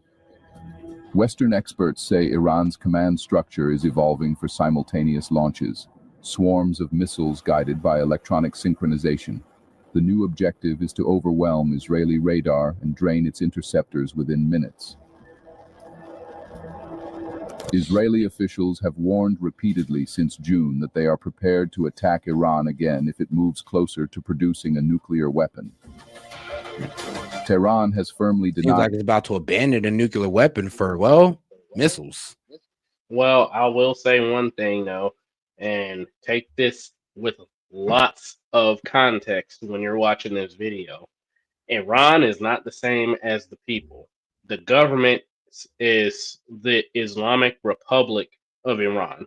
It is the government. Most of the people do not care about the government and actually cheer on strikes against the government because they hate it that much. So take that into context too. Gotcha. I mean, please, we would hope you guys would take that into context. Whoops. Actually, it's moved on a little bit too far. But all right, though, let's get right back into it. The new objective is to overwhelm Israeli radar and drain its interceptors within minutes. Israeli officials have warned repeatedly since June that they are prepared to attack Iran again if it moves closer to producing a nuclear weapon. Tehran has firmly denied the charge, insisting that their nuclear program is for civilian purposes like nuclear energy. In West Asia, both armies are locked in silent preparation. Missiles are being fueled. Air defenses are awake. The region holds its breath because another Israel-Iran war would need only one small provocation or miscalculation. Bureau report. We on World is one. The clock is ticking in West Asia. All right. Iran has delivered a new threat to the West, raising the stakes once again. Iran has unveiled a new ICBM that can reportedly reach the United States. And the IRGC, on the other hand, showcased... Wait, she said IRGCM? Islamic Revolutionary Guard Corps, I think Marines. And then the IRGCA is the Islamic Revolutionary Guard Corps Air Force. And they have the IRGCN, which is the Islamic Revolutionary Guard Corps Naval Assets. Okay, cool. All right. Now that you said it out, all right, appreciate that. Okay, cool. So now the new threat of Iran went from, well, it's not no longer about nuclear missiles. It's no longer about their nuclear capability. Now it's about their advancing missiles. It shouldn't come as a shock, but we have satellites over all our enemies, and you best believe we know what they're doing. I'm not trying to be overly cocky. But don't you think we're kind of moving the goalposts when it comes to these guys? No, not really. If we've already had fixed stations of readiness for a while, and honestly, it's just kind of, I'll put it to you like this. If the United States acted the way that Iran would acted, there would be huge implications to that. That's how I'm going to answer that question. Okay. Because unlike Iran and all these other countries, we don't just have a bark. We have a nasty bite behind it. And the only reason I say like that, I see like they're moving the goalposts, because first it was all about the uranium and, them reaching 90%. Then they switched it to, all right, well, instead of the uranium just got to be 60%. If they can clump it all together, they can make a bomb. Now it's about, oh, F it. Now it's just that these guys have missiles and they're advancing their missiles. It's just like, all right, yeah, y'all kind of moving the goalposts to where you're trying to make it okay, to where you're trying to really frame it to the world that, look, we were trying to go with the uranium. That's not working. So we're going to attack them because they got missiles. Like, I would say a lot. Oh, sorry. Go ahead. There's also a thing called gradual arming, where they do things little by little by little to make it easier when they finally hit that point of, yeah, we really want to F stuff up. I mean, yeah, you're right. Gradual arming is a big concern. It's like literally watching them put together a nuke in the desert, and we're just sitting there like, oh man, I don't know if that's a nuke or not. Let them finish. And you also have to remember that you take everything you see in the news, regardless of where you get your news from, with a little bit of a grain of salt, because they're just trying to, who knows, they might be trying to overhype it. to Yeah. evoke a response, or they might be telling the truth. You never really know unless you have all the information. And that is facts. And shout out to Asher Rose for sending in the thumbs up and and the jewels. Appreciate the support. She sent the high five, and a multiple thumbs up. Appreciate that.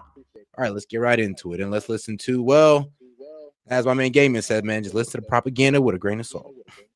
The newest Shahid We'll take it with a grain of drones. salt. Sorry. Take a look at this report.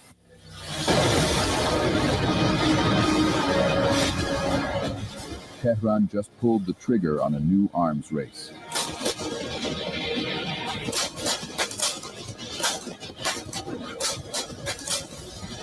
Iran has unveiled an intercontinental ballistic missile with a staggering range of 10,000 kilometers, enough, it claims, to strike the continental United States.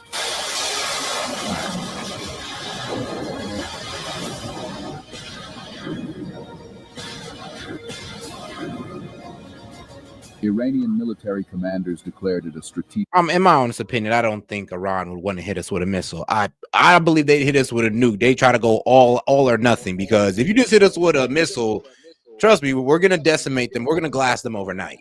So, in my honest belief, if they were going to attack us, it would be with a nuke. And then I don't even believe the 10,000 kilometer missile, because even our closest peer rival, Russia, in terms of military strength, Russia is the closest peer rival, and theirs don't even go up to 10K. I believe it's somewhere undeclassified. It's like around 9K, and that's if all the conditions align. Hell, even the United States, ours don't even travel that. So that's just kind of an audacious claim. Yeah, see. Oh, yeah. Well, I'm glad we agree on that one, because I'm just not. Yeah, I just don't see it. Deterrent. A message. But 10,000, though, I mean, like I said, I don't know. I don't see it. Aimed straight at Washington and Tel Aviv. According to reports, the missile can carry multiple warheads and is guided by an improved propulsion system, making interception harder than ever. Are they gearing up for round two? Analysts say even if the range claim is exaggerated, the optics are powerful. Iran is declaring itself a global missile power.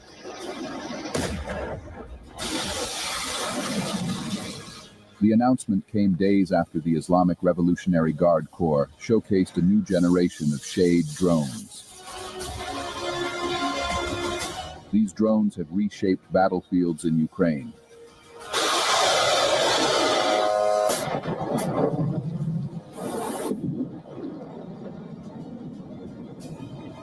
The upgraded model reportedly carries advanced sensors and improved stealth coding, capable of operating at altitudes up to 26,000 feet.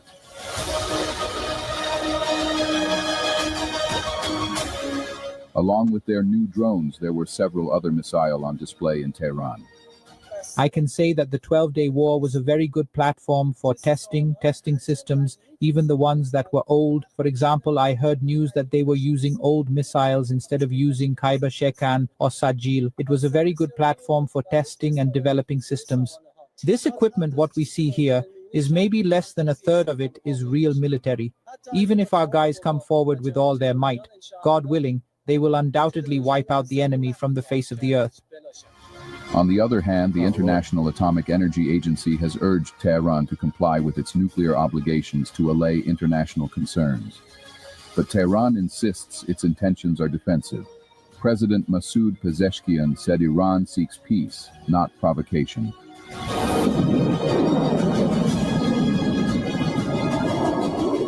As tension simmers in West Asia, this display of strength is more than symbolism. It tells the world that Iran's era of long-range deterrence has begun one missile at a time. The clock is ticking, and Tehran. And that is where we're at with Iran. And that's why I said take it with a lot of grains of salt, because you also have to, like, to the untrained person, it's like, oh my God, Iran's becoming an issue. We need to do something about this.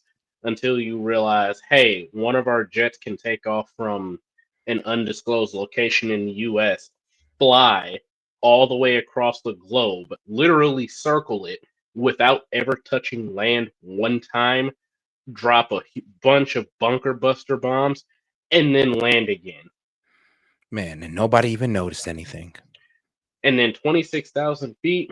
Yeah, I'm gonna just not say anything on that because I'm gonna be honest, it's laughable.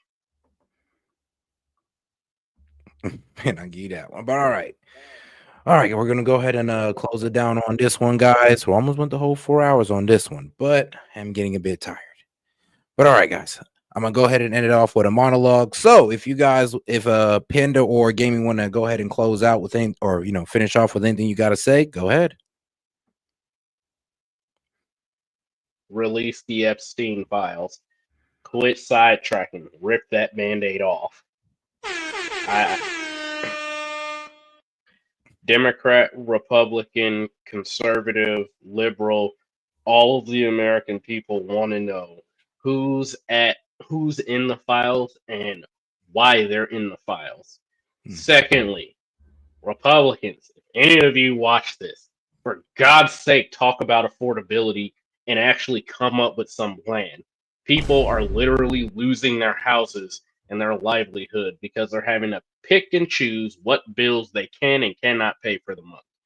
If you guys claim to be for the little guy, start showing some little guy effort. Agreed. All right, and go ahead. I was about to say the same thing on that last part because it really is not fun having to grasp for what you can get just because this or that cannot be paid. It is really not fun.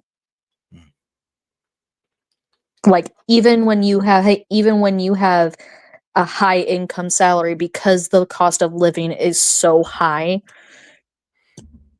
it is ridiculous. You have to have like 3 or 4 different incomes to support one house where we live. Jesus. And y'all out there making it. So shout out to y'all. But all right, I'm gonna go ahead and get on to the monologue, and we're gonna go ahead and close out. So shout out to Laughable Panda and my man Gaming. Appreciate the support, guys. Right here. But all right, let's go ahead and look over what I wanted to talk about for the monologue, because I don't know, it might be like a 7 to 15 minutes. So prepare yourself. All right, guys, let's talk about unlawful orders, because that kind of irked me a little bit. I didn't like the fact that the Dems came out with this BS really with no description at all. BS, no description message of you guys need to resist the unlawful orders. What unlawful orders? Can you write them out for us and we can have that debate if they're unlawful or not? But they're not going to do it because they don't want that debate and they really don't want to look stupid. I mean, they got a whole bunch of credible people, and shout out to them in their service. But I mean, y'all could at least come out there as people who was in service and give us an example of what Trump has done to make the military follow unlawful orders. Not just sit there, make a nice little TikTok clip, and then pretend like that wasn't going to backfire on you guys. Now y'all getting unnecessary threats, which I hate that these liberals are getting. I hate that for them, but y'all over here playing with fire. Like, what are y'all doing? And don't you think that there's a lot of old-time veteran guys that would be disgusted with you just saying, oh, you should try to ignore the orders of the president? And that's pretty much what you guys are calling for, even though you wasn't being too, specific about it. And I mean, that's just the cowardice of y'all.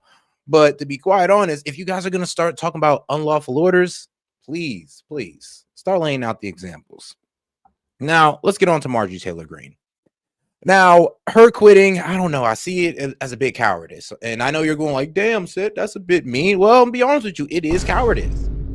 You're over here going like, well, I'm quitting because there are all these forces that are upon me that I brought upon myself. Like, let's be real. You could have stayed in line. You didn't have to talk about Israel. You could have just been a good little Republican and you'd have been all good. It sounds like you wanted to take that crusader route. You wanted to take the American First Crusader route. You've seen how hard it actually is and you faltered. And now you want to double all the way back and quit politics and just go back to your comfy life as a millionaire in construction. I'm sorry, but I just cannot respect that. And I actually like Marjorie Taylor Greene. I like what she says, but during the past couple of months, it's like she went backwards on us. And I always bring up the example of when she went on CNN and she started speaking for illegal immigrants. And I'm just like, what are you doing? You're an ardent supporter of Donald Trump and his immigration policy, and now you're over here is going like, well, you know, I'm in construction and we need illegals too. So yeah, we're not trying to hear that shit. I'm being so honest with you. Actually, we think you should go to jail. I think you should go to jail since you were just on CNN and are proud to admit that, yes, these construction companies take advantage of illegal work that Americans could work, the same position that you were standing with on Trump. But here you are on CNN talking different. That pissed a lot of people off. Now, like my man Gaming said, affordability is a problem. And I do love that she touched on affordability. She went about it the wrong way. And I would say this, if you're going to talk about affordability, come on, man, give some, like, it's like my same criticism I give the Dems. All the criticism in the world with no solutions. I mean, you got any solutions, Marjorie? What have you done to tackle affordability in your district, in your state? What ideas have you floated around besides just going on mainstream media crying about affordability? And here's the thing, affordability, living in a red state like Georgia is way cheaper than living in Cali, New York, Colorado, Washington. I mean, Montana. Come on now. So I'm a little bit confused on why you're over here trying to make the Dems argument for them. And here's the crazy thing, it's not even a good argument, because all you got to do is bring up the fact that it is way more expensive to live in blue states than red states, and you could have killed them on the affordability topic, not trying to gloss over the affordability problems of even people in red states. I'm not trying to do that. I'm just trying to say, if you're going to make an argument for your own side. And if you're not, and if you're going to do the opposite, which either way I respect, I respect that if you're going to go against MAGA. If you're going to do that, stick to it. Don't be sitting there surprised when MAGA turns against you because you went to go against all the talking points that you were in support of. I'm sorry, but you're looking a little fake. I'm be honest with you. Like, you're dolled up on TV and you're looking a little porcelain. I just don't believe you real. I don't think you 100 about it. I think you're just bullshitting us. You were going along for your career, as Nick Fuentes said. You kind of got kicked out of here, so you want the bandwagon on a MAGA, then you want the bandwagon on America first.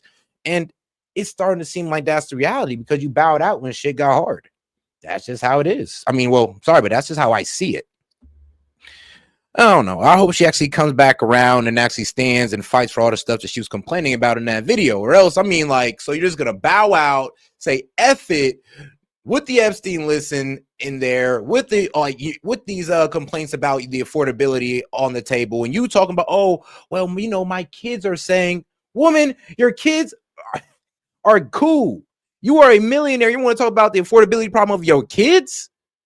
Really? And how you're just gonna go back and just help and go back to being a millionaire and help them out? I thought the kids were having an affordability crisis. Why aren't you on top of it? Why are you bending the knee? I thought it was important. But I guess not. I guess the kids' affordability problems ain't that important. I guess neither is America's either, huh? That you gotta quit? Like, come on now. I hope she takes this as a motivational speech to get your ass back in the game. And don't let these people kick you out. Because if you do, I'm gonna see you as a coward. Like, period, point blank. Now, let's get into the deal that has pissed almost everybody in the world off, but it shouldn't have. The Ukrainian 28-point plan. And really, this plan is not for, I'll say this right now, it is not for Zelensky. It is not for NATO. It is for Putin and the Ukrainian people. Why? Because Putin gets everything he ever wanted, and the Ukrainian people stop getting thrown into the wood chipper. I mean, they've been losing lives, and so is Russia. Actually, Russia's been losing more lives than Ukraine, but I always stated that they have a bigger army. Like, it sounds effed up, but they got enough people to throw into the wood chipper and still win this war. They were more technologically advanced. Why are y'all upset that it got here? Why are you calling this a surrender for America? I mean, Ukraine, okay, sure, but don't say surrender for us. This was the best deal that we could get from them, or really Putin. Why? Because he was dominating the battlefield. And if I was Trump, I'd get mad at the media. I'd be like, first off, y'all been going all around talking about how Putin's gonna win. Me, I'm gonna get mad at YouTubers because there's so many YouTube channels that will talk about, oh, this just happened to Putin, that just happened to Putin, like oil refinery blow up, like $1 trillion scandal, and this motherfucker's still fighting. Still, China pulls out, India pulls out, still fighting, still won, still getting what the hell he wants. But I was tripping for saying that, hey, yo, it kind of looks like Russia's about to win this. Still. But no, this is for the Ukrainian people. It gets their city rebuilt. It gives them, it creates jobs for them, and it gets them back into the global market, and it makes them a neutral country as Putin wanted. So I don't really see how this is a bad thing. And anybody who's saying that this deal shouldn't be pushed through is a warmonger. Like, yes, I mean, they're neoliberal, neoconservative, don't matter. These guys are straight warmongers if they do not accept this Ukrainian deal, and they want Ukrainian people to still get thrown into the wood chipper. Because they don't care. It's not their soldiers, not their people. They're just throwing money at it. Who cares? Like, why would you care? It's not your son or daughter going over there. So F it, keep throwing the money, let their sons and daughters die. And when they run out, I'll just sit up here with my hands up saying that, oh, Putin's just such a bad guy. You are feeding these people to Putin through our taxpayer dollars. Like, what the it's really hard to like conceptualize it sometimes, because this is what they really say to us in our face. But it is what it is. Now, let's talk about the Dems' refusal to censor Paskett, because that actually pissed me off a lot. I thought the Dems would show more accountability. Like I said, when we line it up all together, now Congresswoman Virgin Islands involved with Epstein, was texting Epstein during a congressional meeting. She's on the Intelligence Committee, and that's why they wanted to censor her, because you're on the Intelligence Committee. What in God's name are you doing in texting in the intelligence asset? Israeli Mossad don't matter. It was confirmed that he was an intelligence asset for sure. We don't know from where, but for sure he was an intelligence asset. So how could she sit there during a congressional hearing, text this guy in such a playful way, almost as if they was flirting and he was clapping cheeks in the back room or something? Like, bro, how does that not get you kicked off the Intelligence Committee? Not kicked off as a congresswoman, because we weren't trying to kick her out as a Congress. We were trying to take her off the Intelligence Committee, and that's reasonable. That's not even playing favorites. This is not even political. This is just a matter of national security. How in God's name is a person on the Intelligence Committee allowed to text a pedophile, a sex trafficker, and a intelligence asset, possibly a Mossad or CIA? How is she able to do that and keep her position? Because of the Republican, I pray to God the Republicans don't do the same dumbass shit. If they do the same dumb shit, I'll be right here having the same monologue, the same speech, calling them a bunch of dumbasses who's avoiding accountability. I'll be here doing the same goddamn thing. So that's just my thoughts on it. I do believe that the Dems are screwing themselves over with this, and they should make that lady step down. Even if the censor failed, they should make her step down. But hey, it's okay. It's okay to wish death on children through text message, still get to run as attorney general. And it's okay to text pedophiles who are possible intelligence assets. It's all good, man, as long as you're a Dem, right? Right. Now, let's get on to Iran. Now, I know like people don't like to when I talk about Iran, because I do believe that we are trying to get forced into war with Iran through any means. That's why I was trying to bring it up to Gaiman when I said, I think they're moving the goalposts on this shit. It was about 90% uranium. Not anymore. Now it's about 60%. They can just clump enough together like some goddamn Play-Doh. They can just drop it on America and boom, nuclear catastrophe. I mean, that's where they were going with it at first. They moved the goalpost from 90% to 60% if you just clump it together like some Play-Doh. Now we're talking about their not nuclear missiles, but their intercontinental ballistic missiles. Now we're talking about the advancement of them and how, oh, well, they can go over and reach the United States like they fucking would. That would be the dumbest thing they do. Okay, attack Israel, I could hear that. And I wouldn't want it. But attack us would be the dumbest thing Iran does. And let's be real. We say they're this overly radical regime that's a bunch of that would just suicide bomb their whole country. But hey, that was proven false during the 12-day war, because they could have went balls to the wall. They could have just not stopped after we bombed them and just kept attacking Israel. But they were smart. They understood how serious we were, and they pulled back, as they should, as they better. What can I say? America at the end of the day.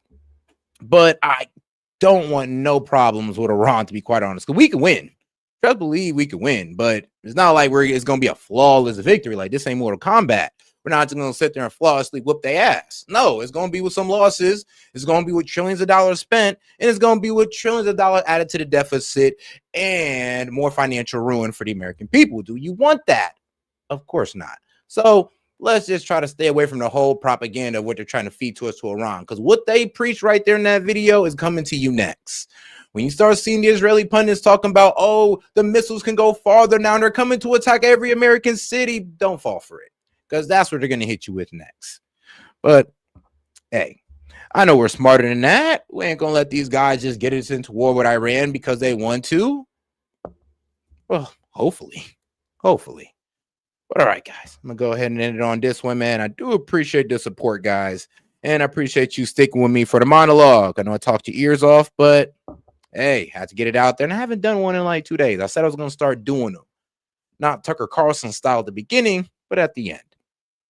But all right, guys, I'm going to go ahead and end out with these clips, man. I appreciate the support, and I will catch you guys tomorrow. So if you haven't already, make sure you double tap the screen, like the video. Make sure you subscribe to the channel, and I'll catch you guys on the next one. Peace. Trump has closed the biggest deal in U.S. history that'll earn the country this unimaginable amount of money. This deal is actually the second time that Trump has broken the biggest in history record, as it comes only months after Trump initially broke the record through a deal worth $750 billion with the EU. This time, the agreement was made between Trump representing the United States and Crown Prince Mohammed bin Salman representing the oil-rich country of Saudi Arabia. As part of the deal, first, the Saudis will receive a major boost to their military after Trump approved their request to purchase America's most advanced fighter jets, the F-35s, which is expected to bring in billions of dollars in sales for the US and make the Saudis a long-term buyer of American defense technology. But what makes this deal the biggest of all time is that in return, the Saudis have promised to increase their investments into the United States to a total of $1 trillion, which is roughly equivalent to their entire 2023 GDP. The brain is an amazing organ. It starts working in a mother's womb, and it doesn't stop working until you get elected to Congress. If the aliens landed tomorrow and said, "Take me to your leader," it would be embarrassing. Chocolate chip. If this country was founded by geniuses, but it's being run by a bunch of idiots. Now, to answer your question, even duct tape can't fix stupid. Senator, let me switch gears and ask you about your legislation in terms of your bill to kick Chinese companies off of U.S. exchanges if they keep hiding audits from U.S. inspectors. Tell us about your bill. God created the world, but everything else is made in China. Japan, how did you get the world to forget all your war crimes? Oh, you just have to distract them. Like, for example, we're really cute, we use anime, some pixelated stuff. That's exactly what we've been doing with our excellent German engineering and our automobiles. No, because cars still use gas, and you know Germany and gas, not the best connection. Maybe something a little more innocent, like food. Are there any cute foods that you guys like? I think I'm starting to get your point. What about smoothies? I love smoothies.